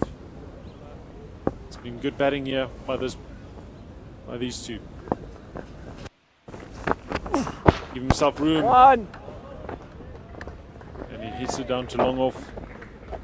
I think Carlson saw him coming. Just pushed it out wide, not allowing him to really get underneath it. And that's the end of the 43rd over. The Knights 216 for 5. And Saboto's definitely picked up the pace.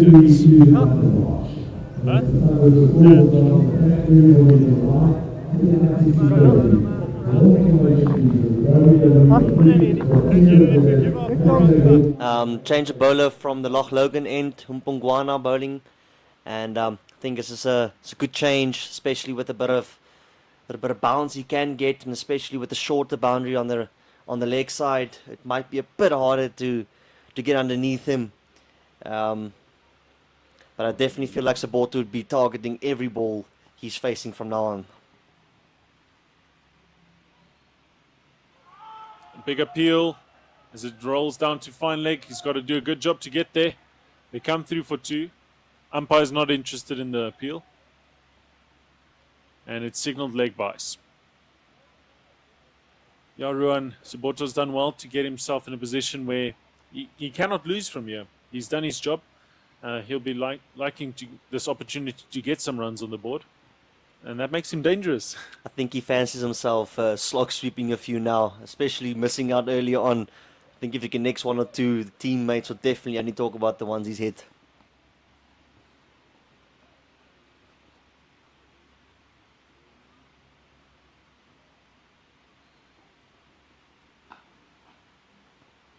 Trying to give himself some room to go over the top on the offside, not able to connect, but they do get through for a single. Deon Forrester on strike. He's on 74 of 81 deliveries.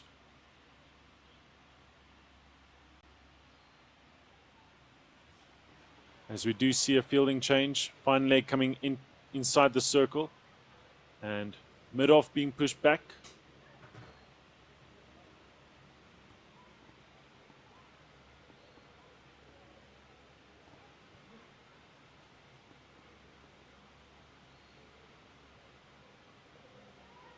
And it's a wide on the offside.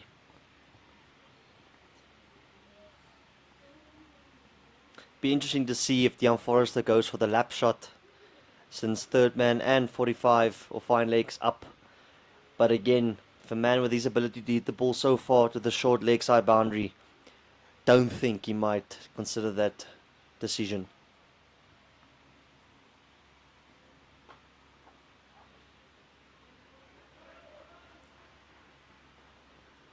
Deon Forrester just gliding that one to backward point, but quickly to make a decision with a run, so they do get the single. Running really well here, Ron. They really picked up the intensity with the running, as we see long off come back into the circle and fine leg being dropped. And I mean, if you have wickets in hand, you have all the ring fielders on the ring trying to stop that boundary of that big shot. So literally every bat on ball needs to be one.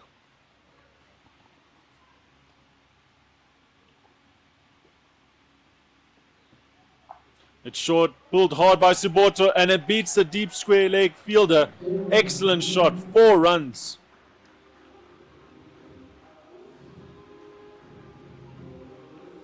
Beautiful shot by Saboto. As we look at this replay, it's shorter, he was advancing, he was looking for it, and he got hold of that one, Ruan. It's a great shot that from Lucy. Again, feel like he's got all the license to try and go as big as he possibly can, because like you said, he's done his job. He's faced the amount of balls, he's tried to get the Knights with wickets in hand at the end. We could see every ball trying to be targeted here from Malusi Saboto.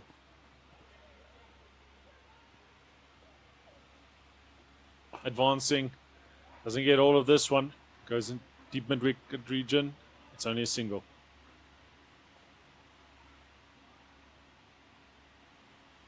I think the thought of his half century must have crept into his mind by now. Well, he's only 10 runs from it, so I definitely feel like that could be a thought, but I think him with the intent he's showing is definitely not thinking of trying to bat for his milestone. I think he's thinking about every single ball needs to go for a boundary. And Deon Forrester picks this one up over the deep square leg fielder, and that's a massive 6. targeting the short leg side boundary. Excellent batting this from Deon Forrester and Malusi Saboto. Just see that they're so clear of what they're trying to do. As soon as they face the long boundary, as you can see now, it's a great shot from Deon targeting that leg side. But again, hitting it to the longer boundary, not trying to go for it, just trying to run hard, hit the pockets, and as soon as they get a chance to face the short leg side boundary, they're capitalizing or trying to go for every ball. That was an excellent over for the Knights as they moved to 232 for the loss of 5 after 44. Quickly getting refreshments.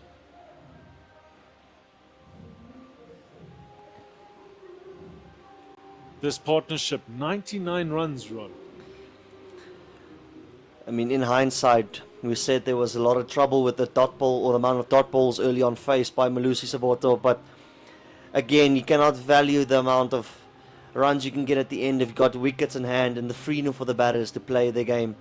And I mean, it just shows that Malusi Saboto has done a brilliant job for the Knights and set them up nicely so they can just go for it in every ball, trying to get the boundaries from now on.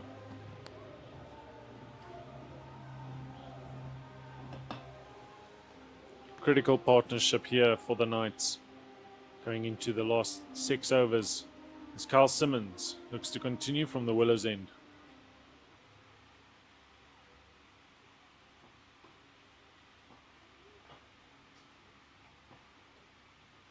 Oh, Saboto trying to play a sweep shot there, not able to connect, and the ball just drifting on. Looking at the field. What would that be, Ron? Is that a deep square leg? Very fine. I'd say that's a fine leg. That's a fine leg. Giving himself room, Saboto, and hitting it to extra cover. Got a very squarish deep mid wicket. Almost a deep square leg. And this time, sweeping hard, but mid wickets underneath it. And Saboto has to depart. That's a wicket again for Carl Simmons. We knew Saboto wants to hit the ball. He wants to hit it hard. And he's done excellently well, I feel, for his team here. Scoring 40 runs or 51 deliveries. I definitely think that the right hand is coming in now. It's crucial for the Knights. As now they can have, as you can see, both left-handers trying to target that big boundary, which isn't quite going to work. And I feel like now with the right and left-hand combination for the end, both batters would have a chance to hit to the shorter boundary.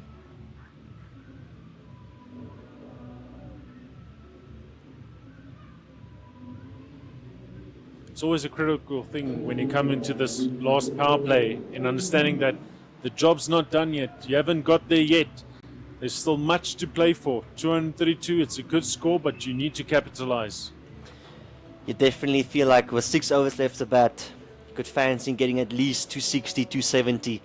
And I mean, considering of what position they were in the start, you would say that's a great position for the Knights to be in. But again, I feel like with the right and left hand combination now, it's crucial for Deon to try and stay there till the end. But both of them will be able to have a chance to target this leg side boundary. Deon van Vuuren, the man coming in.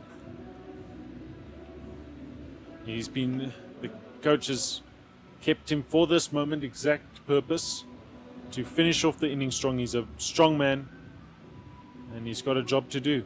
Never easy to just walk in and start hitting around. Definitely not, but I feel like he'll maybe take 1 or 2 balls, just try and get off strike, get Deon back on strike. But as soon as he sees it, well, he's going to go all guns blazing. Carl Simmons, he's been a strike bowler for the WSB Western Province. 3 dots in this over so far. Crucial.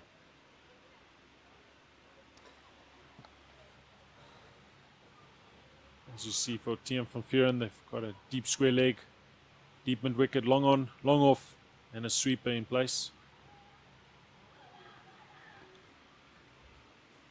What do you reckon is the chances he goes for a 6 first ball?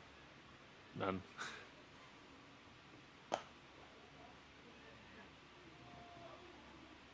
A little thumble there. There's a bit of overthrows.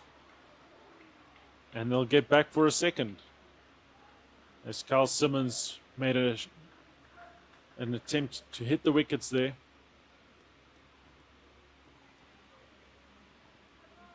It just quickly shows how important fielding is, because there was a small fumble from Carl Simmons and all of a sudden translated into 2 runs.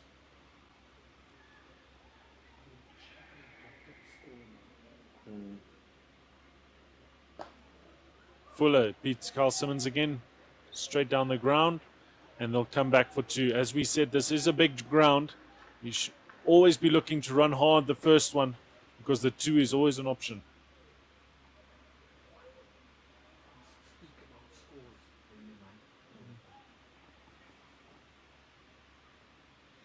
Final ball of this over, only 4 runs conceded. It's wide, it's cut, but backward point has stopped it, and that's the end of the 45th over. It's been a really good one from Carl Simmons, only 4 runs conceded and the wicket. The Knights 236 for the loss of 6. I have to ask this, but what do you think is the projected score here for the Knights within this position? It's always very difficult to say, but with Deon Forrester still there, you have to be liking the chances of 270.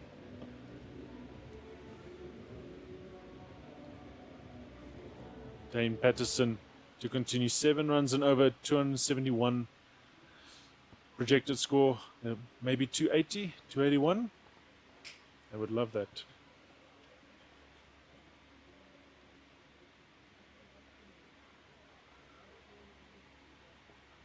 It's full, and he goes for it, going to deep mid wicket. He's not going to stop it. Watch it land on the embankment. That's a maximum from Deon Forrester. First ball of the over. Excellent start, Ron. Great batting this from Deon Forrester. Again, the luxury of having a left and right hander at the crease at the moment means you can target that short leg side boundary.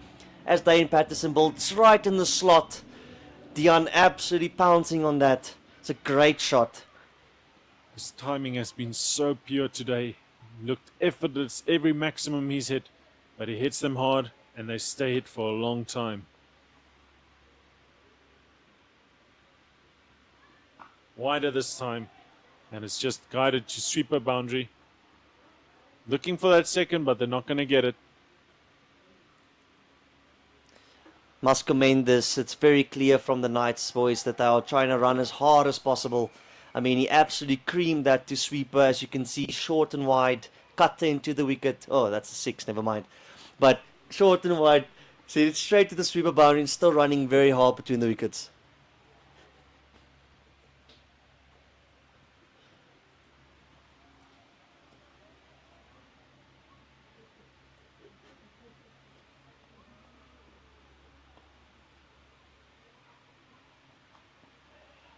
Deon van Veering just gliding this one to third man, coming through for a single.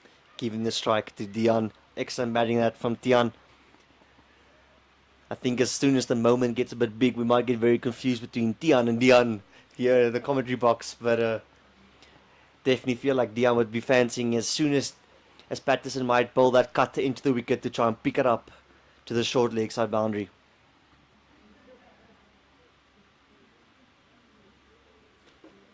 All the boundary riders in front of square. Hit hard, beating extra cover. Long off has got to work hard.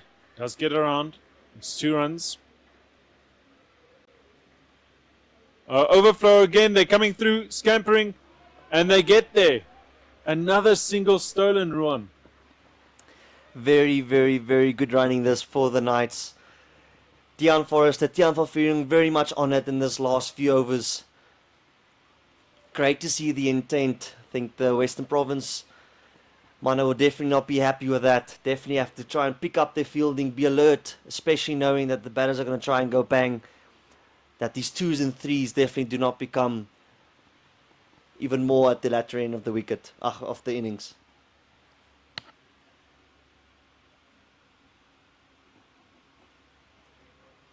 Again, Deon van Veeren with a death touch, just gliding into third man. Yes, it does feel as if it's just getting away, but from the WSB Western Province. It's been a couple of overthrows, moments of lack of concentration.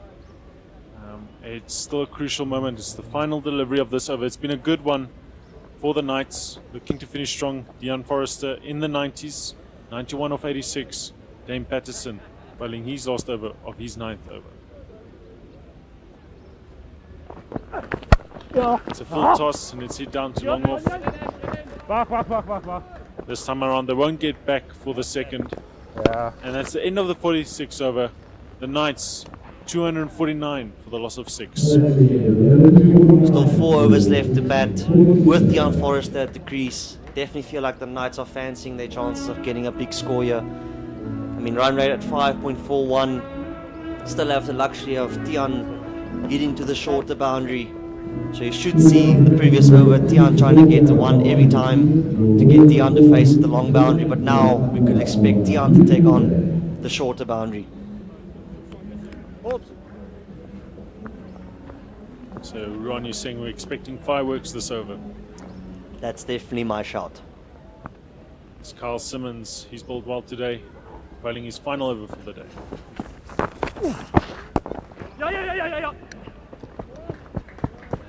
It's hit to mid-wicket, but at this point they're running so well to come through for the second single, and that's the Knights is 250 brought up.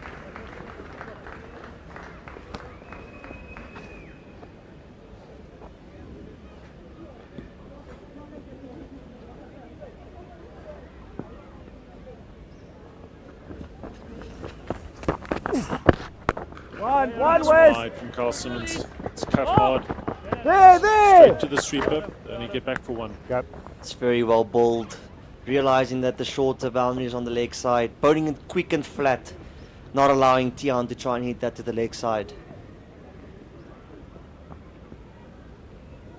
Oops.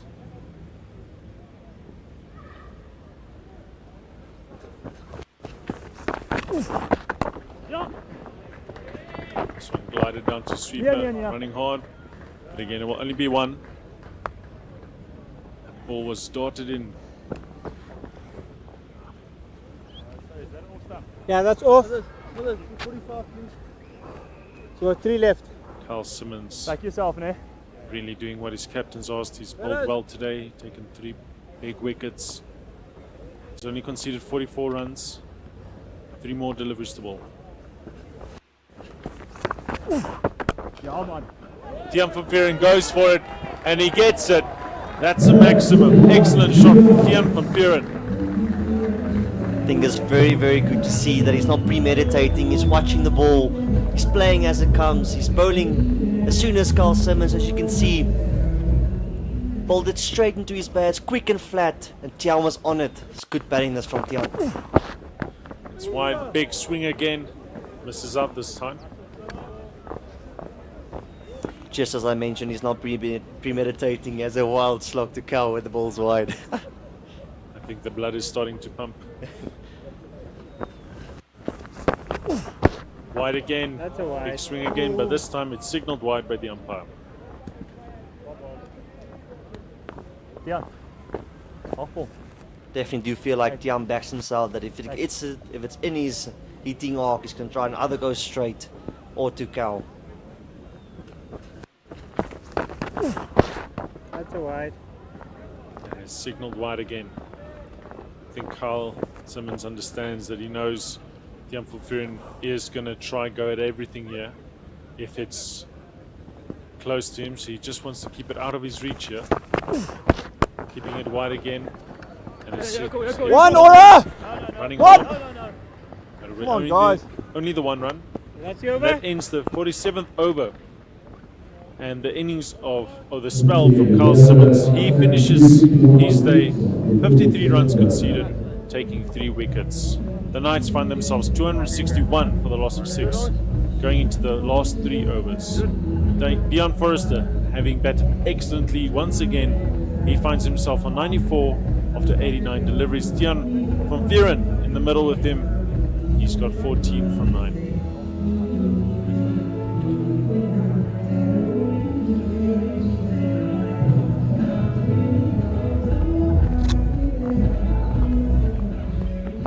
change from the Loch Logan end. Onke and Yaku bowling the last few in the death. Definitely feel like Tian's just going to try and get off strike here so that Tian can have that short leg side boundary. Dion. As we're seeing the field change now. Third man's brought up into the ring. Deep square leg, deep mid wicket, long on, long off, and a sweeper. So everything again in front of square. So indicating he might be bowling full here. No protection behind square.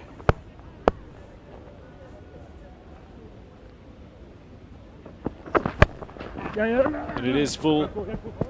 It's hit hard, deep mid wicket. Gathers it up. They do come through for 2. Again, good running from these two. As soon as you hit the ball just left or right of that boundary rider that's on the boundary, it's definitely not 1. It can always be 2.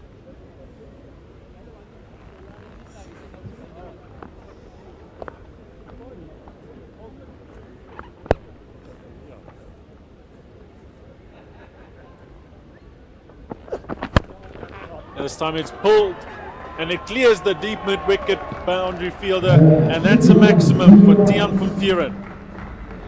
Just said that he's going to try and get Tian to face to the short boundary, and here he hits a massive 6 flat to the bigger side of the ground. That's a great hit, this from Tian van Vuuren. As you can see, bowling it into the wicket, setting up nicely. Very well struck, and a massive 6 that from Tian van Vuuren.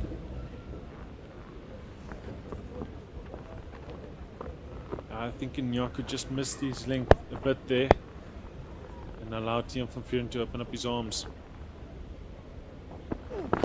This time it's full. It's going over backward point. Narrowly escapes him. They come through for a single, but that was very, very close to go to hand. It's very well bowled there from Yaku as well. I think better lengths, better lines. Maybe trying to get him to hit straight. Definitely feel like he's going to try and bowl cutters into the wicket, or maybe try and let him play to the bigger side of the field. But as you can, there's still no field change with no mid wicket, deep square and cow. So definitely looks like he's still trying to bowl nice and full, hit those stumps. As we see the Knights reach 270, looking healthier. Oh, it's a thick inside edge. Doesn't go onto the wickets. And it's a dot ball. Knights having scored 9 runs so far off this over with 2 deliveries remaining. Crucial dot ball that from Nyaku. Definitely feel like if you can get another one in this over, you definitely would say that he's won the over, because always, as soon as you go for runs from a bowler's perspective, you still have that next ball to bowl and finish up that over.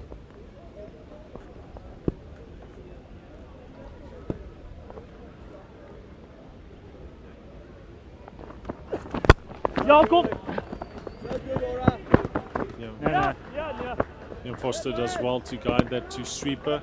It's only 1 run. Okay. 10 runs from this over. Final ball of the over. Always critical. You want to finish strong as the bowler and you want to finish strong as the batsman. Don't want to be conceding that boundary.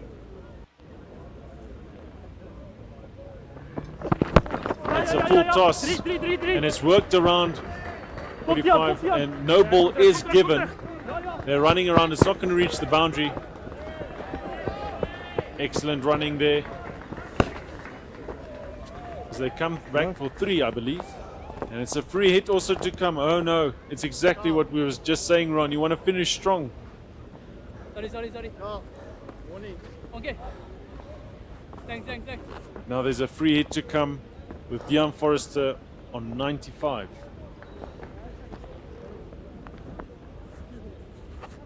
Definitely not mind being on 95, having to face a free hit. Maybe get a maximum to get to his another milestone.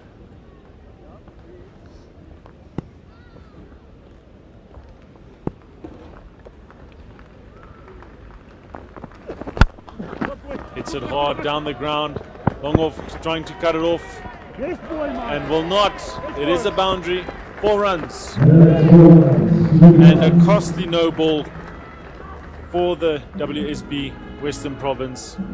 It takes Dion Forrester's score to 99 runs and the Knights to 279. Struck firmly down the ground.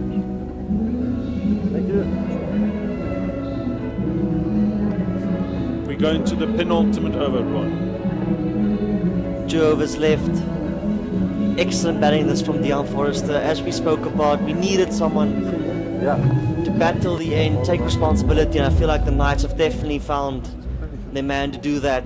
Excellent maturity shown this from Dion Forrester. New bowler coming to attack, George Linder, bowling to the bigger side of the field, to the left-hander. Bowling change, left arm out. Definitely feel like Dion van Vuuren would fancy trying to go down the ground or going for some big ones here. You reckon 300s on the cards? Definitely think that's an option at the moment.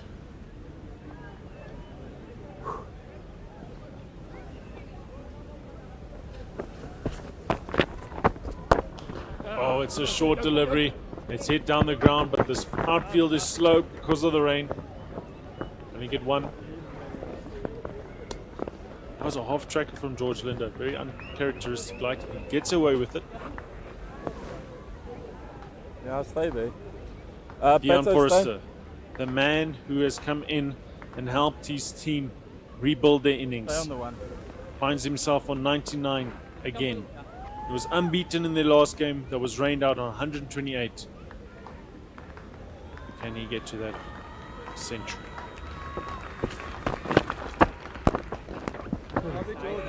Oh, he'll be denied for one more ball at least.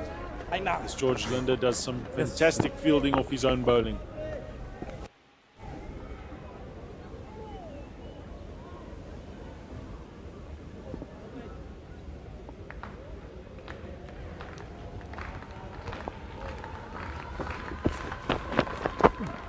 And he does get this one away, and he does reach his century. Dion Forster with an excellent knock once again for the Knights.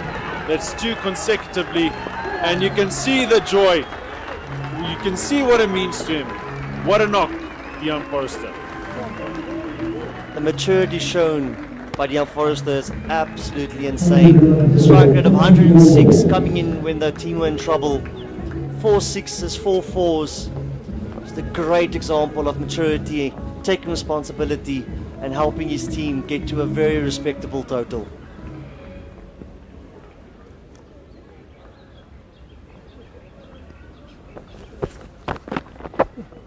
Dion van Vuuren goes big, goes long, and it's a maximum, it's going. And Mangaung can just see that sail past. That's a massive hit.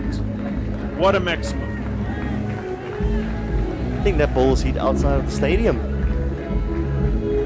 No, that was big run.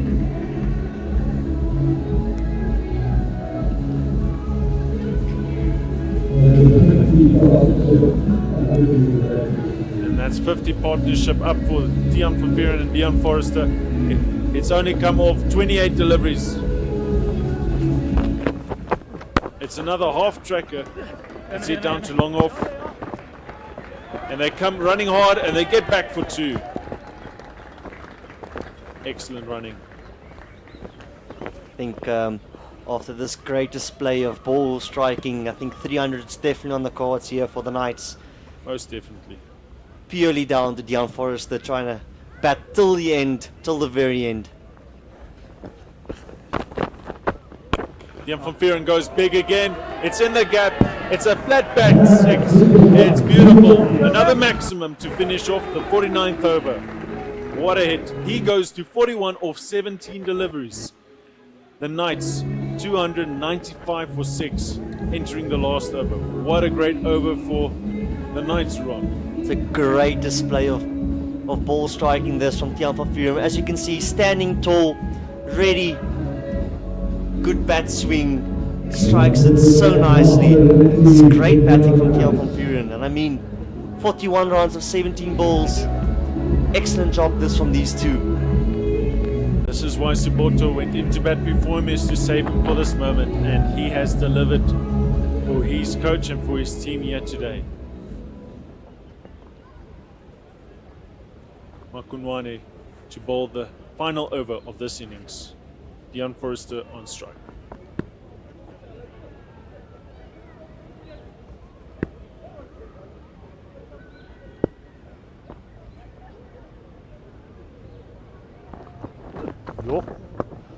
And it's signaled wide by the umpire. And he's running back to his mark.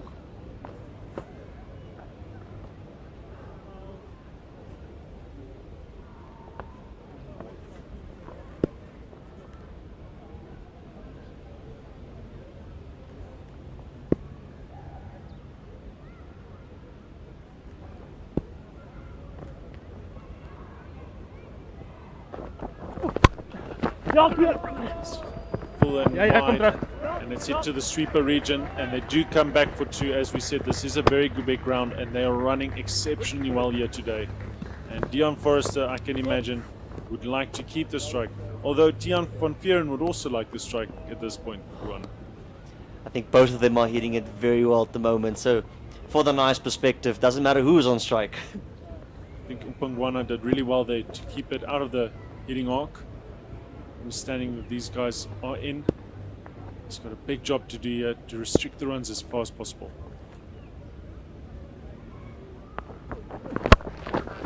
Excellently bowled again, not allowing them to get underneath it. They're coming back for the second. It's close. There's an appeal. There's a bit of uncertainty in the middle. Van Vieren still asking the question. But it does look as if he's safe. And the Knights do reach 300. What an exceptional effort from them. It was not looking possible for a long time in this innings, but they've really done well. As we're just looking at that attempted strikers in. Good effort, but it does look like he gets there at the end. 4 more deliveries to come. This innings, Dion Forrester unbeaten on 104 from 96 deliveries. They've done well. They've got their run rate up to over 6 and over. It was staggering for a long time at 4.2, but they've done well in this latter half of this innings to get to a very, very good score run.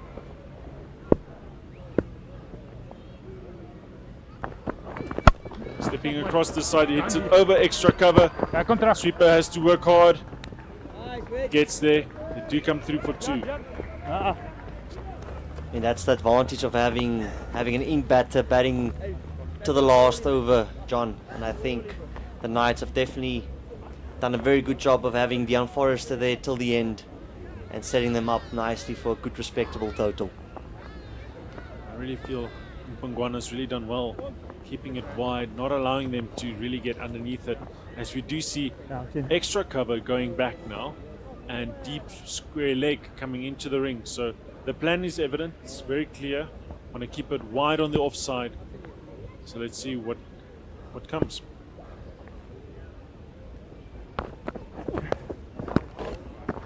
Wide is signaled.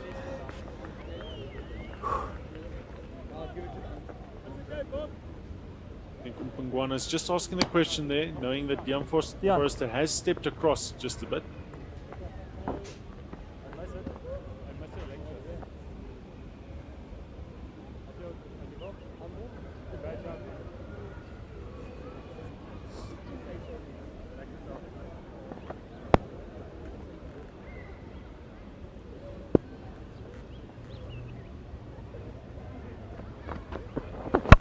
This time he bowls it into the body. Gets it to deep mid-wicket. They'll only get this single. It's very good bowling this from Mpungwana. Really hitting his areas, realizing where he needs to bowl. And I think he's doing an excellent job this for the WSB Western Province.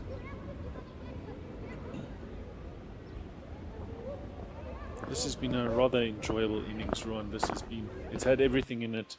It's had really good contentions throughout the innings, and the Knights have done well to get themselves above 300.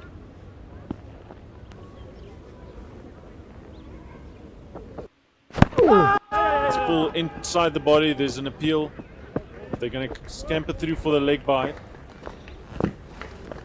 Pop. Pop. Again, very well bowled that from Mpungwana. Into the body, not allowing Tiaan van Veen to free his hands. Excellent bowling. As you can see in the replay, with the LBW shot, definitely going down, but very well bowled. Final ball of this innings. Tiaan Forrester on strike. It's a full toss and it's hit hard over the deep mid wicket. It's a seriously big maximum. And it's a 6 to end of this innings. They were just waiting for confirmation to see if a no ball was called.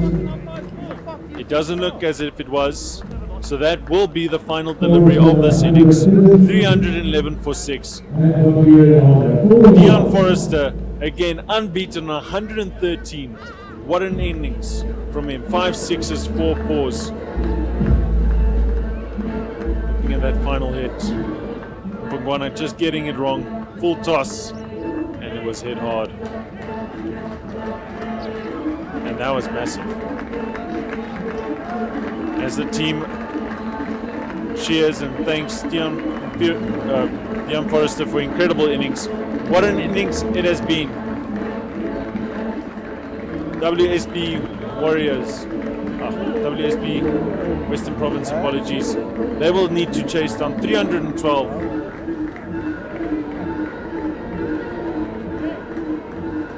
We'll be back after the break.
Once again, the main man scoring 113 not out, and the WSB Western Province have a big run chase here.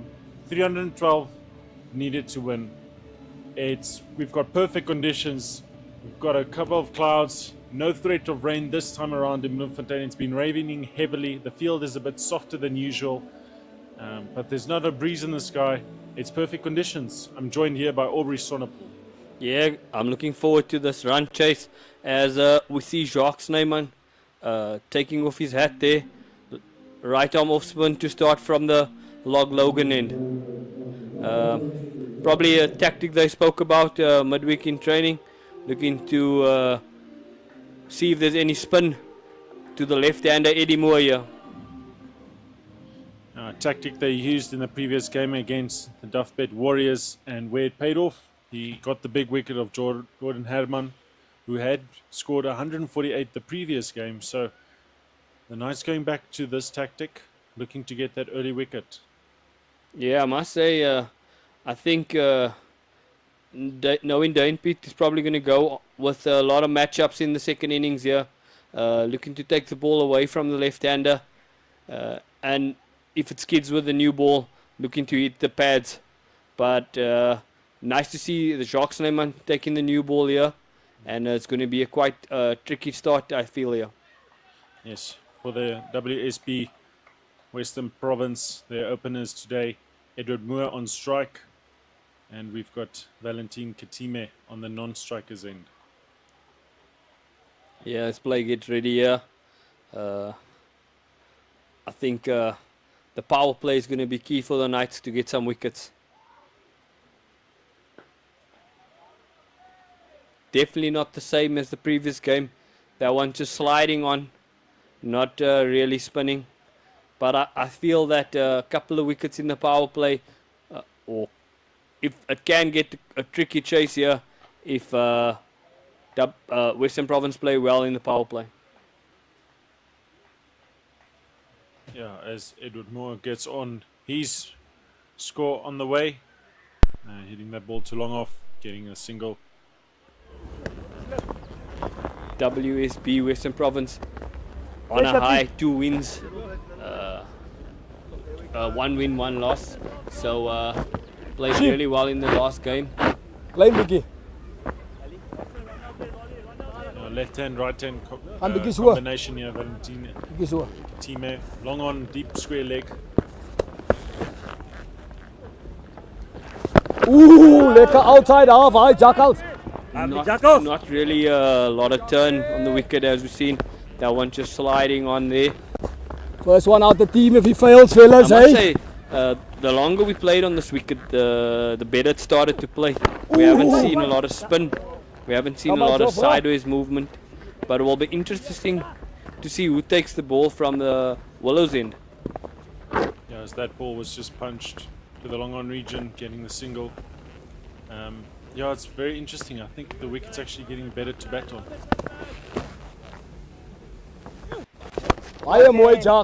Yeah, definitely no spin in the first over there. Sliding on. But I think if Jacques doesn't get any turn, make sure that he doesn't leave the spin, leave the crease, and leave the stumps. As the final ball is defended, the first over concludes. 2 runs on the board for the loss of none.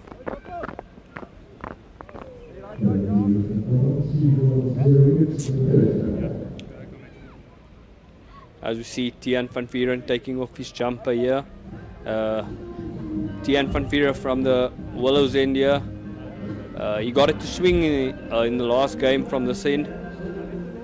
But I must say, John, the wickets played better, like after the 25th over in the first innings and the start of the WSB Western Province. There hasn't been any demons in the wicket yet.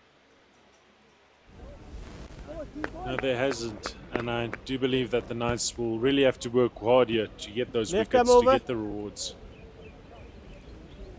As we see the field set, conventional, third man, fine leg, 1 slip in place, standing in second slip.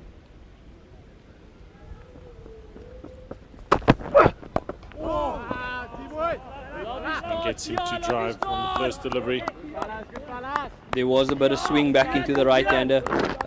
As we've seen when Dane Patterson came from this end, got the ball to nip off the wicket. I wonder if it will play the same.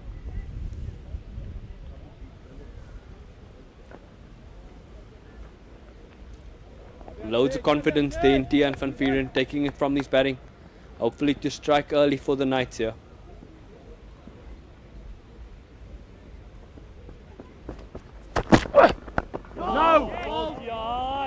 There's definitely swing back into the right-hander here, John. I think the tricky ball is the one that's going to go across to the right-hander. That's going to create a better chance, a better doubt in the batter's mindset there to just throw hands at the ball.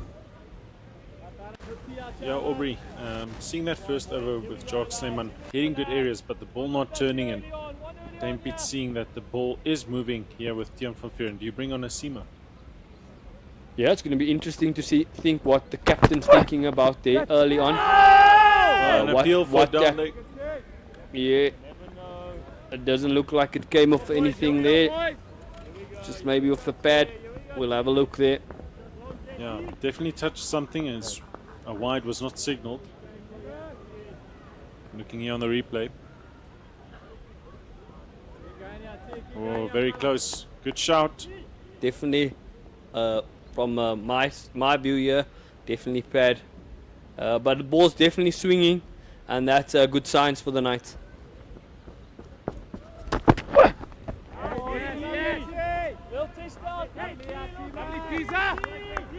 If you're the coach of WSB Western Province, do you look to go hard in the power play here, Jean, or do you play the same way the Knights approach their first innings, but getting to 312?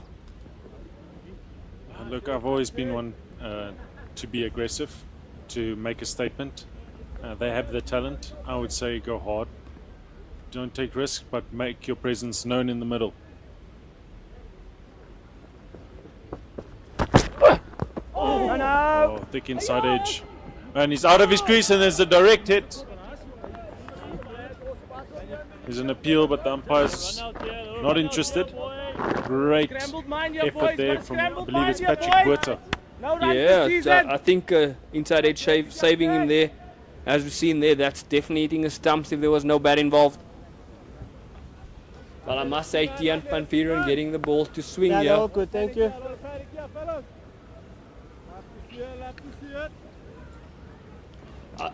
It does still, the wicket does still look the same, like from the one side with a new ball got to move laterally out the hand and off the deck, which is making it quite tricky for the opening batters.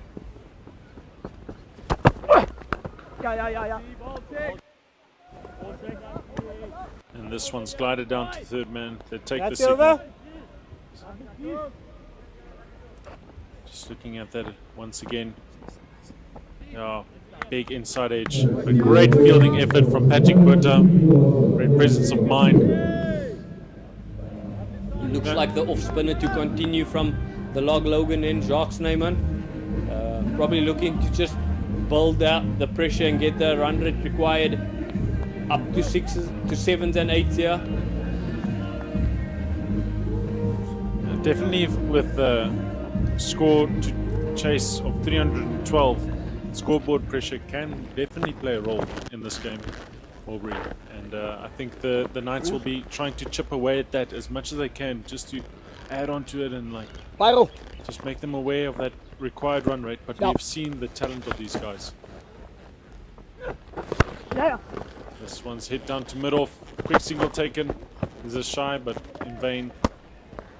One thing about the WSB Western Province, they didn't allow those off shots to get one. Their fielders were nice and tight, saving those ones. Like to see mid-off and mid-on nice and tight there, not giving those easy ones. Big, goes down the ground, and it sails all the way for a maximum. The intent has been shown by Edward Moore. What a shot. That's a really good cricket shot. Nice and straight. As spoke in the first over, Jacques Snyman, not a lot of spin, just hitting through the line there as we watch it. Nice full extensions of the arm there, and a great reward of 6 runs.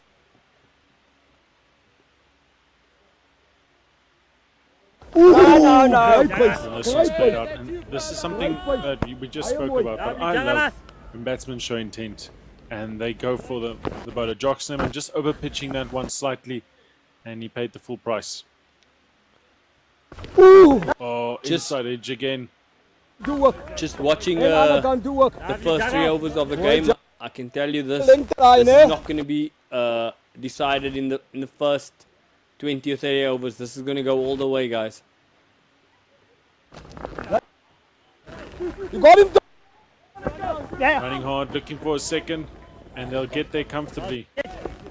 As we said, Mangaung is a very big oval, and that ball driven very square of the middle, a long off fielder, and they took that to advantage, and they've come through for 2. Edward Moore really showing intent here up front.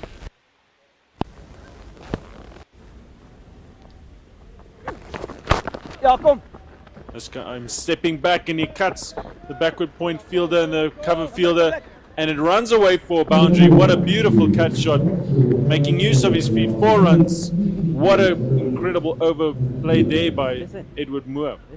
Yeah, 2 great cricket shot. 1 down the ground, 1 moving his feet, cutting square there. Great intent as we've seen there from Eddie Moore. Getting hand speed through the ball, cutting it. I must say, the outfield's really been quick here. With all the rain being around, if the ball's on the carpet with good connection, gives you rewards. Yeah, and WSB Western Province 10 run.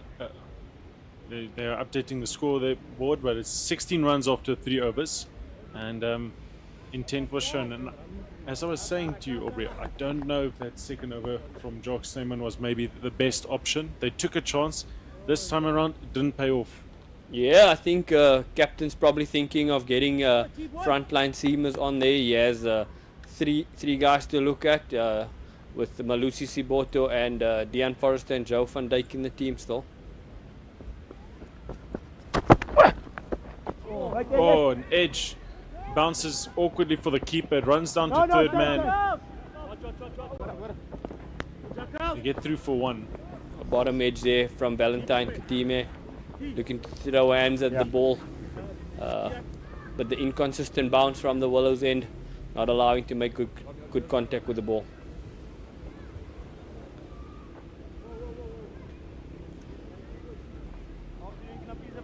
That is off. That's 2. For Edward Moore, they don't have the fine leg, but rather a deep square leg. They still have that third man in place.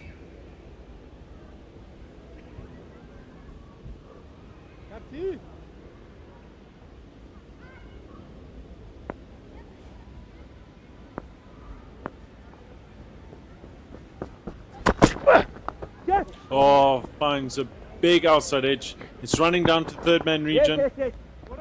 Good fielding by Joe van Dijk. I was about to ask, with the ball moving, do you want the extra slip in? And as the over started, I was hoping for 2 slips, and we started with 1, as we've seen Tian nicking Eddie, and with a second slip they would have created a chance.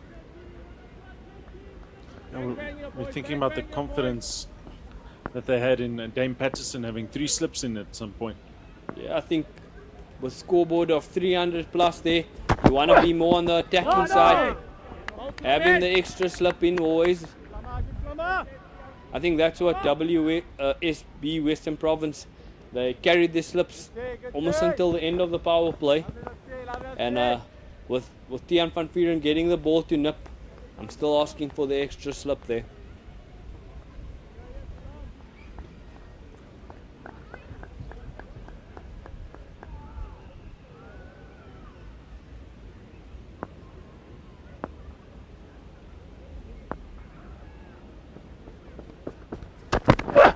Short over his head. Good bouncer. Good directed bumper at Edward there. But well played by Eddie Moore. Seeing it's nice and short there. Not taking on the pull shot so early in his innings.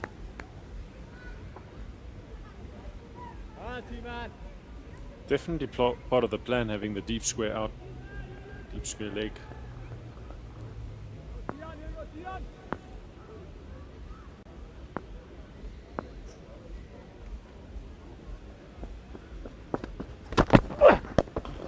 This time it's Fuller, driven to mid-off, no run.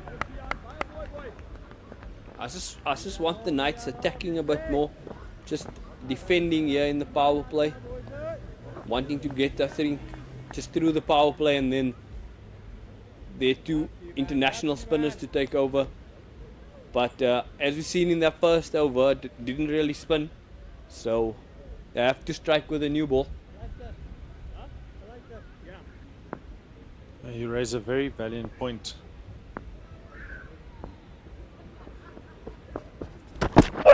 Oh, as we see, this one beats the outside edge. That's over. As Dian van Vuren just takes a small tumble there. Brings the end of the fourth over, 19 for the loss of none. And just to add on to that point, Aubrey. If you see Tian running in here, that ball really gets just to nip off the wicket, and that's why I'm asking for the extra slip, because wasn't too much convinced at that play and miss there from Eddie Moore. Yeah, we saw with the WSB Western Province there was not much on offer for the bowlers late on in the innings, and with their two superb bowlers they really did well, but there wasn't much turn. They had to really manufacture the wickets, really had to work hard to get them. So just thinking here, as we do see a bowling change now. It's the $1 million man at the moment. Man in rich form. Back-to-back hundreds. Dean Forrester coming on there from the Log Logan end. They probably feel that he's batted well. Confidence is high. Looking to strike with a new ball in hand. I think South Africa has been looking long for a great all-rounder to follow, and if Dean Forrester bowls in the power play, gets hundreds, probably one for the future. As we see, he's got a third man in place, second slip, and a deep square leg.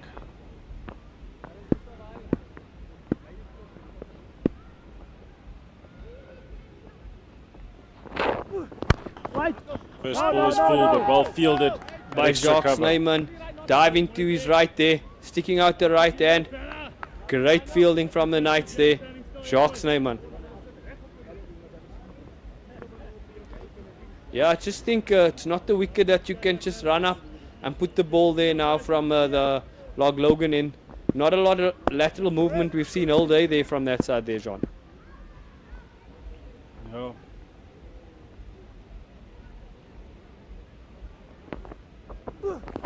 Right. Again, full driven to mid-off. And just looking at how the WSB batsmen are going along, Valentine Time and Edward Moore, they're finding the middle of the bat here, Aubrey. It's not actually looking that difficult. They're not getting beaten as much. So I'm just thinking there's a window of opportunity with a new ball, and it's it's quickly closing. Yeah, I was saying earlier that a lot of the batters played lovely cricket shots but weren't finding the gaps, and it's probably the same in the WSB Western Province's innings as they started. A lot of good cricket shots, not beating the fielders.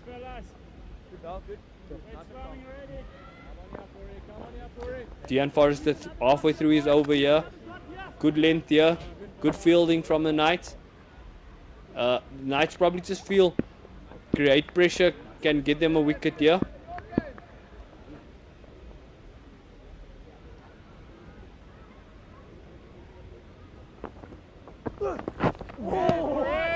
Excellent delivery from Dean Forrester, as we see, hits a good length, just a bit of bounce. See this replay, and it beats the outside edge. Excellent delivery. Good line and length. Not Yeah. moving much. Just getting a bit of more bounce, I feel, there from the Log Logan end. He's a tall guy, so he does get more bounce than the other bowlers in their team. But good start so far from Dean Forrester.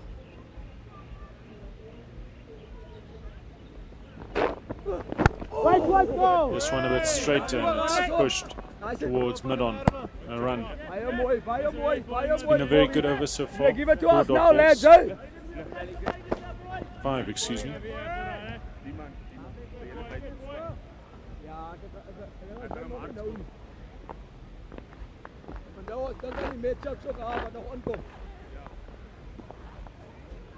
WSB Western Province just hoping for a foundation to be laid by the 2 openers so that the international guys can come and play freely here. Lovely cricket shot straight to the fielder, and that's a maiden by Dean Forrester in his first over. After 5 overs, WSB Western Province 19 for no loss.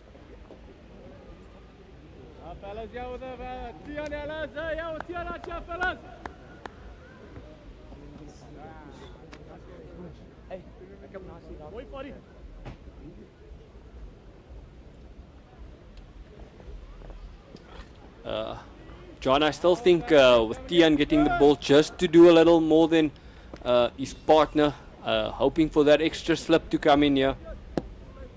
As we see the required run rate 6.5 now, 293 needed from 270 balls.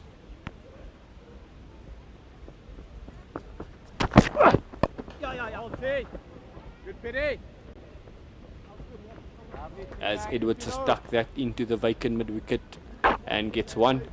I just want Tian to get the ball to swing here. Use the swing. That one looked like it was a cross seam.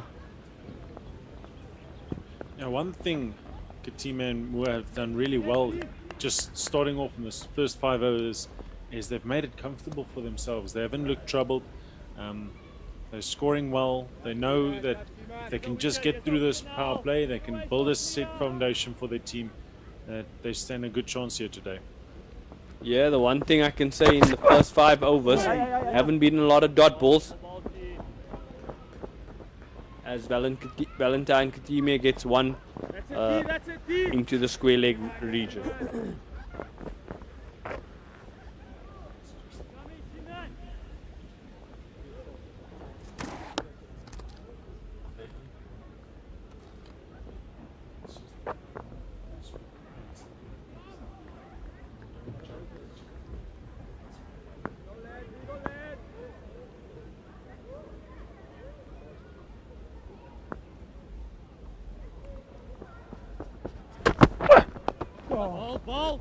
These balls glided down to the third man region. Lovely boss, lovely boss.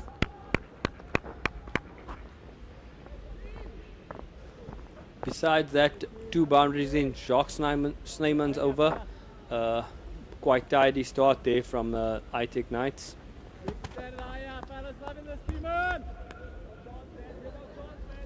From the Knights there, guys. Yeah, that's 2. Here we go, little chop on here, T.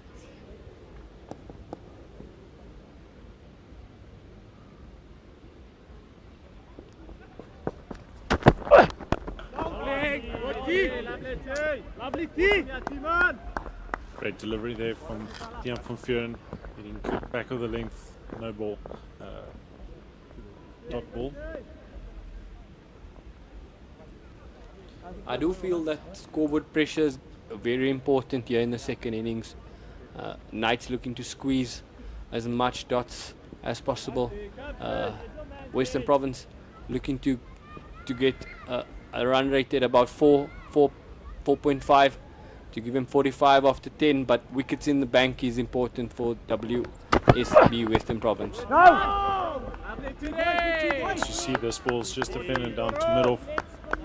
I think at this point, just having wickets in hand. At the end of the third over, the Knights were 6 runs for 2 wickets. So they were in all sorts of trouble, and we could see what they could manufacture.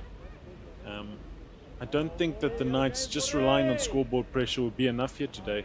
I really think they'll need to do well to get wickets. Yeah, I think wickets are the most important thing.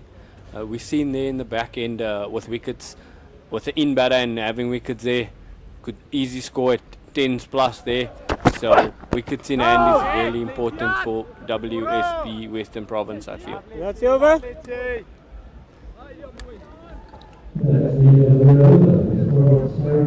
that brings the conclusion of the 6-over. WSB Western Province 22, the loss of none.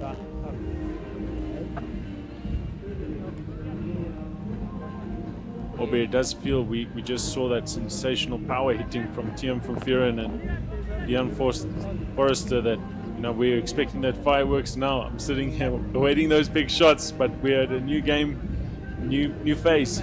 New innings, yeah, and we've seen that most teams in the power play conservative cricket. Don't want to lose too much wickets. We speak every time about big wickets in the bank. Chasing 300 plus is probably the important thing here. Like we spoke about in our first innings here, the team needed an in batter to get to the 300, and I think that's what WSB Western Province feel. They need one in the top 5 to be there at the end to make the chase interesting. As we see a fielding change, third man is brought up into the ring. Point was sent out, but is coming back in and is being sent back out. Aubrey, if you can explain this field to me, because it's rather unconventional. Both third man and fine leg are up, deep square leg and deep point. Right there. It's wide and it's driven hard, but it's fielded at extra cover. I just feel with this field placement that they have here, they probably looking to nick Edward off here, which I feel shouldn't be the tactics. I think they should look to be hitting off stump, or swinging the ball back, trying to get Edward to head to fall over. LBW shouting play. We've seen when the Knights batted, it was easy to hit cover drives and down the ground from the lefties there.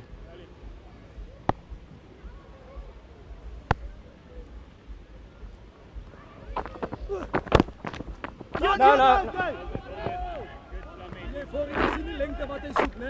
As this one, Edward Murr tried to glide it down to third man, unsuccessfully. Another dot ball. I'm just looking at the field and I'm thinking, where does your bowler bowl? Where would you like him to bowl in this situation? John, just a question for you. If you're the captain here, would you take 50 for 2 as a fielding captain, or would you take 30 for no loss after 10? No. Defends that beautifully. Did look like it just moved a bit inwards. Well defended. Great question, Aubrey. For me, I would always love to have wickets. I would take 50 for 2 because it can come back to bite you. We saw with the Knights innings that they had a tremendous partnership between Soboto and Deon Forrester. If that partnership hadn't happened, I don't know if they would have had the firing power at the back end. So I would want the wickets.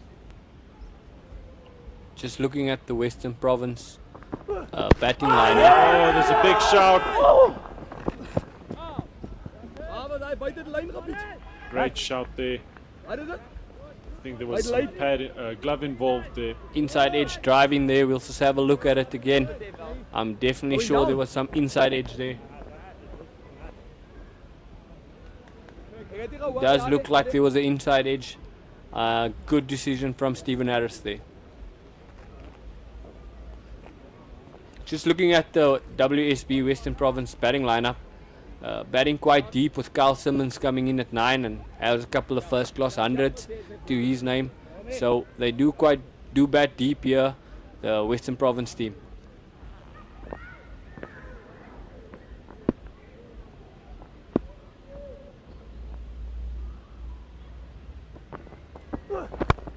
This one is straighter and it's hit hard through the mid-wicket region. And it goes all the way for 4. No mid-wicket in place. what a shot. We've seen when the WSB Western Province overpitched. A lovely shot by Valentine Katime. We've seen when it was overpitched, allowed batsmen to score freely. As we've seen there, a lovely flick on drive there from Valentine Katime. Dion Forrester missing his mark there. Must say, first really overpitched ball from the Knights here in their pursuit to defend 312. And this one hit through the covers. No! Thinking about the second, but sent back. Good fielding from Patrick Botha there. Short cover. Brings the end of the 7th over, 28 for the loss of none.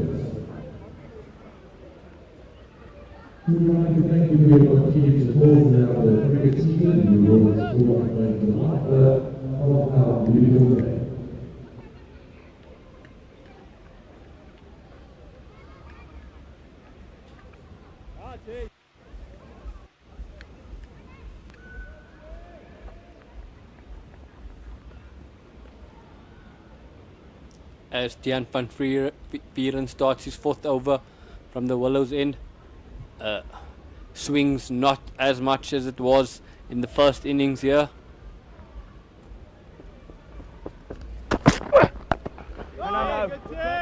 Good dot, buddy. Was Fuller was there to drive. Valentina Katima went for it and finds the fielder. But WSB Western Province batsmen looking very confident in the middle, I should say. They are finding the middle of the bat, so they are biding their time. Their current run rate is 3.9. It's a bit low, but I don't think they'll be worried at this point. Yeah, one thing I can say from that the WSB Western Province team can take from the Knights is that just the run rate scoreboard, the run rate that they have now is nothing to panic about. The Knights stayed at about 3-4 for majority of their innings and capitalized in the last 10 there. So one thing about the pursuit in this chase is to stay calm, I feel. Because I'm sure the Western Province team feel that they're going to be facing about 25 overs of spin in their chase here.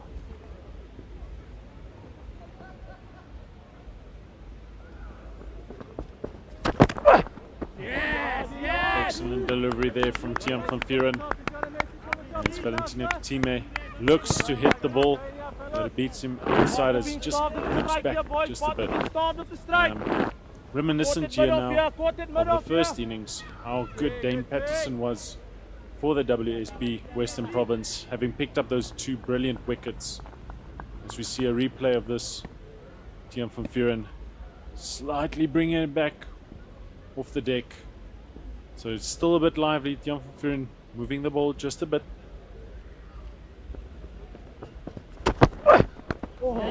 This one back into the body as it's pushed towards square leg region, and they come through for a single.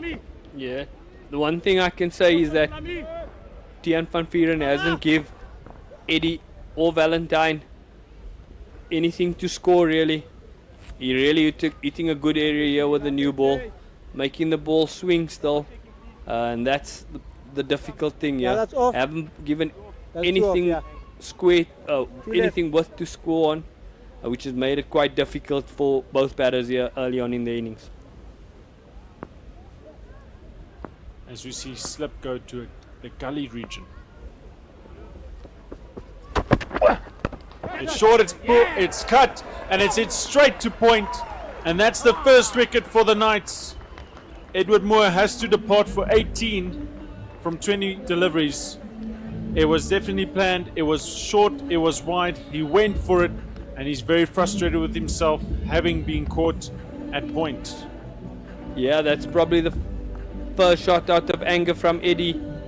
Won't be happy with the way he got out. Easy catch for Lesego at point. I think the wicket the ball really stopped in the wicket as we have a look here.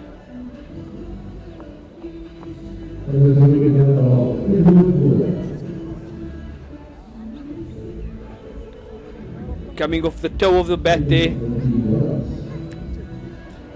Edward Moore having to depart. The ball, it does seem as if it would have been a wide. He'll be disappointed with that. Looking good in the middle. Yeah. As we see, David Bellingham striding to the crease to join Valentine Katime. It's going to be important that the international guys get some runs here in pursuit of 312. The ball's still not that easy to score from the Willows end. Looking at that wicket again. It was wide, it was short. And he just unfortunately picked the man, Sejo Sinekwani, at point. And that's the first wicket down for the WSB Western Province. 29 for the loss of one, with one ball remaining in the 8th over.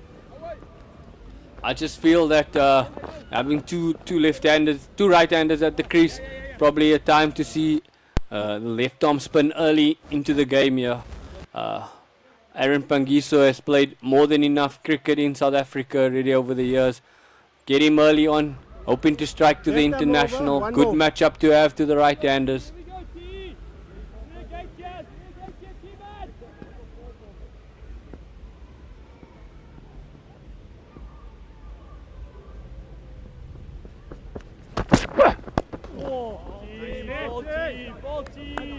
There's ball straight up on the wickets. It's defended towards mid-on.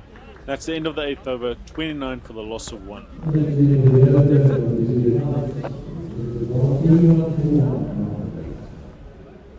Reaching that part of the day where the shadows are becoming long. And the stands shadows slowly creeping onto the field.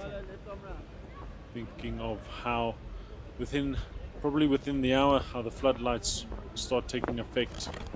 And as Aaron Pangisu, as Aubrey has called it, is brought into the attack, having those two right-handers in the middle, Dane Pitt wanting to make full use of the veteran, the weapon he has in his arsenal, in Aaron Pangisu, to get some wickets early here, and hopefully another one here in the power play.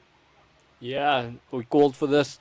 I think this is a great matchup from Dane Pitt here to bring on Aaron Pangiso from the Log Logan end. He probably feels that this is a good matchup for the righties here, hoping for one to spin or one to slide on with a new ball user shiny side. It's going to be interesting to see Aaron Pangiso complete his 10 overs here today.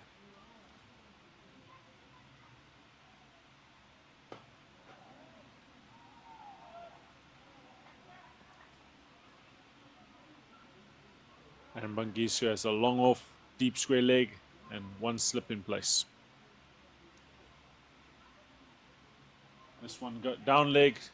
Oh, and he gets away with it. It's hit straight to 45 on leg side. Good fielding from Malusi Saboto there at short 45. You can see Aaron Pangisu's tactic, looking to hit that pads of Valentine Katime.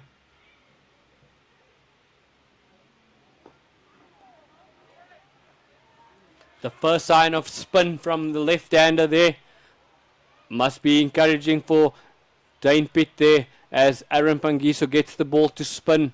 First sign of spin for the evening.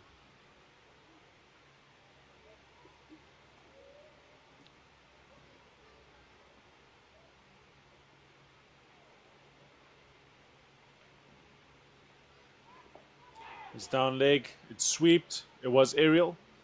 And it's gone down to deep square leg where they only get one run for it. One thing Valentine Katime has made evident is he's not scared of playing the spin. He's attempted the sweep shot twice in this over.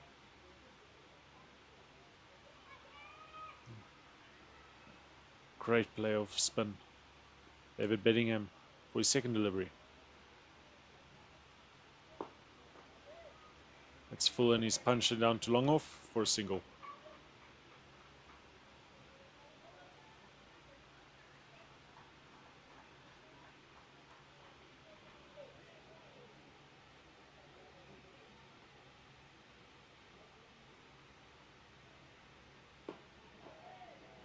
Not so great fielding there off his own bowling from Aaron Pangiso.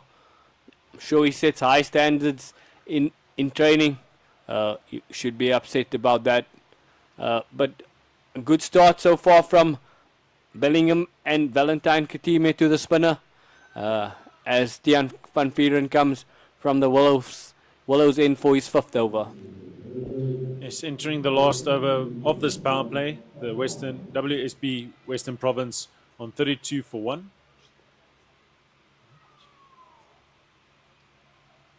Yeah, that last over from Aaron Pagisu did show signs of spin.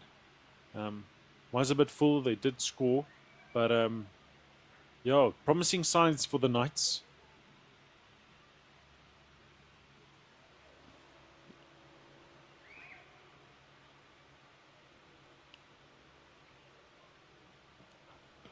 Oh, big good shout there, and the finger is raised, and Tiaan van Vuuren does get the breakthrough of Valentine Katime. He's bowling well. It's cut back a couple of times off the seam, and it's been excellent. And they do get that second wicket in the power play. The WSB Western Province, 32 for the loss of 2. Katime has to depart for 13 runs after 32 deliveries. Yeah, I must say that Tiaan van Vuuren has been getting the ball to jag back. As we watch it again, you can clearly see that hitting him under the knee roll. Great decision from the umpire, getting the ball to swing. Tiaan van Vuuren and Valentine Katime has to leave for 13 runs. LBW Tiaan van Vuuren.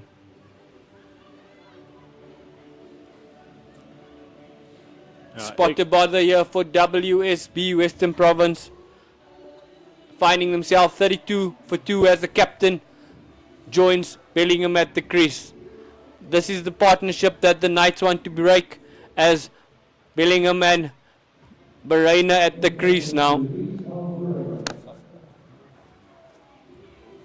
Excellent ball first up from Tiaan van Vuuren to start off his 5th over, and this is exactly what the Knights would have wanted. He has moved that ball just a bit inward. He's been looking dangerous. We've been asking the questions. He got an outside edge earlier in his spell, but he's got the big wicket, and WSB Western Province find themselves 32 for 2. Carl Verheyen comes to the middle, the skipper, with a big knock to play here today to lead his team if they want to achieve victory here at the Mangaung Oval in Bloemfontein today. As a couple of the lights do go on. Yeah, I think there won't be any panic from the two of them. They've played enough international games. But with Tiaan getting the ball to jag back, it's going to be an interesting 2 or 3 overs from the Willows End.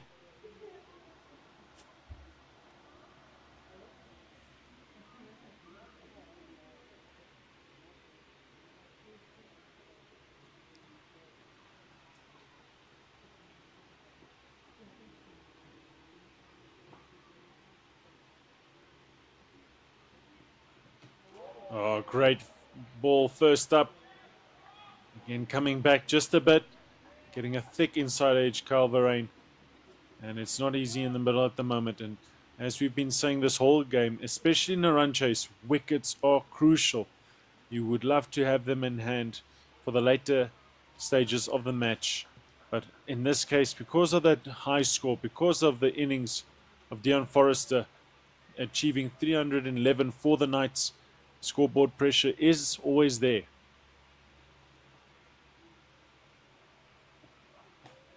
As we see Tiaan van Vuuren bowling really well with figures of 4.3, 2 for 9. Getting the ball just to do a little bit off the wicket. Probably good signs for the Knights. As we've seen in the previous game, once the lights came into play, the ball got to do a little bit more than what it did during the day. The Knights are probably hoping for the same as the lights start to take play.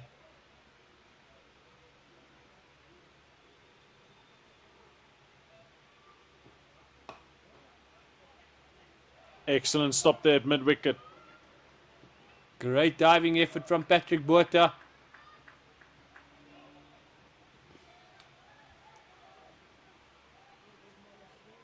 can just feel that with that wicket and the intensity of the Knights, that the momentum has shifted just a bit in favor of the Knights at this moment. You can definitely hear there's a bit more of a vibe on the field coming from the fielders now that they have 2 wickets in the bank.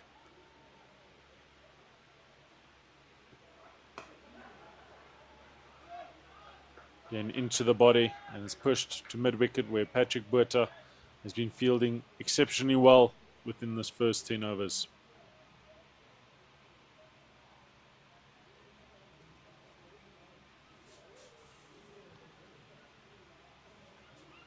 As you see the shadow from the stand just looming, making its way to the middle of the pitch now.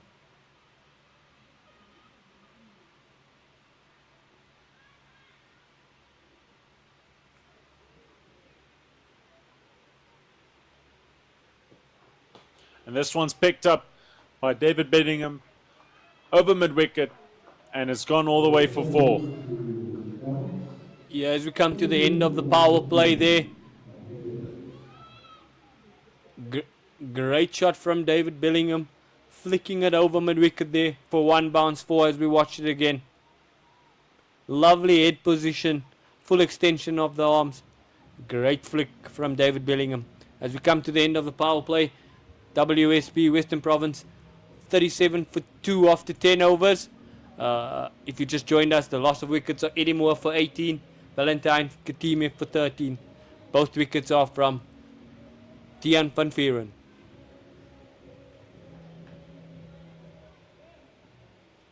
As we have Aaron Pangisu, who's going to continue from the Loch Logan end. His first over showed the first signs of a bit of spin today. He'll be liking to continue that.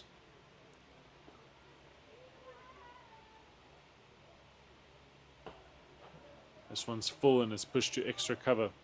With the fielding restrictions now lifted, he's got a sweeper, long off, and a deep square leg. And as we see mid-on also going back now to long on.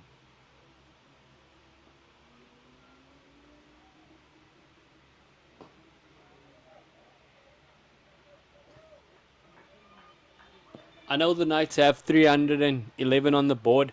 I just feel that while these two are still fresh at the crease, you want to have fielders in and tight around the bat, not just giving them easy ones.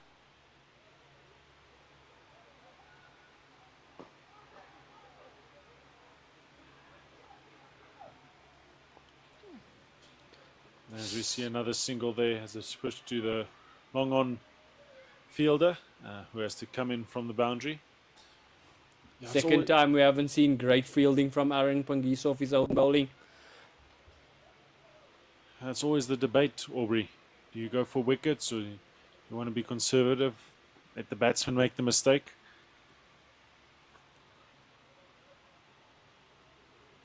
Advancing this time around, Kyle Verreyn just pushing it to the long on fielder for 1. Yeah, I think with those two guys back there, it just looks too easy for these two rotating the strike here. I feel that got to create pressure by having the guys up and trying them to hit the ball over the top first. Oh, there's some lovely bowling from Aaron Pangiso. Get the ball to spin there as Bellingham defends. And I was just about to mention, he's got some purchase. Just like him to see, just come back a bit on the length.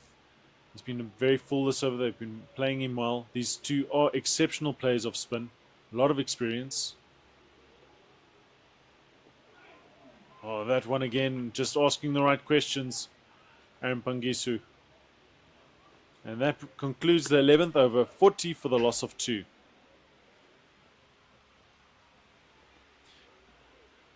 You know, Aubrey, it's always very nice for a commentator. We're sitting in the commentary box to give criticism on these professionals. But obviously, it's a much different ball game when you're on the field. Yeah, I think we have probably like 2 or 3 seconds longer than them out here to see what's happening. But it's lovely to see it from this side for a change. As we see a bowling change. We've seen a bowling change from the Willows end as Malusi Siboto comes on for the first time this evening.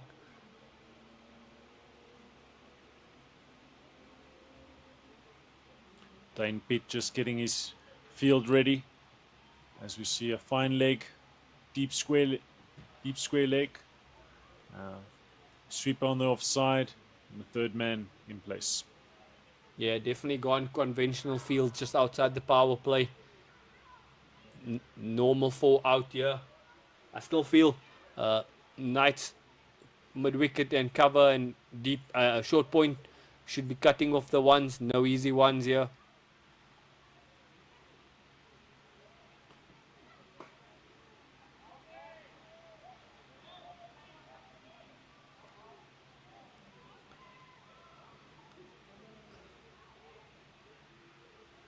Malusi's played enough games just to keep it simple here. I think he's going to run up and look to hit top of off here. Nothing fancy.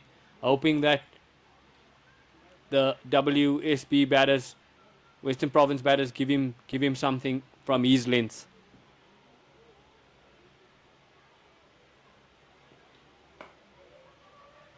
As this one is just played towards cover. Calverain, the captain of the WSB Western Province, having played a lot of international cricket. He's got a lot of experience and his team needs him today. As you see the required run rate creep up to 7 runs per over.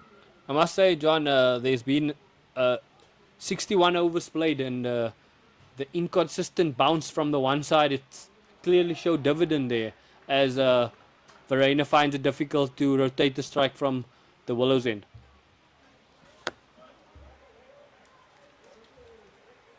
And I think Malusi Siboto has been doing well thus far in this over. 3 dot balls, just hitting line and length. Giving nothing to Calverain to really work with. As we see, he takes a big step outside his crease.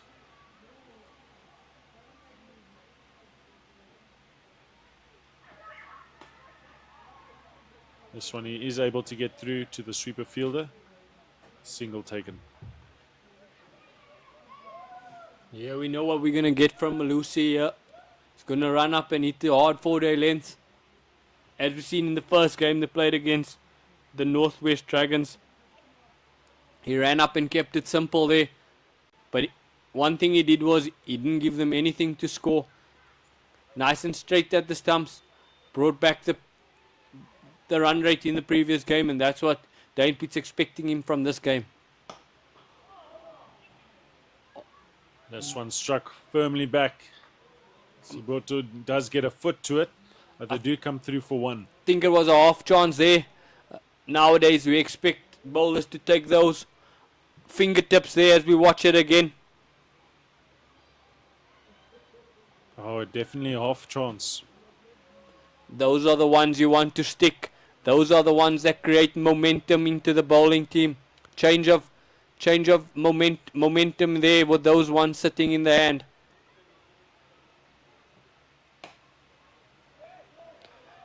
Great start from Malusi Siboto, only conceding 2 runs in his first over and a drop chance. Now, end of the 12th over, WSB Western Province find themselves 42 for the loss of 2. Required run rate has moved up now to 7.1, with David Bellingham in the middle on 7 runs, with Calverain his skipper. They required 270 runs from 228 balls, and as we said, that required run rate scraped up to 7.1. As we see Aaron Pangisu to continue from the Loch Logan end. Yes, the lights has taken full play now. As Bellingham hits it down the ground for 1. It's going to be interesting, John, if the ball's going to spin as much as it did now the night under the lights. I would still like to see Aaron Pangisu just bring it back a length, allow the ball to turn. Letting it very full at this point.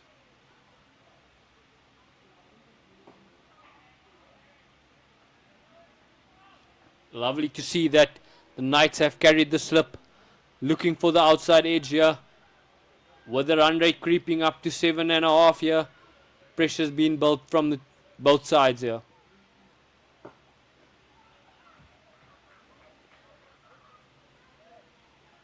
Advancing down, Calverain just hits that down to the long on region and takes a single.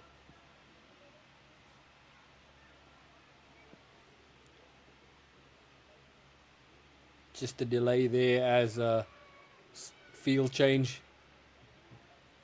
Deep square leg moves just in front of Cow.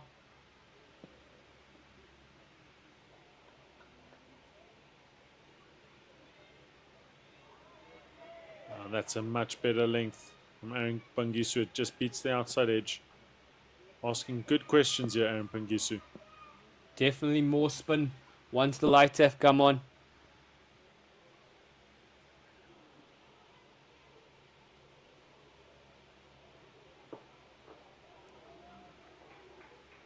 I was about to say third time lucky for Aaron Pangiso. Unlucky to stop off his own bowling.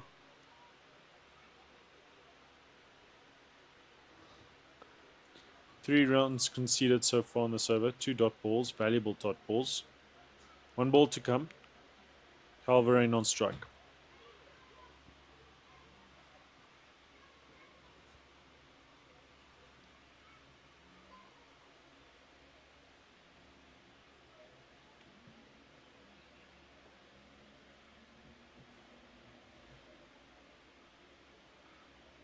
And Pangisu just wanting his deep square leg fielder to move.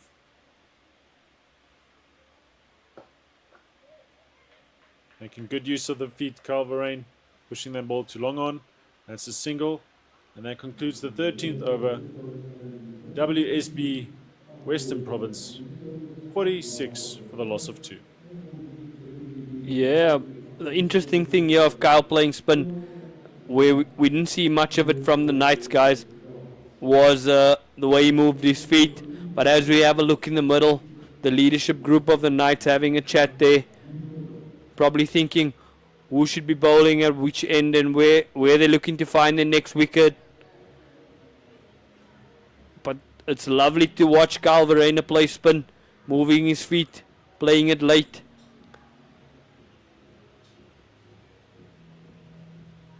As we see, Malusi Siboto comes on for his second over from the Willows end.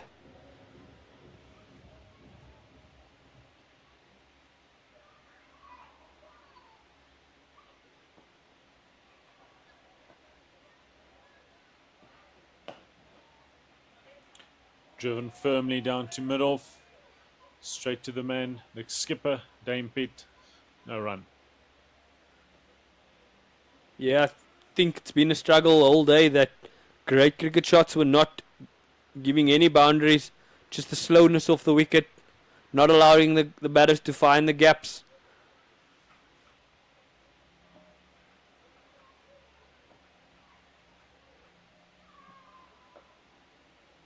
Now this one is just glided down to the third man region, coming through for a single.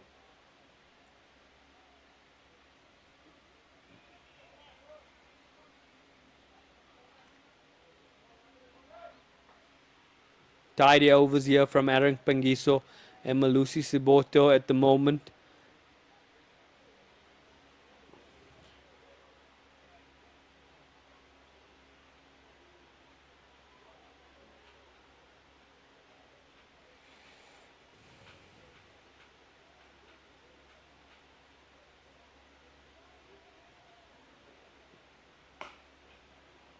Excellent delivery here.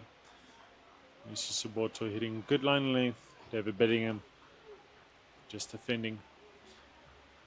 Now, Aubrey, I'm thinking, obviously the scoreboard pressure is there, but with the quality of the cricketers that David Bedingham is and Kyle Verreyn is, if they stay there for a long extended period of time, they will be dangerous. We even saw Muli Siboto being dangerous with the bat. Yeah, I think the longer you're at the crease, the easier it got there. As we see David Bellingham flicks it through the mid-wicket, but only for one. Good fielding from Patrick Botha. Quickly around the ball. But definitely we shouldn't take our eyes off these two batters. We've seen what they do at the international level, and for the WSB Western Province sake, we hope these two stay at the crease will be fruitful. Most definitely. 2 balls remaining. Only 2 runs so far. This one glided gently down to the third man region again by the skipper, Kyle Verheyen. I just feel from the two of them, we want a bit more hard running, putting the fielders under pressure, wanting the bubble, and running the running twos here. I think what we saw from Patrick Botha and Dejan Forrester in their partnership, they put the fielders under pressure, and that gave them the momentum that they were looking for.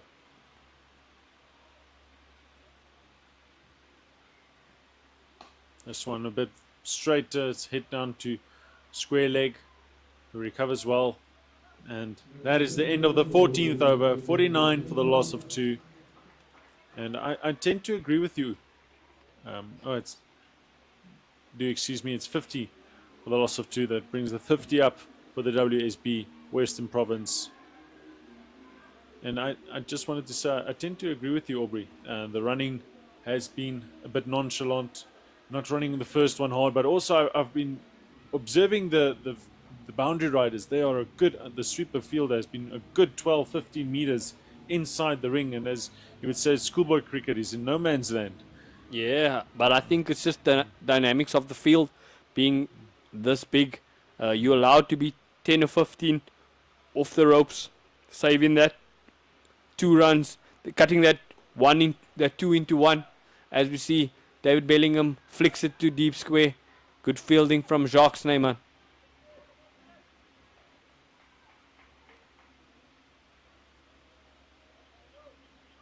They're playing well. They're getting the single options rather easily. I would have just liked to see a bit more pressure on the fielding side.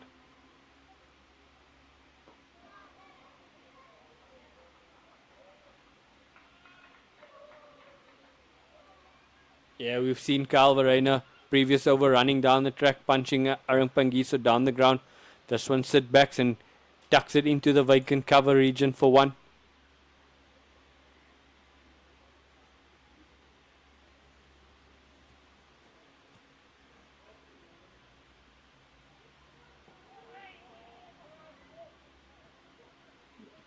Mix up in the middle, but eventually they get through for 1. I just want a bit more intent from the two of them in the middle there, putting the fielders under pressure, allowing the Knights to bowl at them at the moment. I know they're only going to be ones. Oh, that's the 4th time lucky from Arang Pangiso off his own bowling. Eventually catch 1 off his own bowling. And probably high standards as we've seen over the years from Arang Pangiso's fielding. We expect high standards from him.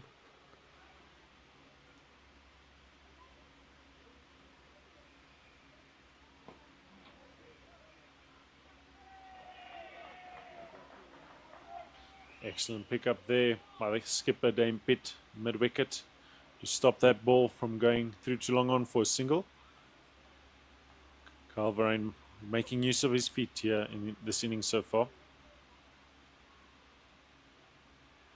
Again, coming down the ground. And this one he pushes down to long off for a single. And that concludes the 15th over. WSB Western Province 54 for the loss of 2. John, I must say the last boundary was just the ball before the end of the power play. It's been 5 overs since the last boundary. By that means the rate that required will jump, because we haven't seen a boundary in 5 overs. It's pushing at 7.4 now, and I think with the lights, once that rate gets to 8, it's going to get quite tricky. So I feel here that the WSB Western Province has to make a play at the moment. They're just going through the motions and idling at 3.6 at the moment.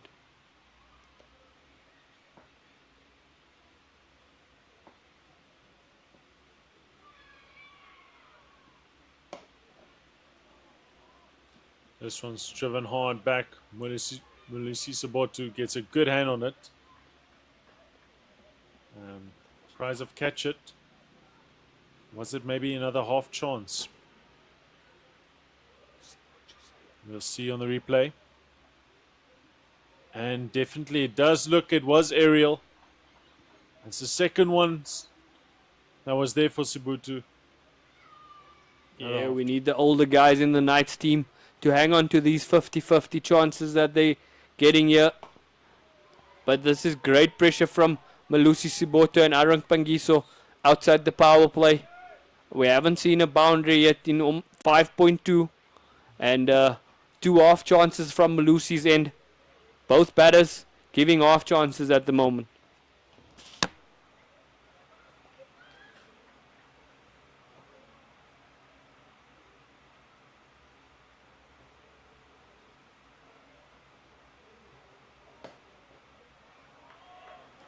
Sibotu doing really well, just hitting his line in length, not allowing the batsman any room or any real plan of attack. You can just at this moment push it back at him to the long mid-on and mid-off region. 2.3 overs bowled from Malusi, and the first sign of a cutter there. First time he's taken pace off the ball.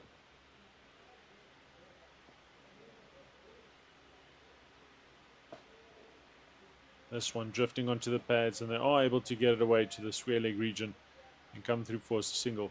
Aubrey, it's, you know, we're asking the question, when do they switch gears? It's always such a difficult thing as a side that's chasing. When do you decide to step on the pedal? But I must say, these two have played enough international games.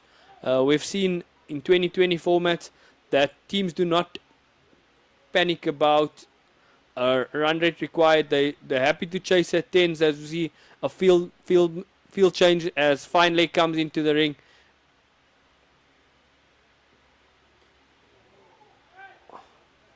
Great over so far from Malusi Siboto. 2.5, 0 for 7 in his 2.5. I think one thing Malusi's done here in his 3 overs, he's had clear plans of what he's looking to do, where to bowl, and the batsmen have to make their yeah, as we just see play. David Benningham not being able to get that ball away, getting a thick inside edge. Mid-on's been pushed onto a long on.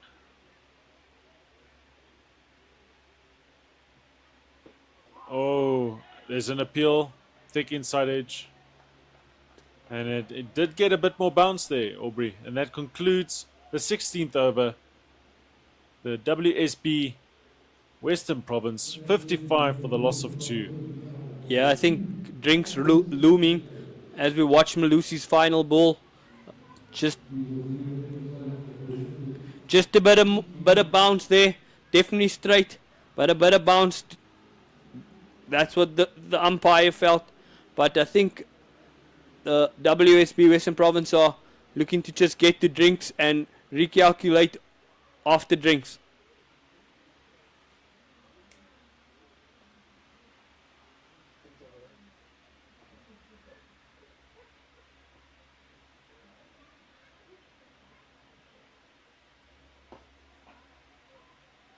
Aaron Pangisu continuing from the Loch Logan end as Calverain hits that one straight to extra cover.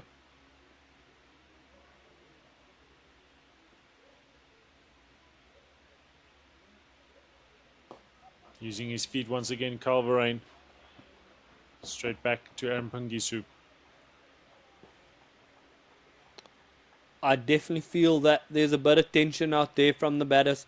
Just looking to put the bowler maybe under pressure is what needed. It's need to be done now, because that run rate's gone to 7.6 as we see. Required there. Needing 257 of 202.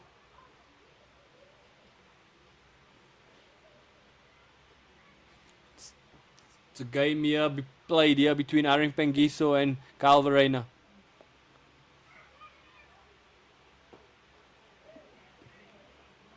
Moving his fielders around, hoping for a shot out of anger from these two batters at the crease at the moment.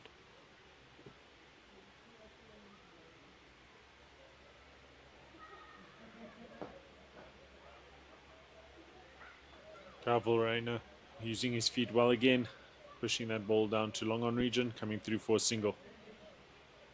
Great over again from Aaron Pangisu, only conceding the 1 run thus far with 2 deliveries remaining.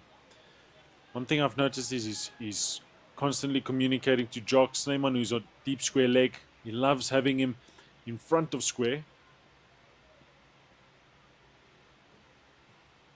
Yeah, I think the Knights are looking for a wicket just before drinks or either just after drinks as you feel pressure's building out there. This one is hit to that deep square leg region, but it's behind square, and Jock Snyman, who's just been moved in front of square, is not able to cut it off. That is a much needed boundary for David Bedingham and for the WSB Western Province. As you see here, Aaron Pangisu bowling a bit faster, but just dragging it down leg a bit. And David Bedingham doing really well to position himself to execute that shot. The first boundary since the end of the power play.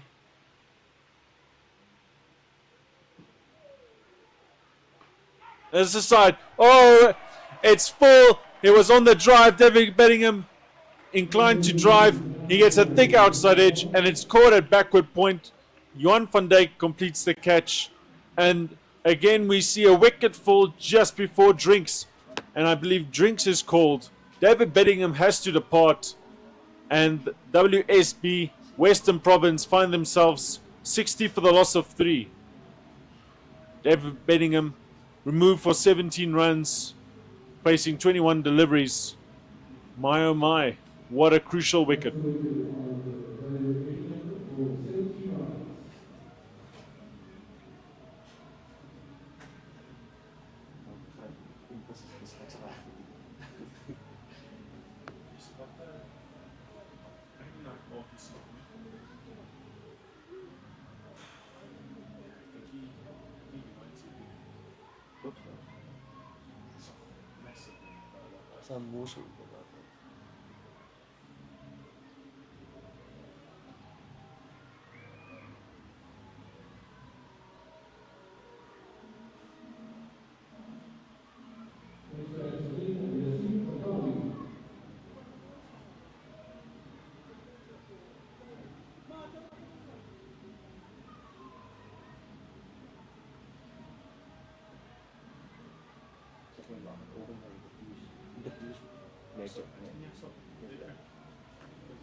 I thought it would be something that he tries to play across and gets ball, but it'll be even.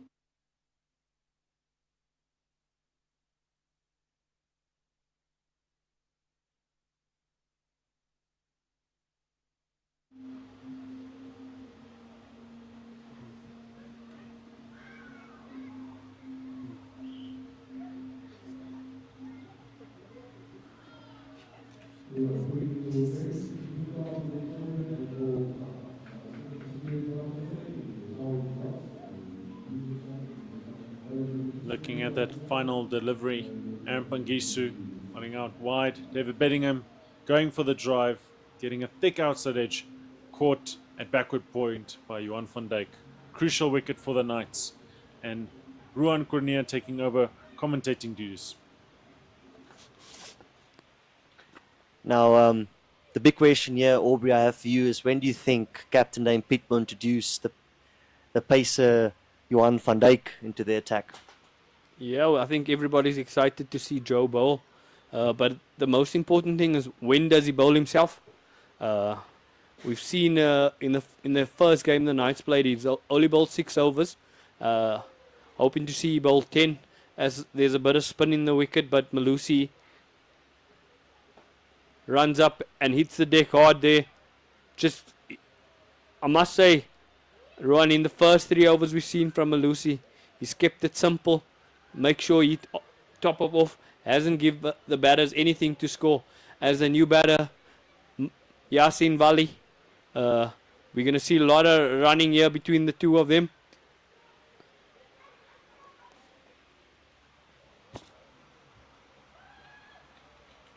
So hopefully Johan van Dijk comes on soon to bowl.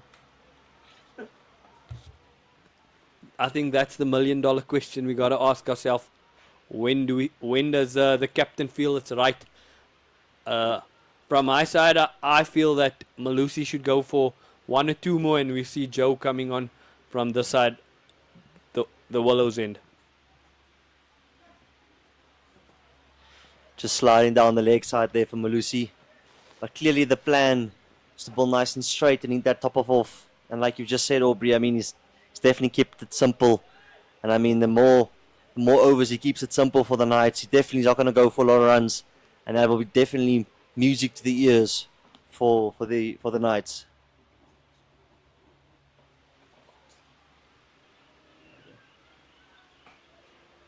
Yeah, Malusi's keeping it nice and simple here. 3.2 naught for 9. Played a lovely hand of 40 runs there in the latter end for the Knights. And he's come out with confidence in his bowling.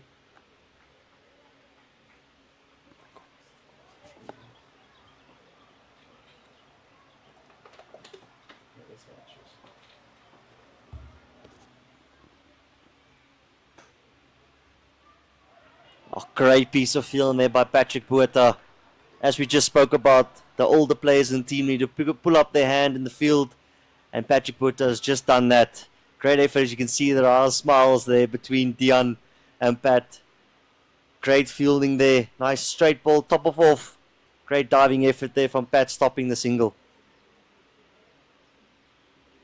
Yeah, I must say, in the first 17 overs of the Knights fielding, they've been disciplined there, haven't given anything really. We've seen the overthrows by the WSB Western Province in their first innings.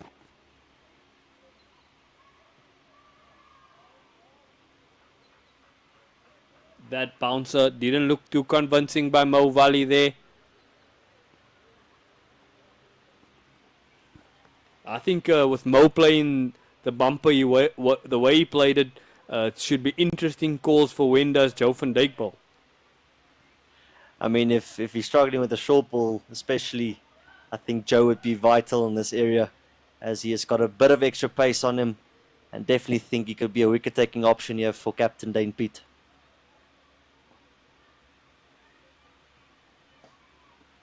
Good duck there by Kyle Verreynne to deep square for the WSB Western Province.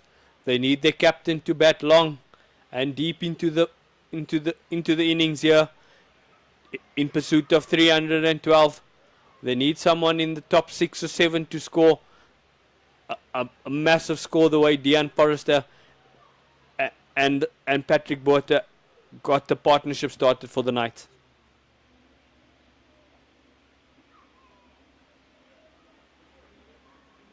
I definitely see the clear plan here from Dane Piet, where Malusi will definitely be the one to bulk down, try and get the run as low as possible, and Aaron Pangiso will be the one to take the wickets.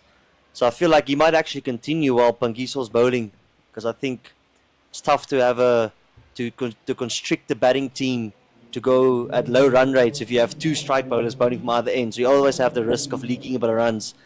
Yeah, as you can see, Pangiso still bowling into the attack, being the strike bowler between the two. As you see the scorecard of the WS Western Province, Valentine Katime 13, Edward Moore 18, all having starts there. Bellingham 17. They needed someone in the top half to get bulk of the runs.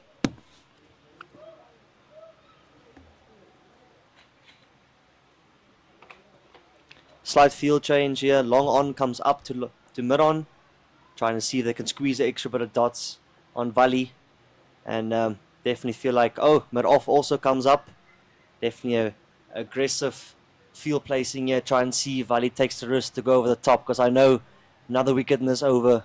Definitely see the Knights in a very favourable position. Yeah, I think with the fielders coming up just creates more dots in the inner ring, wanting the big shot over the head there.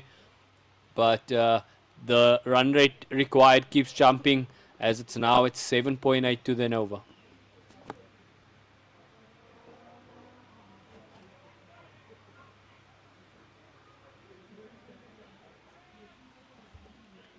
Lovely left arm spin bowling here from Aring Pangiso.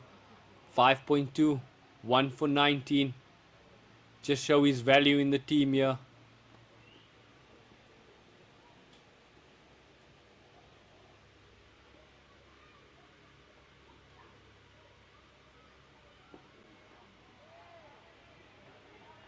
Very well bowled there by Aring Pangiso, keeping it nice and simple as well.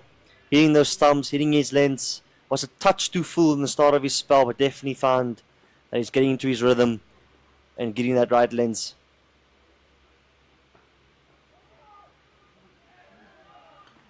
That's great movement there from Johan van Dijk at backward point, allowing doubt in the batsman's mind there, turning down the one.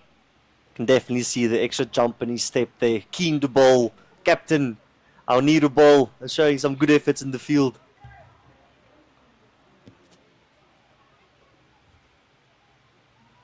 Yeah, I think everybody's looking forward to see Joe bowl tonight. A lot of big talk about Johan van Dijk's bowling. So it will be interesting to see when the captain gives him the ball in hand.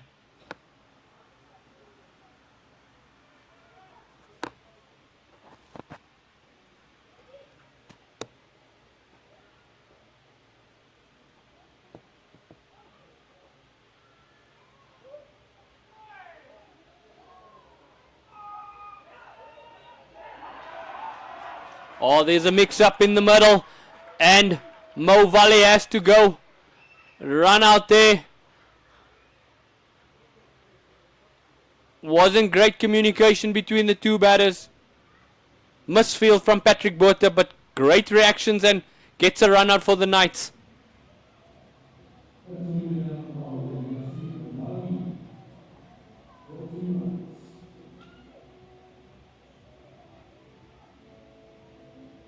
Excellent feeling there by Patrick Botha. Once again, picking up his hand, showing his good intent in the field. I mean, runouts is an absolute steal for the Knights here, and defending the score of 312 runs.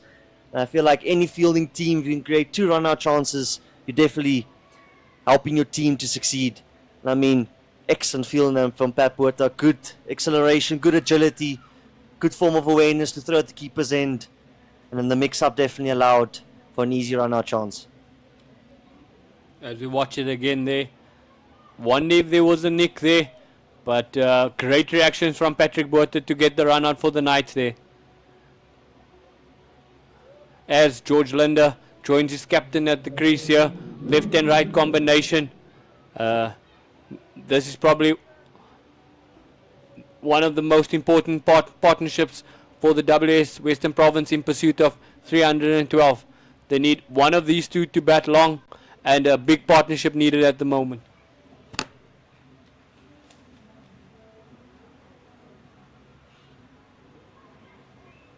And Malusi Saboto into the attack from the Willows end. Definitely feel like the Knights would favour George Linder to be in this early. I think he's been a very destructive player at the later end of the game, being able to hit the ball a long way. But can he challenge himself to bat long, bat till the end, play a majority innings here and try and get the WSB province to a good position at the end?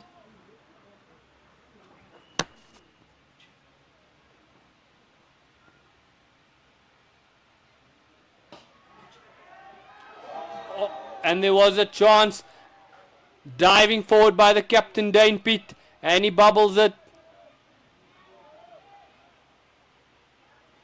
We spoke about the Knights' fielding being great tonight, as the ball flies to the captain and he dives forward. As we watch it again here,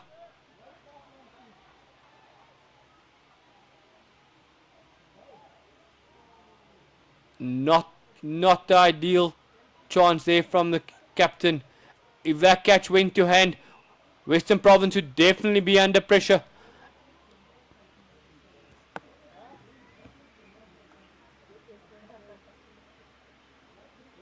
Seems like Dame Pitt might have hurt himself trying to dive forward there. Looks like his left shoulder, but it looks all good. I think Lolly or Saboto definitely felt like he was in it for another wicket. Would have been vital for the Knights, but so not to be.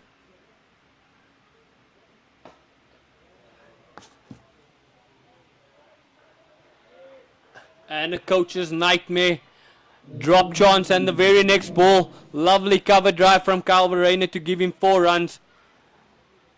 I think from a captain's point of view, he's just got to rekindle and make sure that he's ready for the next one to come his way. But lovely batting there from Calverena.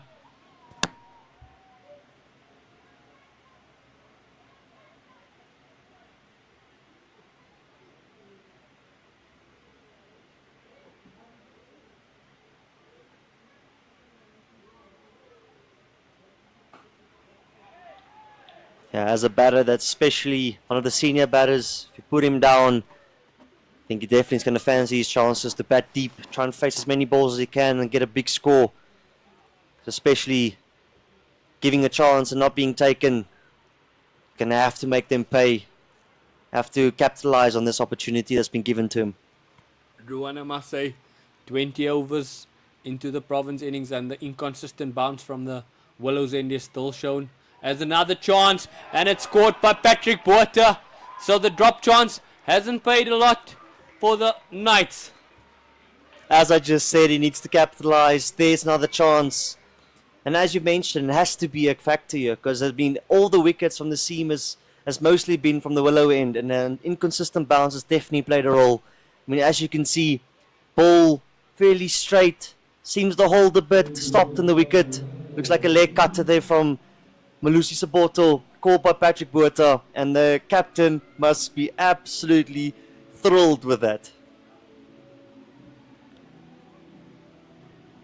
As the Western Province find themselves at 69 for 5 in a heap of trouble here in pursuit of 312 with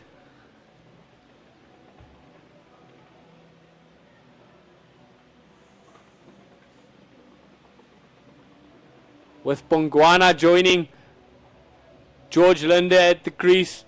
Both of them haven't faced the ball. Wickets up and down here. It's going to be interesting to see what's going to be the chat out there as we watch Carl's wicket again.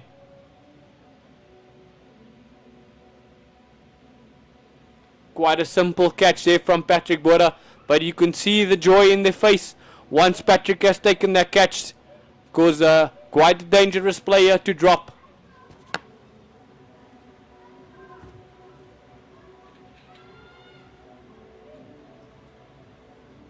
I think one of the worst nightmares as a fielder is, especially if you drop a captain and he makes you pay, but fortunately not so. I think he's definitely very happy that the ball after the boundary, he got dismissed. Mpongwana at the crease, 2 new batters batting 69 for 5 after 19.4 overs, run rate at 3.51. The Knights would definitely be up and about. I feel like Lolly or Saboto's definitely been a very key role to this situation. Been building a lot of pressure. 4 overs for only 16 runs and 1 wicket. Has to be applauded that he's bowled exceptional tonight so far.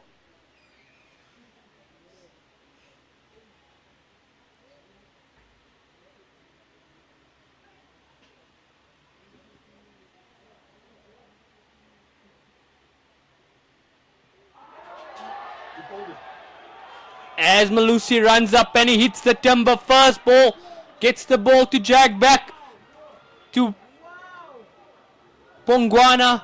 Hasn't troubled the scoreboard this evening. Hitting the off stump. Great bowling from Malusi Saboto on a hat trick.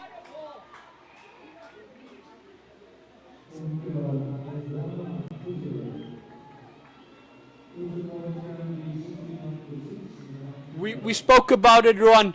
The inconsistent bounce from the Willows end as shown again there. that one maybe just skidding on, and that's why Pongwana was late at it. Definitely feel like there's a lot more movement from this end. I think the seamers are licking their lips to have a chance to bowl from the Willows end. And I think it's an excellent decision from Dame Piet to keep Malusi Saboto on and into the attack. I mean, 2 overs, 16 runs, 4.5 overs. It's exceptional work this. I definitely feel like the Knights are on the upper hand here. And I think it's definitely into consideration to think about the bonus point. The Knights need to constrict the... It's a great ball that from Malusi Saboto. But need to restrict the WSB Western Province side to 248 to get this bonus point. And I feel like the Knights are definitely favouring that. But again, cricket's a very funny game. Anything can happen. So there's definitely jobs not done. Yeah, it's going to be interesting to think. Where do you think Malusi is going to look to fire here on the hat-trick ball? If he misses the stumps, I'll be very surprised. Yeah, as we've seen, he's getting the ball just to tail a bit in. Will be interesting to see if he's not going to look to eat the timbers once again. I'm willing to bet on it if he misses the stumps. But I must say, really good spell of bowling from Malusi Saboto here. 4.52 for 16 as he's running in on a hat-trick. The new batsman, Onke.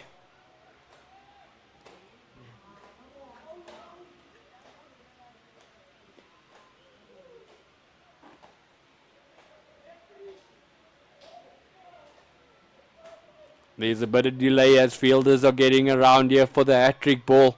Short covers coming really close to catching it short mid-wicket as Malusi runs in. Oh, it's a play and it's just bounced short of Dom Hendricks at short mid-wicket. Great bowling from Malusi Saboto. 5 overs, 2 for 16. As you see the comparison stage, the Knights were 89 for 4. And WSB Western Province are 69 for 6.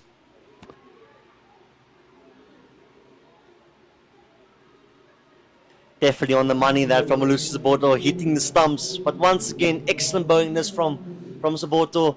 And I guess you can see a change of bowling as soon as the left-hand batter comes into bat. Dame Piet, the captain's on to bowl to George Linder. One thing the captain has done here today is the matchups here. When the right-handers were in, the left-arm spin was in. Now that they feel George Linder's a threat, the ball spinning away from the bat. Good tactics to have from the Knights there, left and right. It's always important to let the ball spin away from the bat.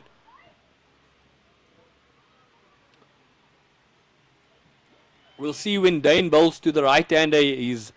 He's developed to bowl the Karen ball now. How often will he bowl it to the right-handers? Great start that from Dame Piet. And yes, definitely, as we saw in the T20, SA T20 game we played with the Karen ball taking a wicket. Definitely feel like it's got a lot more variations. But again, I think keeping it simple. Oh, great hand by Lesego at short cover, saving 2 runs there. The Knights fielding, besides the 1 chance from the captain, has been really high standards.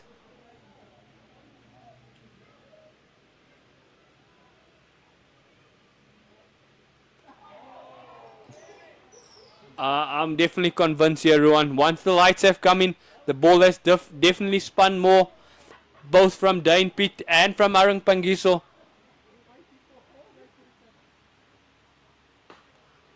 As Dane Piet drops it short, quickly onto the back foot from George Linder, smacks it over the mid-wicket for 1 bounce 4. Yeah, I think it's going to be crucial for Dame Piet just to keep it nice and simple. Hit his straps. I mean, as soon as he's given a short ball to George Linder, he's pounced on that. And I mean, he's definitely ready for balls like that to put away.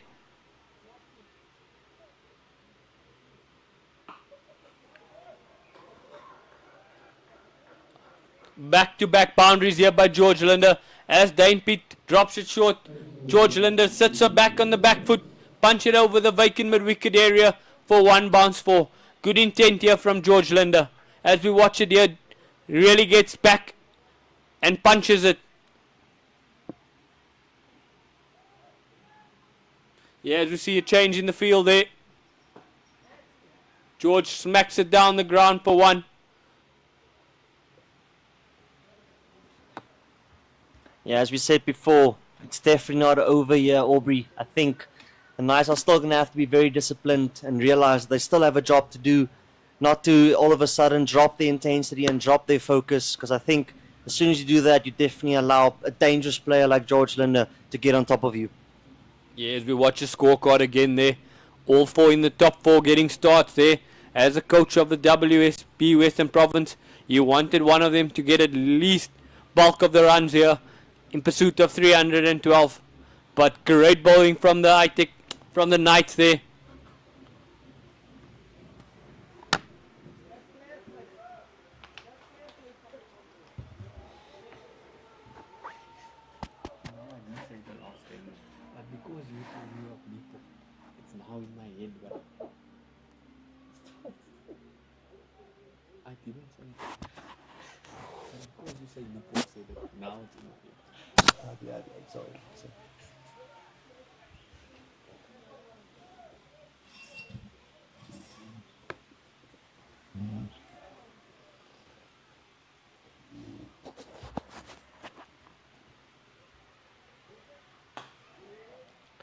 As Malusi comes in for his 6th over from the Willows end.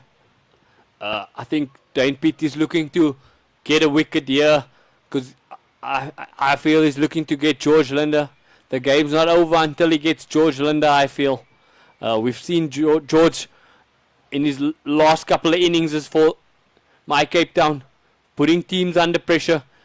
George is still a well capable batter. He has enough first class hundreds under the belt there to think this game's not yet over. But Rowan, once again, like I told you in the previous over of Malusi, it's quite tricky from the Willows end, and we've seen again here how hard it is to get the ball off the square. I definitely feel like if I was captain and Dane Pitt's perspective, I would bowl all my seamers from the Willows end, because as soon as you allow a spinner to bowl from this end, just felt like it was a bit easier. But as soon as your seamers who attack the stumps is on from this end, you're definitely in the winning seat. As he tucks that away onto his legs, Dane Pitt giving chase. Easy 2 runs for George Linder. But once again, definitely the Willows end has been more tricky for the batters to face the seamers. Yeah, I think the guys upstairs here are calling for Joe van Dijk from the side. It's been 21 overs and we want to see the gas man bowling to the all-rounders here.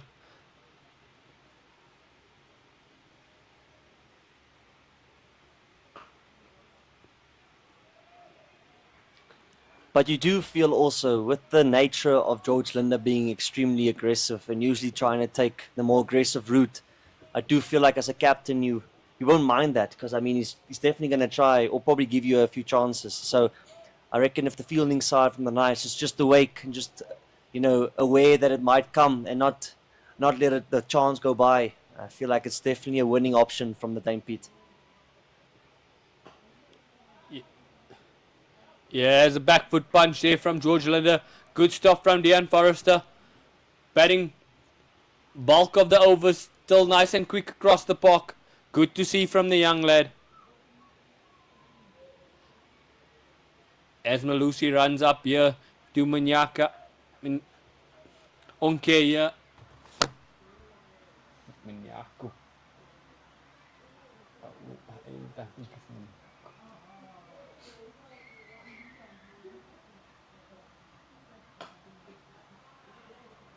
Very well bowled that to Nyaku. I think definitely Lollies or Sabotos have a very clear plan so far, and it's definitely worked. Keeping it simple, hitting a top of off stump, and very, very well bowled so far. I think Dane Pitt could be extremely proud and happy with his performance so far. Yeah, I think the 2 older guys in the team, Aaron Pangiso and Malusi Siboto, that overs are really good momentum for the Knights. 12 overs between the 2 of them, only going at 19 runs each, at run rate of 3.1, which is in this format a dream to have. as the skipper runs in again. It's going to be interesting to see where George is going to find his boundary now with the guy dropping back. There is still a big cow region open, but I feel like Pete needs to be spot on. Oh. And we see the reverse sweep come out from George Linder. He's definitely looking to take the likes to the skipper of the left of the off spinner here. Great reverse sweep there from George Linder as we watch it again here.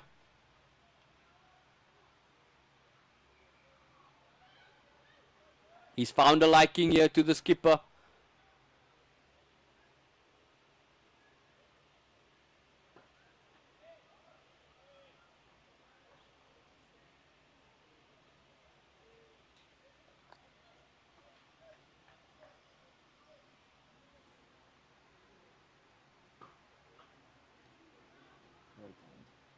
Great hand there by the substitute, Seth.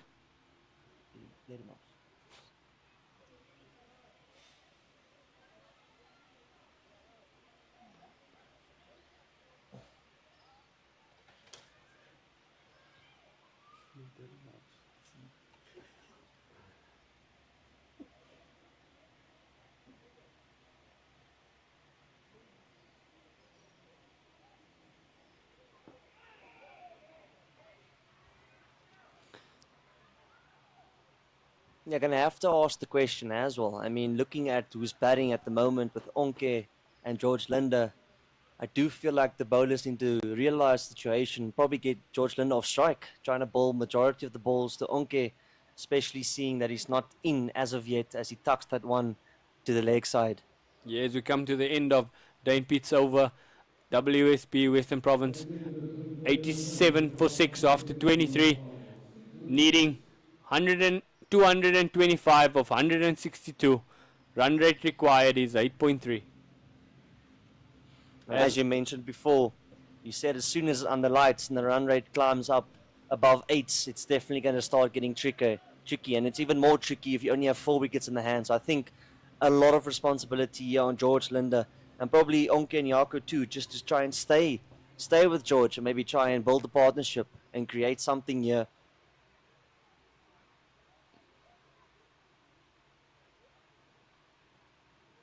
Malusi runs in for his 7th over, only conceding 19 runs, but the most important thing on those 19 runs is the 2 wickets he has next to his name.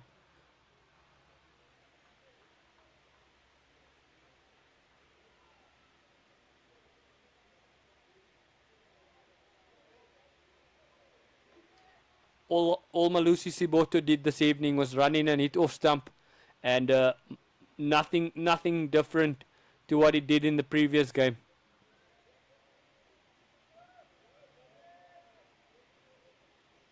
Must be a very luxurious thing to have as a captain, as you know your bowler will only bowl one thing. I mean, the only time that might change is when the batter comes at him and maybe hits him off his length. But from a coaching and captain's perspective, if you have a bowler hitting one length and the top of off length, you're very happy if he hits you off that length and try and, instead of, majority of the seamers trying to do different things or trying to change his plan. But Malusi Siboto's definition is just keeping it simple, doing the same thing over and over.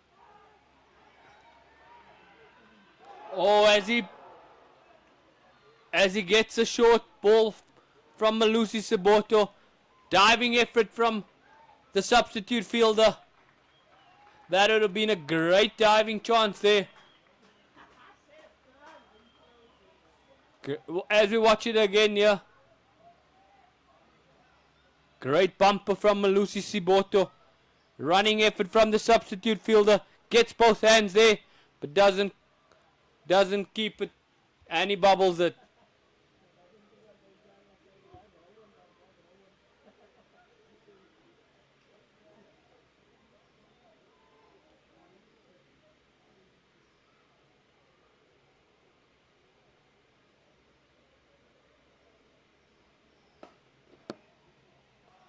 Oh, just as I mentioned to you in the previous time, we had a drop chance. The very next ball nearly goes for 4. Great athletics athletic but from Dean Forrester there, saving the boundary.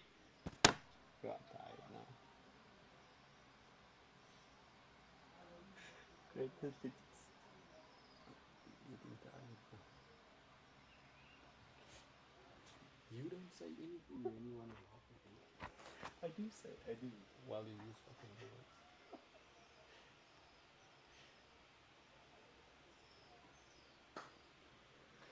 Very well bowled that from Malusi. Again, stock standard, hitting that off stump line. Definitely feel like Malusi Saboto's done a great job here for the Knights, creating chances. The only thing he's been doing so far is keeping it simple, hitting that same line with the odd bumper. Very well done this. I think Dame Piet will be extremely proud and satisfied with his performance so far.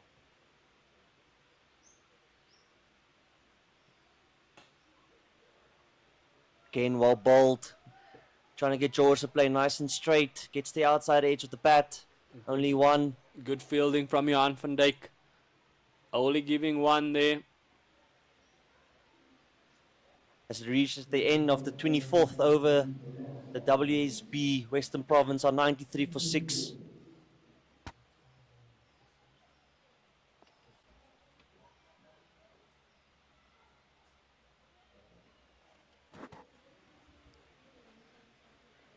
Yeah, as the captain comes in for his third over here, 2 for 15. He wants to get that run rate per over down there from himself. He knows George is going to look to put him under pressure here.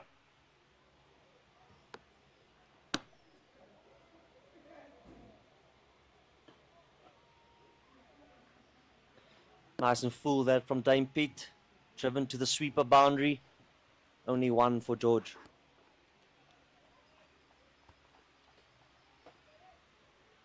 Definitely feel like it's not long before we see Joe van Dijk into the attack.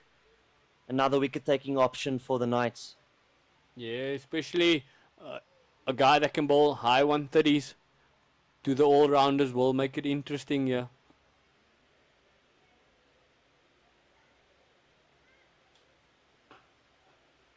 I think that's the first variation we've seen from Dane Pitt there.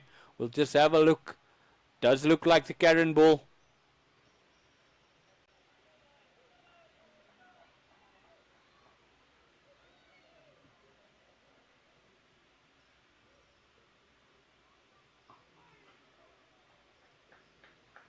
Very well bowled there. Probably thought that George Linder might pick that one up again to Cal, but on a touch fuller side onto the stumps, cut to the sweeper boundary.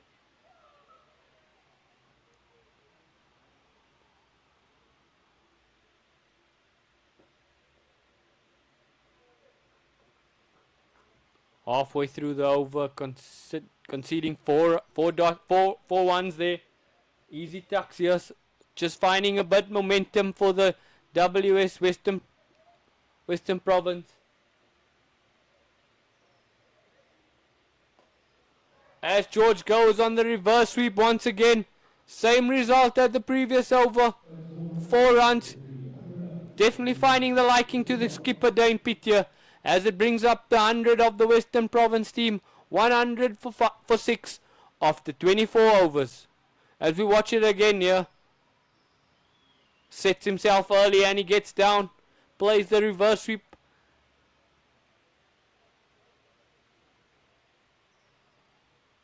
Another field change here. It seems to be like a deep point, almost third man region. Just trying to restrict George Linder from playing that reverse sweep.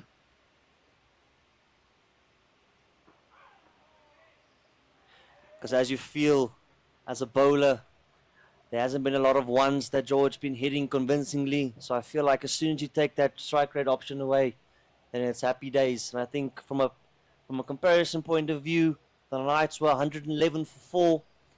And the WSB Western Province 102 for 6. So just the 2 wickets extra for the Western Province. So the game's definitely not done. It's definitely still up for grabs here. If one batter from the Western Province can stick and face a lot of balls, it's definitely up for grabs. Yeah, as we see Malusi going for his 8th over. This is a big effort from Malusi Siboto. 8 overs on the trot here. they probably feel he's created chances, and that's why the skipper hasn't taken him off yet.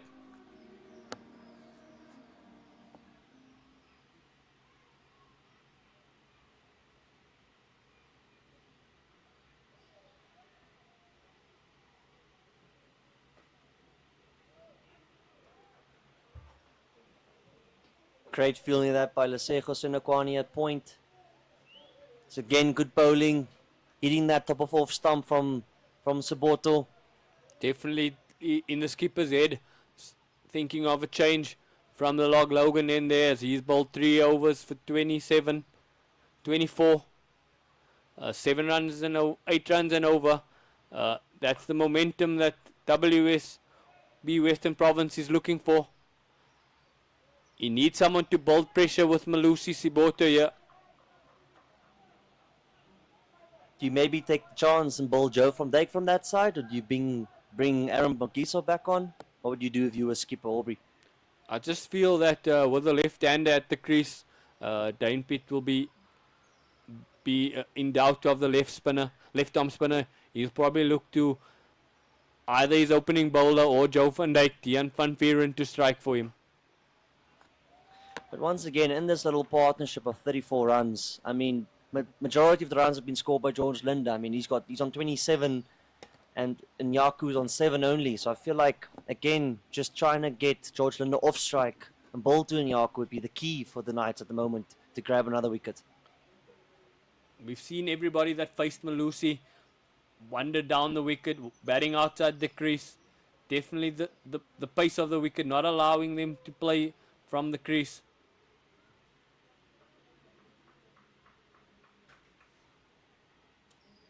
But again, I think what Nyaku's done very well is he's gotten off strike. He's not faced a lot of dot balls. I mean, he's got 8 of 11.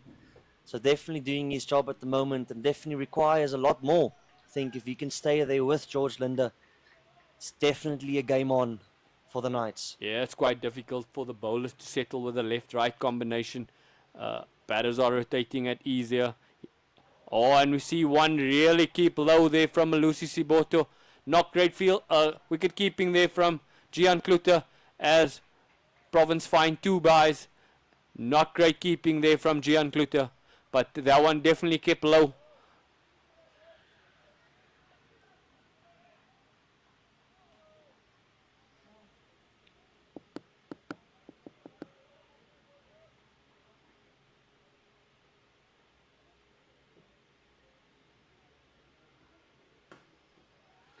Yeah, and the run rate for majority of this inning so far was definitely 3.4, 3.5, and all of a sudden with George Linder at the crease, it's crept up to 4.08. So definitely think that this would be a vital wicket for the Knights to get. As the 26th over is completed, the WSB Western Province are 106 for 6. Yeah, as the skipper's 3 overs has gone for 24. That has kept the run rate at 4.1 from 3.5, which you were batting for majority of the innings, as you mentioned there, Ruan. As Dane continues in his 4th over to the right-hander, probably feels he wants to bowl majority of this over to the right-hander. I do think I personally feel it's a good decision he's made. I think the matchup really is there. It's just the case of, applying yourself and getting that right length, because he's definitely have a job to do. Oh, there was a stumping chance as Gian Kluter misses it. Definitely the Karen ball that Onke runs past as we watch it again.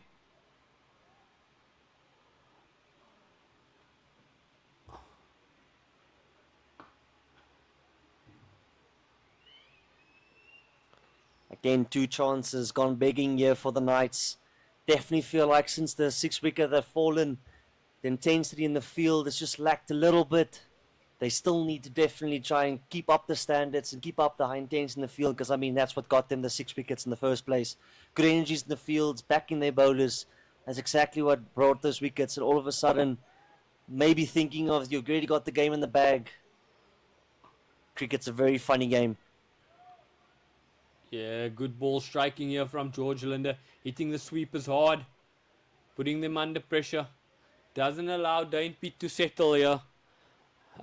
I just wonder how costly is that stumping chance going to be of the first ball of Dane Pitt.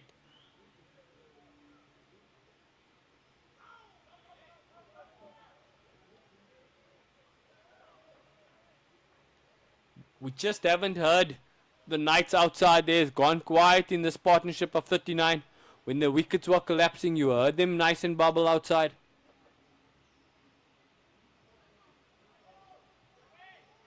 Yeah, I definitely feel like from a fielding perspective, you still need to encourage the bowlers, still need to be lively. I mean, it's a cricket game after all. There's 300 balls to be played, and every single ball needs to have the same value.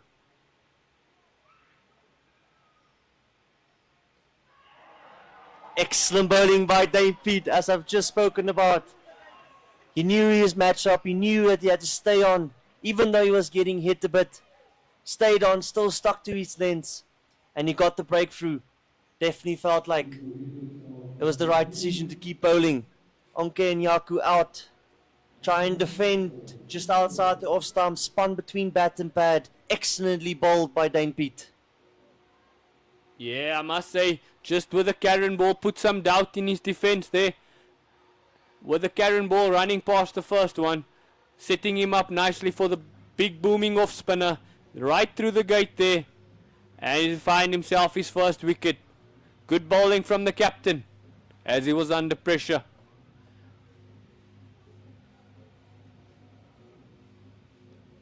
With that wicket falling there, it's going to bring to the crease Kyle Simmons, another left-hander.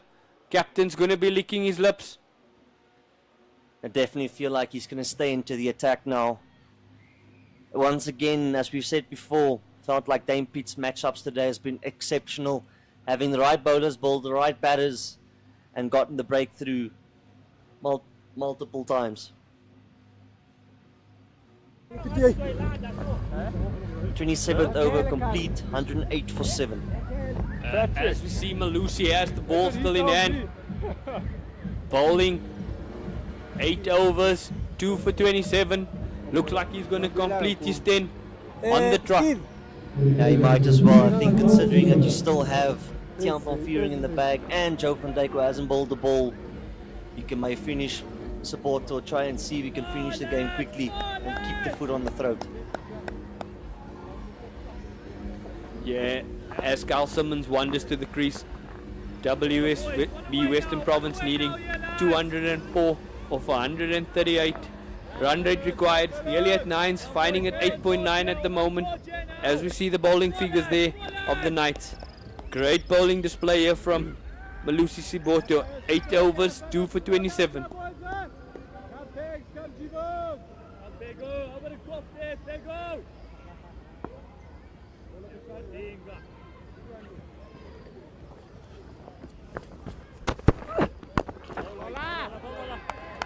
Great start from Siboto. Once again, the definition of hitting that off-stump line. It's been exceptional bowling so far from Siboto, and just shows that if you show good discipline and stay within your game plan, it can definitely go your way. I mean, he's created multiple chances, already has 2 wickets in the bag. He's bowled really, really well tonight for the Knights.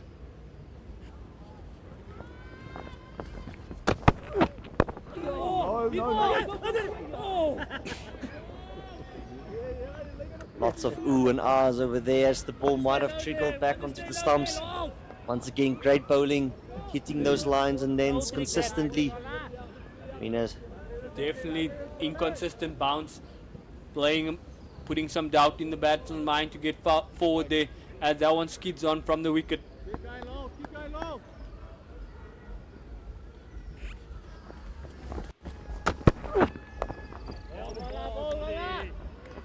Again, bowling it into the channel, guided down to third man. Just shows that if you keep it simple, if you keep doing what you're doing, keep staying in your game plan, the captain will be extremely satisfied. As soon as you can hit both sides of the wicket, it becomes extremely difficult. But the definition of Siboto tonight has just been bowling the same lengths the whole night. 9 overs, almost on the trot, and it's paid dividends. Yeah, I still feel for the new guy. I would want to slip in there just to attack more with the inconsistent bounce there. As Carl Simmons plays at it, plays and miss. I think Malusi's earned a slip there with the way he's bowled tonight. What fielder would you take out to put in that slip position? I think the line is bowling rather have a slip than a mid wicket as we see Malusi runs in here. Come on, boys. One more year. Getting the ball to straighten still. Lovely to see that from Malusi. Catch it, Pigo. Oh. The edge found, running down to a vacant third man. Would like to see that slip there, Ruan. Haven't seen enough play from Carl Simmons to not have a slip or a gully in. Do you think that decision's up to Saboto, or do you think Dane needs to take initiative and maybe put in that extra slip there, or even the keeper making that call? Yeah, I think from the leadership you want a slip there. Lucy should ask for a slip.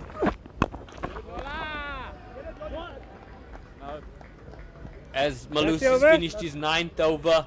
9, 2 for 29. Lovely display bowling here. As we think the skipper Dane Pitt will continue with 2 left-handers at the crease. 28 overs gone, 110 for 7. Current run rate just dropping below 4s again. Do feel like someone needs to stay here with George Linder. Someone needs to just face a couple of balls, get off strike. Maybe let the man have a go. But it's very difficult at the moment. There's 7 wickets fallen already. 202 runs still required. It's a massive ask this as well from George Linder to maybe try and get this team over the line. Right. Yeah, I think clear plans from the skipper should be start with a strike. False a big shot from him.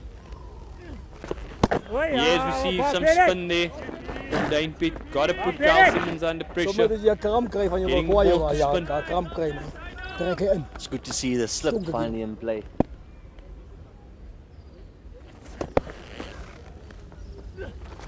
Catch it! As Carl Simmons hit it down the ground, gets to not great fielding there by Lesego Senekwane.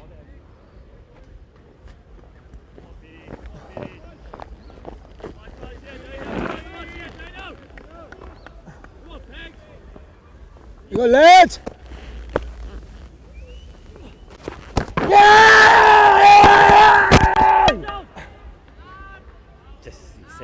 What's happening around the wicket there? Hard to believe how that ball missed the stumps.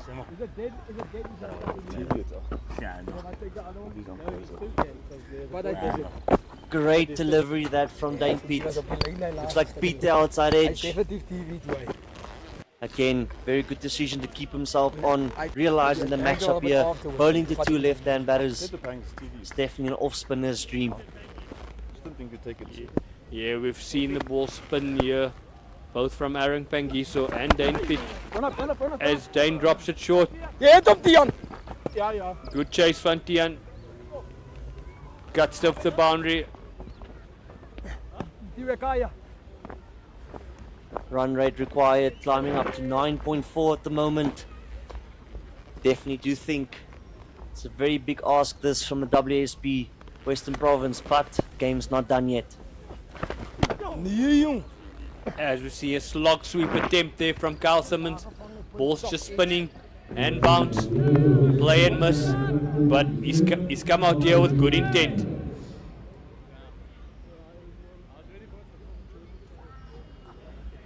As we see Malusi going to finish his 10 overs on the trot.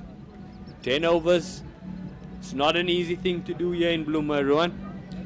Definitely feel like, especially on the flatter wickets, it's not even possible to bowl 6 overs on the trot. But I think Saboto today has definitely found an inconsistent bounce from this end.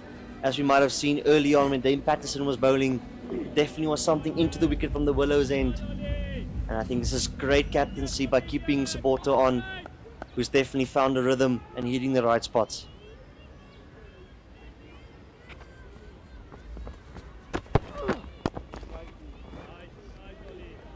I mean, not a great deal of pace at all. It's literally just line and lengths, hitting your lines, nice and simple. Yeah, I don't think Malusi's give anything really short and wide besides the bumper that was put down off chance there by the subfielder. But everything in this 9.1 was at the stumps. Really looking to hit the timber and hasn't give Province anything to put away. Hits it over mid on. Pity gives chase, only 2 runs. Once again, you would feel, well, that's a chance created again. And again, it's doing the same thing over and over and over. Yeah, I think the captain thought he was involved in a caught one end specky there, not moving as quick as he used to in his days. But great bowling here from Malusi Siboto.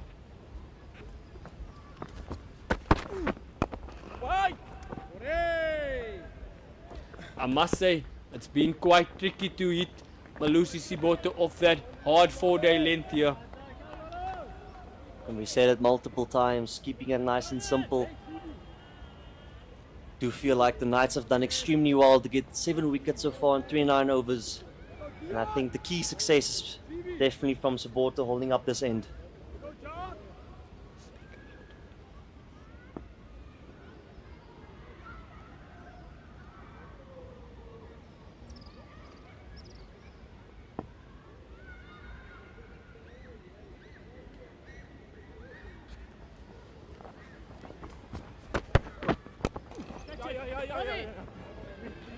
As George Linder give a flick through mid wicket, chases on here by the skipper as he rolls it in just before the ropes, as they find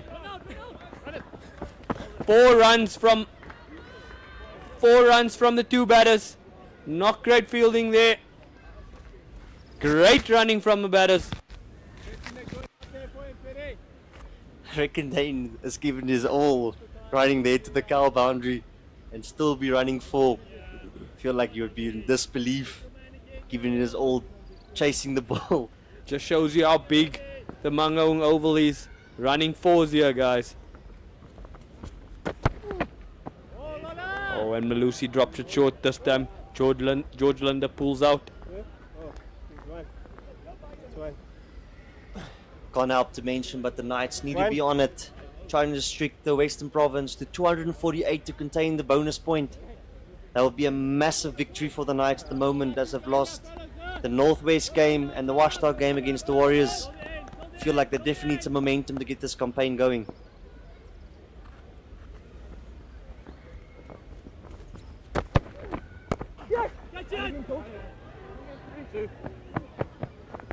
Bowled into the wicket.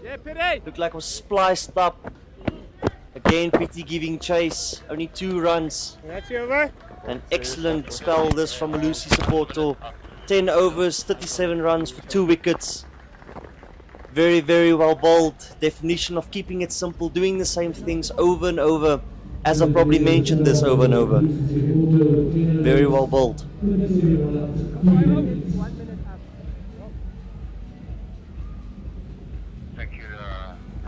122 for 7 after 30 overs. Run rate just climbed above again, 4.07.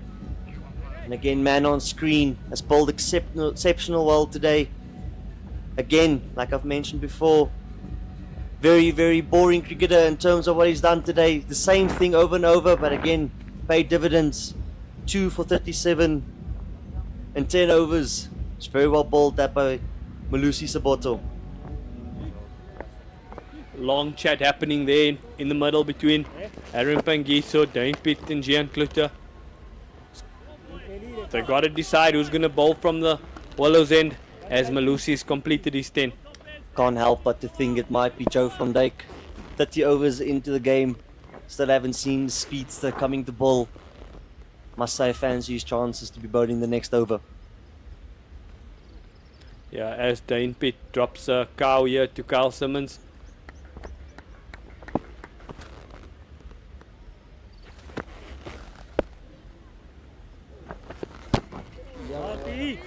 Very well bowled that by Dane Pitt. Can definitely see there's some purchasing to the wicket. Ball's definitely spinning under the lights. Awesome, Very Pity, well awesome bowled this boy. by Dane. As Kyle hit it down the ground for 1. I just feel there's been a couple of dots here to Kyle Simmons, putting him under pressure. He should just rotate the strike and stick it out to George. George just put the bowlers under pressure. Go Pyro. Definitely feel like with that mid-on up and that deep third man out for that reverse sweep, that as soon as PT makes the mistake short, he's going to look to pounce on him. But once again, the most dangerous dismissal is premeditation. So if you find yourself playing a shot when it's not there, it's definitely a risk at the moment. And if I feel like if WSB Province loses George Linder's wicket, it's definitely going to be game over. And see another change in the field as square leg comes up and mid wicket drops to deep mid wicket there. No. George looking to muscle the ball down the ground. We early on in his innings, it was just timing. Now he's looking to muscle the ball and losing his shape there. Here you go, lads.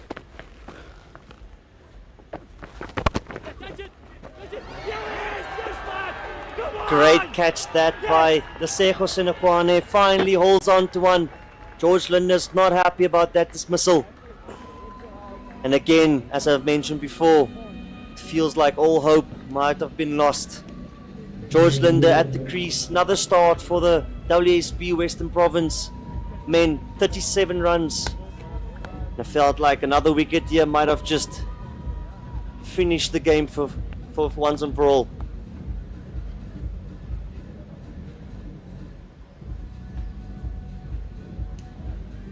Great catch up by Lesego Senekwane. Good bowling from Piet. Again, great decision to keep himself on. 37 or 40 balls, definitely felt like he was the danger man. And again, realizing that the matchups need to be good. And I'm joined here in the commentary box by John Halmer. Thank you, Ruan. The big wicket of George Linder falling for 37 runs. And yes, WSB Western Province standing on 23 for the loss of 8. And the chances are looking grim at this point, Ruan. Can't help to but just applaud the Knights bowling tonight. I mean, having to score 312 all down, or 311, mostly all down to Deon Forrester, having a brilliant knock there, 111. The WSB Province, Mano would definitely be a bit disappointed about their batting effort today. I mean, looking at their top order, a lot of starts, to lose their wickets after getting a start, I feel like you can be quite disappointed with your efforts. Definitely a lot of starts for the WSB Western Province batsmen. However, no one moving on, and a couple of soft dismissals. It was really costly for them. As Dame Patterson makes his way to the middle. He was lethal with the ball up front. First ball removing Jock Snyman. And Western Province would be wanting the same with the bat here, hoping for a miracle.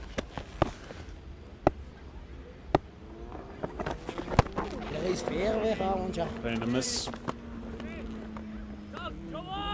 Great over that from Dame Pete again. 123 for 8 after 31 overs. It's been exceptional bowling tonight by the Knights. Really can display, or has been displayed, the discipline they've shown. And as we've mentioned it, Johan van Dijk finally into the attack. The speedster come to clean up here and seal the deal for the Knights. And definitely they'll be keen to get the WSB Province team under 248 runs to acquire that bonus point. I think Molisi Saboto just emphasized a very clear point that you teach from a young age, in that it's not all about sheer pace, it's not all about the finesse, but just hitting line and length. And he did that tonight, and he was able to create frustration, and frustration leading to chances, and the chances went to hand. So as you look there, you know, he was really bowling well today, and it's been a really good team effort from the Knights, well deserving. Incredible effort with the bat, as we see Johan van Dijk coming to the attack.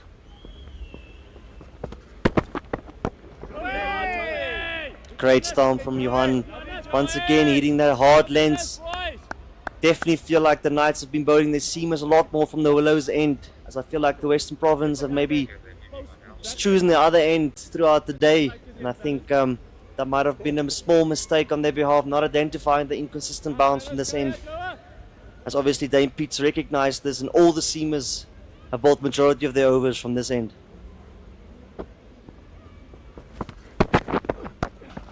And it's short and it's pulled hard in front of square, and that's an excellent shot for 4 runs. Carl Simmons well able with the bat, and that's an excellent shot by him.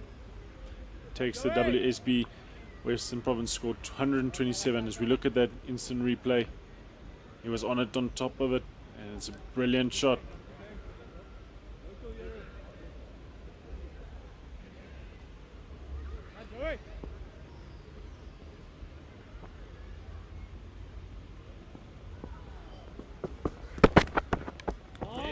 This ball from Johan van Dijk just moving away from Carl Simmons. Some late movement. Yeah, I think it's undeniable that there's definitely been a lot more movement from this end. An excellent captaincy to bowl. Most of your seamers overs from this end, getting the chances, getting the opportunities. And especially Johan van Dijk only bowling in the 31st over. Must applaud again that Melissa Botha did a great job today with the ball.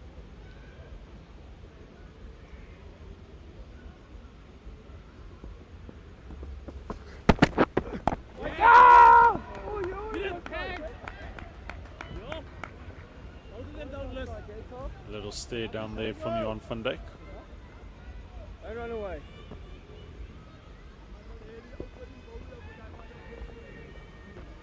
Always love to see a seamer backing himself, having a bit of attitude. I mean, I definitely would have a lot more attitude if I could bowl 140, so I think any seamer that can bowl that pace, if you don't have that aggression in you, I don't understand why you wouldn't have it.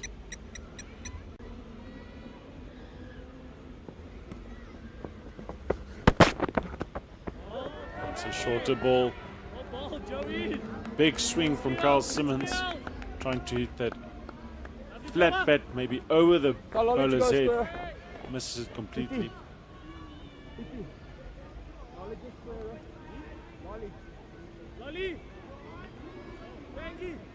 Just feel as if there's a little competition between these two at the moment, as we have a look at that replay.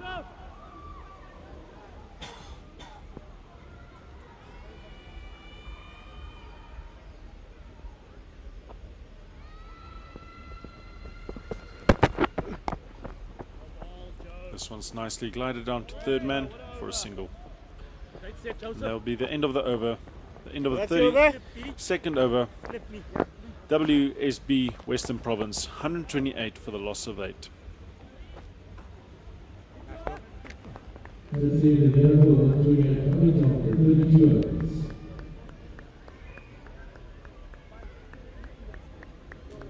Ron, you mentioned earlier what this victory would mean for the Knights, especially if they can pick up the bonus point, which looks well achievable at this point, just to get their campaign started, getting that first win. And definitely, because I mean, Western Province is the defending champion, so to beat them by a bonus point at home, especially considering that the Knights have struggled a little bit at home, it's definitely up signs for the campaign, and definitely give the team morale a massive boost going into the campaign further on. As rocks back and hitting it over mid-on, it's going to bounce away, it's going to be recovered and brought in 2 runs. It's normally nice, it's just the rain I'm guessing. Now John, knowing that you batted mostly at number 10 and number 11, what would your game plan be today to win the game for WSB Province? I would do exactly that. He's pummeled that down long on. That's a massive hit, advancing down the ground. Carl Simmons makes full use of his feet, and it's an excellent shot for maximum. You're abusing your light. He's not lighting, but that's exactly what I would do, Ron. That's a great response. it was done. It took you one, Excellent one, move one, of the no, feet. that's how he played well. And what a beautiful shot here late in the day. Yeah, he did. Same with. So it was 50 or 60. No, I think it's, on a serious note, I think it's a moment where you can express yourself. On 96. I think especially with 8 down, I mean having a bit of freedom, just trying to hit as much as Next in possible. Yeah. So definitely feel like if you try and just rotate strike for more or less 17 overs with only 2 wickets in hand can be very tough. As we see this one drift wide. And I was actually thinking in that previous over with Johan van Dijk, at this moment he's got nothing he can win at this point. He's only to lose. You can have tail enders just slashing at you. As this one is wide again, it's hit over extra cover. Mid off is coming, long off is coming around. Together that as they come through for 2. You know, as a speedster as Johan van Dijk is used to opening the bowling, coming in at this end, asked to finish the job. You've got tail enders who have the license to express themselves, and it can be very frustrating. Stepping across this slime, going deep square leg, and it's gone all the way. It's an exceptional shot from Kyle Simmons. Beautiful for another maximum in this over. His score moves to 27 off 20.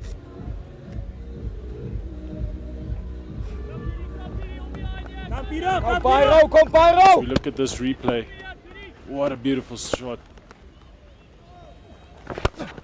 Getting it down the ground hard again. Long off has to work hard and is not going to cut it off, and that's another boundary. Kyle Simmons taking the onslaught to the Knights.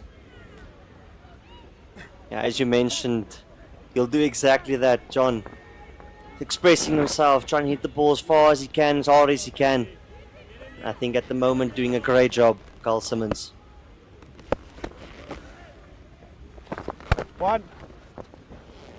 And taking a single off the last delivery. Relax, Jan. Just to go back to my previous point, you know, I was very big on my personal stats, and I did not like it if a tail order gentleman hits me around the ground. But it was exceptional hitting that last over from Kyle Simmons as we go into the drinks break.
I think if you look at that summary over there, once again applauding the Knights for only bowling 4 extras, and I can't remember one of them being a no ball.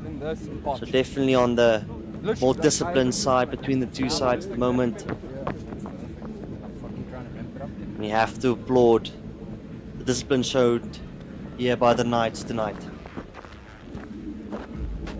Yeah, as Johan van Dijk gets ready to bowl again from the Willows end, conceding 5 runs in his first over.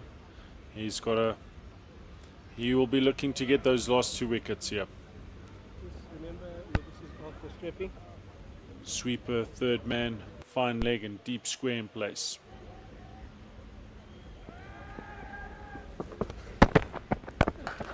It's hit hard to the sweeper region.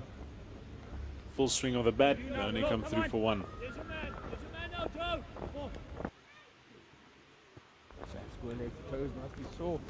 Kyle Simmons is definitely striking them well. Ron. Do feel like Joe van Dijk would fancy himself picking up these 2 wickets. As I think if he bowls a bit on the fuller side, hitting those stumps, will always be coming to play, because I feel like none of the wickets today has really been off the back of a length, shorter lengths. So I think as soon as Joe finds his fuller lengths, I think the game will be over real soon. And this is the man he wants to bowl to, Dame Patterson. Only been there for 1 delivery.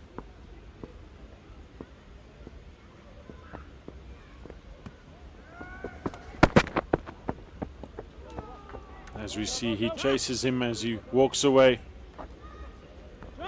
Small grin there on Johan van Dijk's face.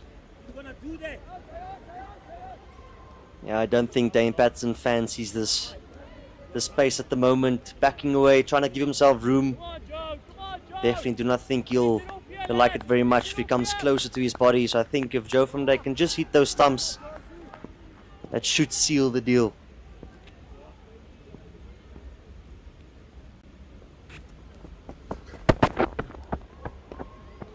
Dame Patterson stepping away once again, trying to hit it over Johan van Dijk's.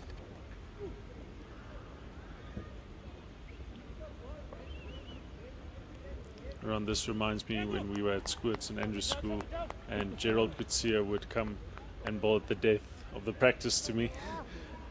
Not a lot of fun. Well, looking at what you would have done the previous over, I think you were fans to yourself, smacking him straight over his head. I still lost a toenail because of him. Edge and 1 hand take by Jiang Kluter behind the wickets. That was a good grab there, and Dane Patterson has to depart. WSB Western Province now 151 for 9.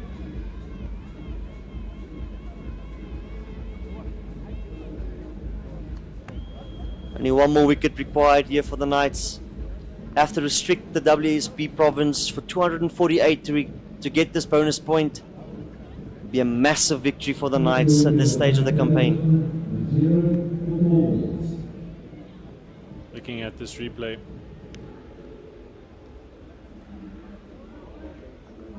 what a grab by Jiang Kluter,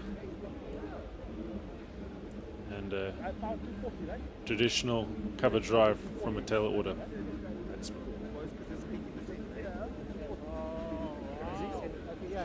Guys, I was at school for cricket. I wasn't there for strike. No. They sent me 300, get you 240. Then you had 11 runs. It takes one to know one. Okay, Mr. Fucking Smart. Okay, I did get 98 for a count. I was at school for cricket.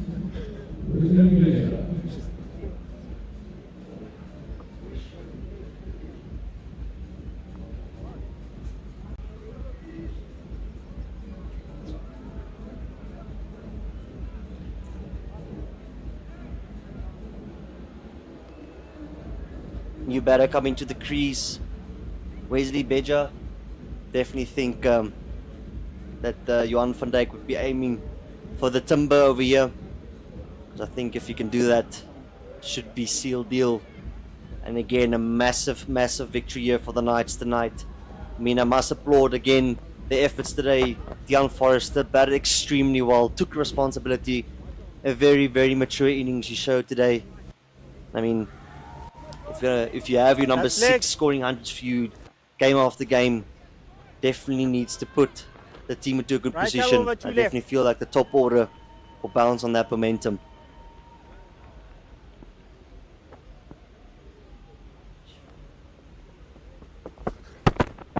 Oh, there's an appeal. Nah. Gets away this time. Right on the money, Johan van Dijk. Yeah, it's been an excellent effort here from the Knights today.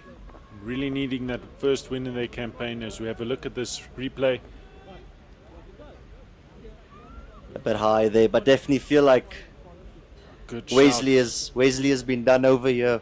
Because usually as a number 11 batter coming into bat in the 33rd over, you wouldn't expect the fastest bowler in the team to have only bowled 2 overs. So definitely feel, again, Malusi Taboro doing a great job for the Knights tonight. That's over. As you see a play and a miss. And the end of the 34th over of the WSB Western Province, 151 for 9. It's been an excellent day of cricket. The weather has held up.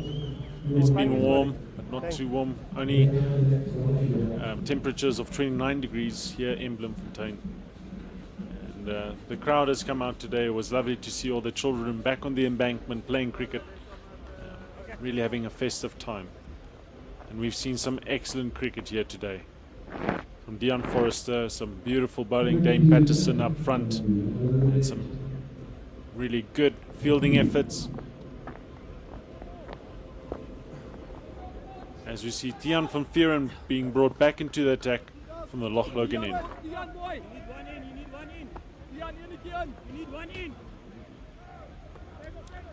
Ron, I can't help but feel that Carl Simmons is going to try hit this out of the park this over. I do not imagine him doing anything different as having a lot of fun.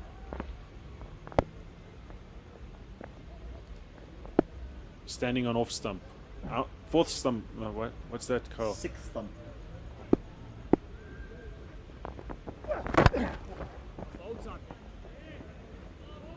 Has to settle for 1. Slaap in die bed hier. Hey.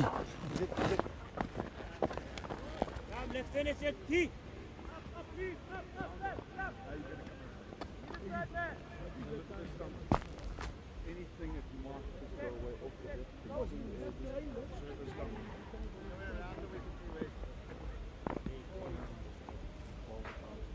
Again, leg lead.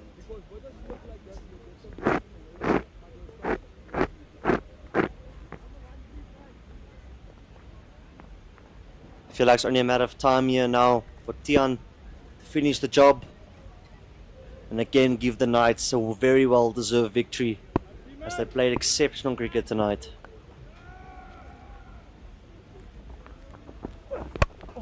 It's full, it's hit over extra cover. Wait. They're going to settle for 1, as Carl Simmons, I can imagine, would like to be on strike. I can't protect it. I can't leave her protect it. Oh.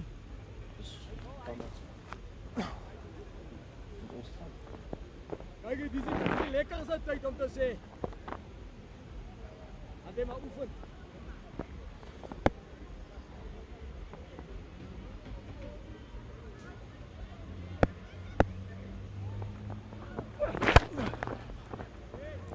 Tiaan van Vieren attacking the stumps.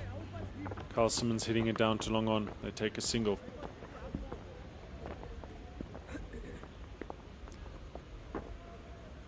And the umpire getting in his steps with his left hand, right hand combination. Taking singles at every ball.